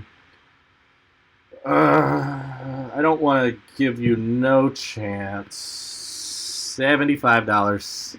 Yeah, because this is already working. It's making the computer work twice as hard. So I'll show you the editing process if we get a $75 donation. But if we don't, that's fine. I need to work on this. This is kind of important. And I need to start installing iOS on my devices. So the longer I live stream, the further I delay the iOS 11, and the more I delay macOS High Sierra, la da da da da, you know. You screwed businessman. No, I'm just trying to give you guys incentives because I really don't think I can keep live streaming. It's not that easy. The computer has to work twice as hard, and I can't render things as fast. And I need to start, like I said, I need to start installing iOS 11 on my iPad and iPhone and watchOS 4. So I'm just trying to say, if I'm going to delay all that, I need to have some pretty justifiable causes. I want to keep live streaming. I understand that most of you guys would probably watch me live stream forever. There's tons of live streams on Talos of Talks. When will the beta come out for the rest of the people? I don't know. I gotta post on Patreon. See, my frame rate's already lagging when I'm trying to edit this because I'm live streaming while I'm editing. So it's been fun, guys, but I need to work on this, and I need to make sure my computer can fully render everything. The iPod 7 will never be a thing. Please stop asking about it. Please stop asking. It looks like a squished Mac Pro. Yeah, that's a good description. It's very squished. And it's $350. Same price as an Apple Watch. It's funny how they got that matched.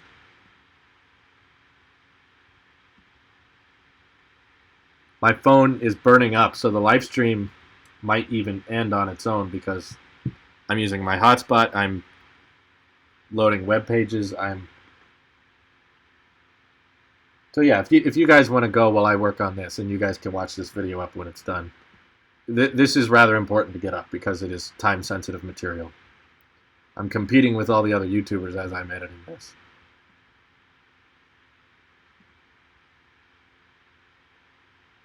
Thanks for the great live stream, Drew. Till next time. Yes, thank you, Amelia Pond. Thank you, everyone, for watching.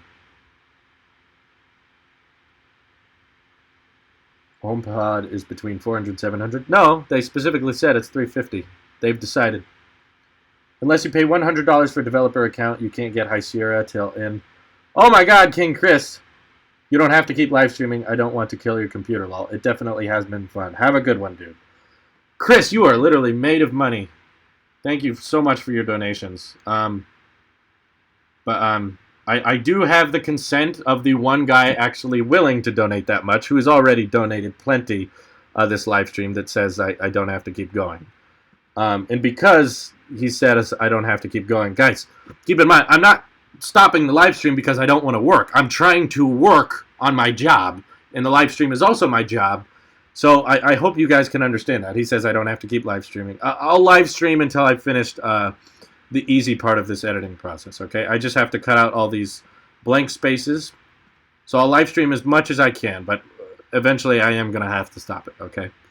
I hope you guys can get that. But I know, it sucks that I can't live stream the entire thing, but I got a 15-inch MacBook Pro. It's only capable of doing so much. If we have an iMac Pro at the end of the year, maybe it'll have the power to do that.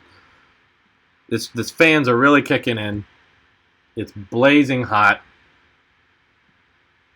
It's been live streaming all morning, 3 hours straight, longer than that. So we're asking a lot right now. King Chris, seriously, big shout out. Made of money. You could use that money to get a developer account. I have a developer account already, by the way, so because I already get the betas to test. I did all the iOS 10 betas last year. I did videos on those, if you remember. That was fun. Let's see, my mouse is really laggy right now because I'm live streaming. My mouse is usually much more fluid than this. Yes, if you donate $500, I will buy the iMac Pro no matter what. Okay, King Chris, don't take that seriously. That was mostly sarcasm. Please do not donate $500 for the iMac Pro. That's too much. The highest donation I've got on this channel was for a weird reason, and I don't like that. The other night, someone donated, I think, $100 for me to take my shirt off. That was weird. That was very bizarre. I did not do it, by the way. That's not how this channel works. All this money you're sending is going directly to Apple, by the way. So I spent a lot. I did not think the iPad Pro would be available for order. So, like, today, I did not think that's how it was going to work. I'm just glad we got all the hardware we were hoping for. Dark mode, it's fine. What I wanted was a nice refresh to iOS, and I said dark mode would be a nice way to refresh iOS, but instead they refreshed Control Center, Notification Center, the App Store, Messages app. They refreshed it in different ways, and I'm very okay with that. I like what they did. I'm fine with it. I can wait for the iPhone edition to not have dark mode, and if we don't have dark mode on the iPhone edition, so be it. Big deal. It's fine. You can use your little inverted colors trick to triple click the home button.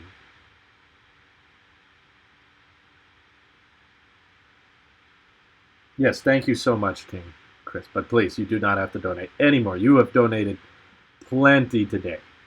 Plenty. Everyone who's donated, you've gone above and beyond, because a lot of you guys don't realize, just by watching my content, you are being helpful. Just by simply watching videos, it's useful. That helps me make more videos, which is what I want to do. You guys are making this possible. Should I get iOS 11 if I have an iPhone 5S? I don't know. I'm not sure if it supports it. It might. I don't think it does though. I think that's the 64-bit only. But I'm sure I'm gonna open the news here any second, and everyone's gonna be laughing about the HomePod and how Apple's out of ideas, and that today's keynote was extremely disappointing. Then the HomePod will come out and crush all the criticisms. Everyone will love it. Everyone's gonna say it's magically beautiful sound and Siri works great, but right now everyone's just gonna make fun of Apple. That's what time we're in. Yeah, iPhone 5S does not support iOS 11, sadly. Just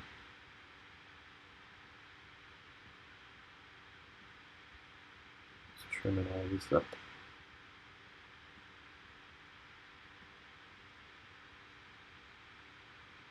Already said my bad. That iMac Pro, though, yeah, for real. iMac Pro is incredible, and I want one. I love how it's space gray, and I just want the keyboard and mouse. Oh, the 5S does support iOS 11. Okay, thank you, Xander. You guys can figure that out in the chat yourself.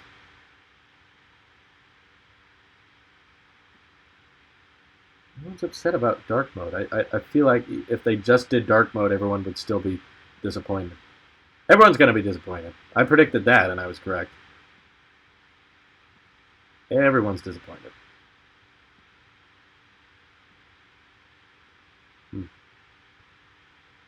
Love your channel. Thank you. Why isn't there an auto feature to remove silent parts? Right? That would save so much time if they could just go through with the computer and delete all of this empty space. I feel like there's an algorithm that should be able to do that. Did a lot of searching. I couldn't find one. Why is the new keyboard only available in white? What new keyboard?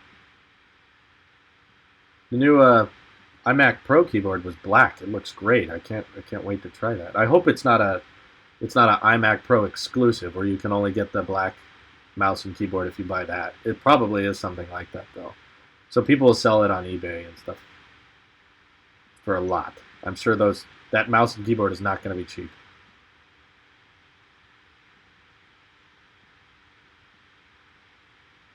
$600 people still watching. Why? This is so boring. Would you ever switch to Android if they outperformed Apple? They have not yet. They're not there yet. Should I buy today's iMac or wait until iMac Pro comes out? I say wait for iMac Pro. That looks great. I think everyone should get one of those. I'm very excited. Plus only 2 USB-C ports. Like, I'm glad they added them, but only 2, really? On an iMac? I'm glad that the next iMac Pro will have 4. That makes more sense. That's what a MacBook Pro has. But I'm surprised they kept around the USB-A keys. I mean ports. And I was not expecting the new 2017 iMac to be unveiled at the Developers Conference. That was a surprise. A hardware surprise, of all things. And we also saw all the stuff we thought we were going to see. New iPad, HomePod, and of course, all the OS refreshes. I'm guessing that in 2018, when they redesigned the Mac Pro, again, it's going to outperform the iMac Pro. They're going to have, I don't know, 24 core processors, 12 gigs of dedicated GPU. But yeah, it's going to be kind of hard for people to complain on the iMac Pro about not having enough specs, given you can have 4 terabytes of SSD and you can have, 128 gigabytes of RAM. Loic Enquiz, thank you for your super chat, says, hey, will you upload you watching the keynote? I will try to. The last time I live streamed watching a keynote, Google didn't save it. I just hit end live streaming, and typically when that happens, you see the live stream in your video manager, and they just didn't save it. It was just erased, gone forever. Don't know where it went. So when I hit stop streaming on OBS, I hope it saves it, but last time it didn't, so I guess we'll find out. We will find out. But yeah, I'm psyched to update all my devices. I'm very psyched. Especially my watch. I want to get that new dock. And the new Siri logo looks great.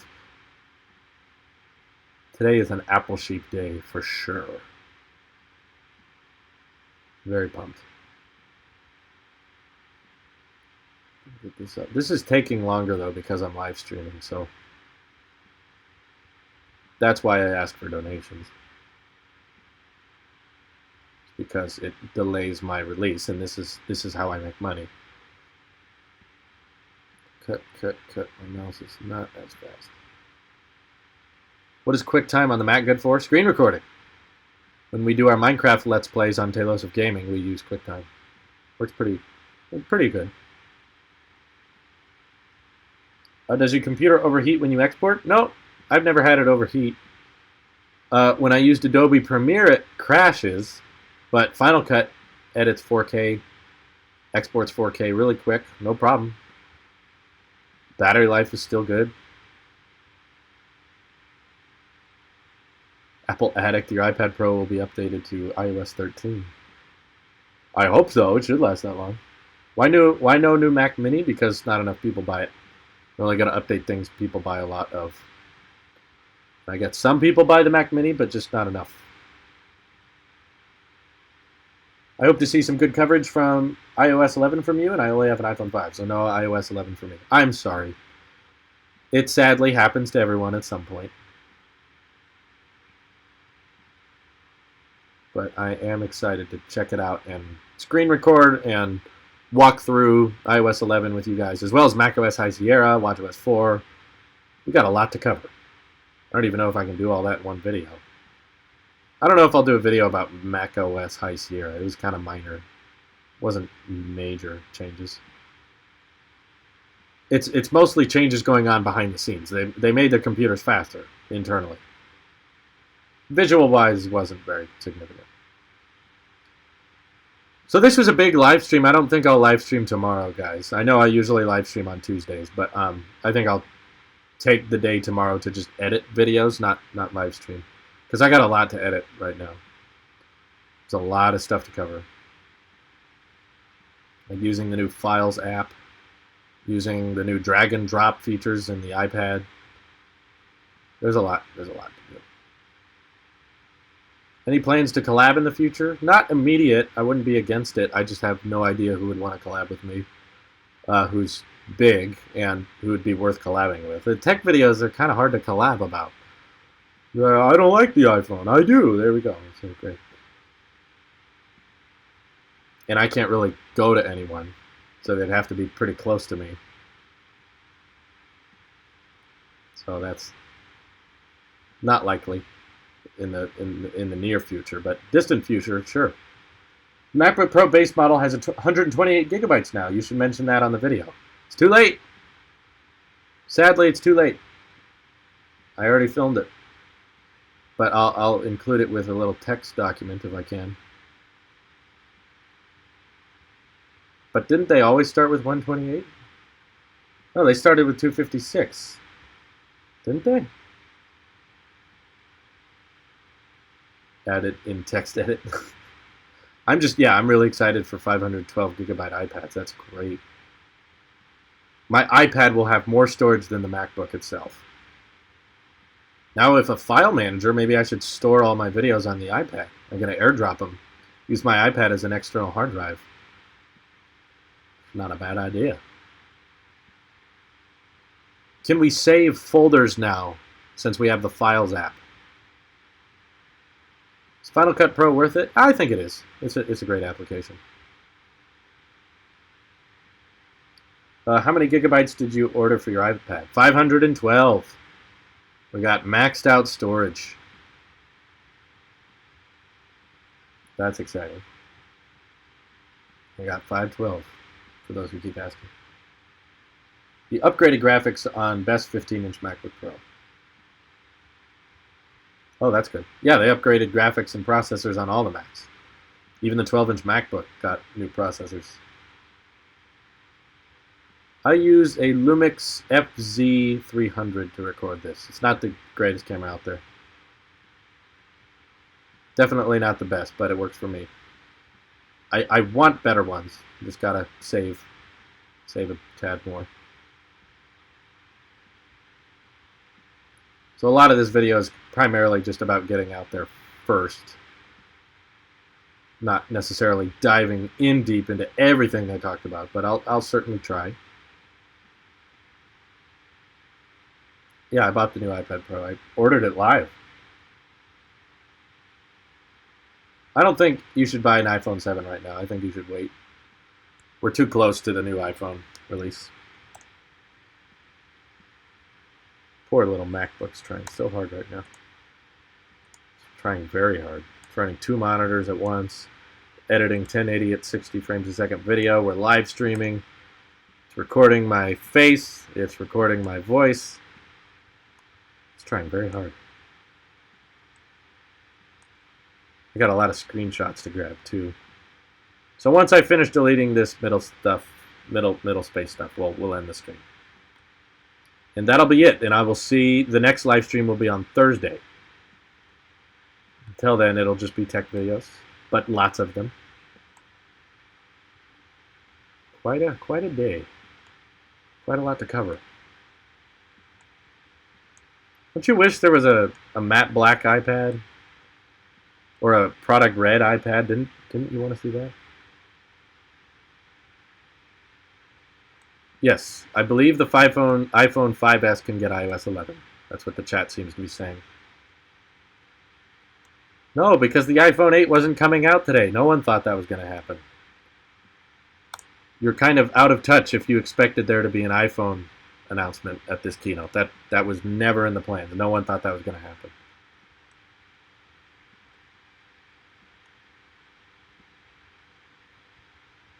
Oh wow, look, we're actually getting spam. If someone donates $100, will you live stream the rest? No. I really got to get this done, guys. I'll make it impossible. $300, please. Please, no one do that. You'd have to donate $300 for me to live stream the actual editing process. But don't do that. Don't do that. You know what? It's not happening. Yeah, this is probably one of the highest super chatted live streams I've ever had. Why no touch bar? Yeah, I don't know. I guess they figured touch bar on a Magic Keyboard wasn't worth it.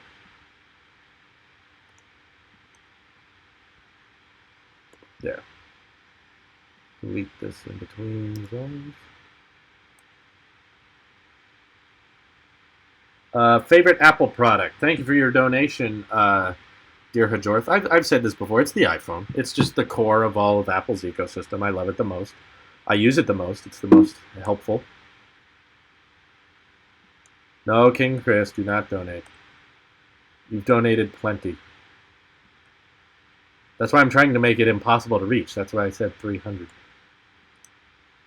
I'm going to just delete all this empty space here, and then I'm going to end the stream. Like, if anything, you guys are helping me buy the HomePod. That's what this live stream was for. This was the HomePod charity event. Help the Apple Sheep buy his Apple product. This live stream now is sponsored by Apple HomePod. Funny name. It should come in rose gold, too. Why not? 300 in the lowest currency? No. Come on. No cheating. You deserve 1 million subs? I don't know about that, but thank you. That's a little generous. And unrealistic. But, maybe one day. We'll see. Nothing's impossible. Yeah, it's still a funny name. I'm kind of laughing about it, but... No, I don't think it's terrible. I will defend it. That's what I do in these videos. I defend things. I remember when the iPhone 6s came out and everyone was like, oh, that was disappointing. Now the iPhone 7 comes out. Everyone's like, oh, they're out of ideas. The iPhone 6 was a worthy upgrade. It's like, it's all fine after it's happened. No one appreciates Apple in the moment. They only appreciate what they used to do. Everyone thinks the Apple Watch is a joke, and it's the #1 selling smartwatch with the #1 highest in customer satisfaction. Just saying. Just saying. If I had 1 million subs, reading the chat would be incredibly difficult. I only have, what, 27,000 subscribers, and reading the chat is already really difficult. It goes so fast. I don't think HomePod is a bad name. It's just kind of funny. It just sounds funny. HomePod. It's my pod at my home. I live in the HomePod. Sounds like a name for a Martian dome that you like live in. The HomePod. The textile is going to get dirty. Well, that's why you get the black one. I wouldn't get the white HomePod. It looks nice though. And I'm glad they didn't partner with Beats. I don't like Beats. It rolls off the tongue really nice. That's what I like about it. Better than Siri Speaker. I think that's a little too many lists. It's a Siri Speaker. HomePod. Rolls off the tongue. I see why they went with it. What do you think the chances are of AirPods coming with the iPhone edition? Well, the latest rumor says that's going to happen, but no guarantees. And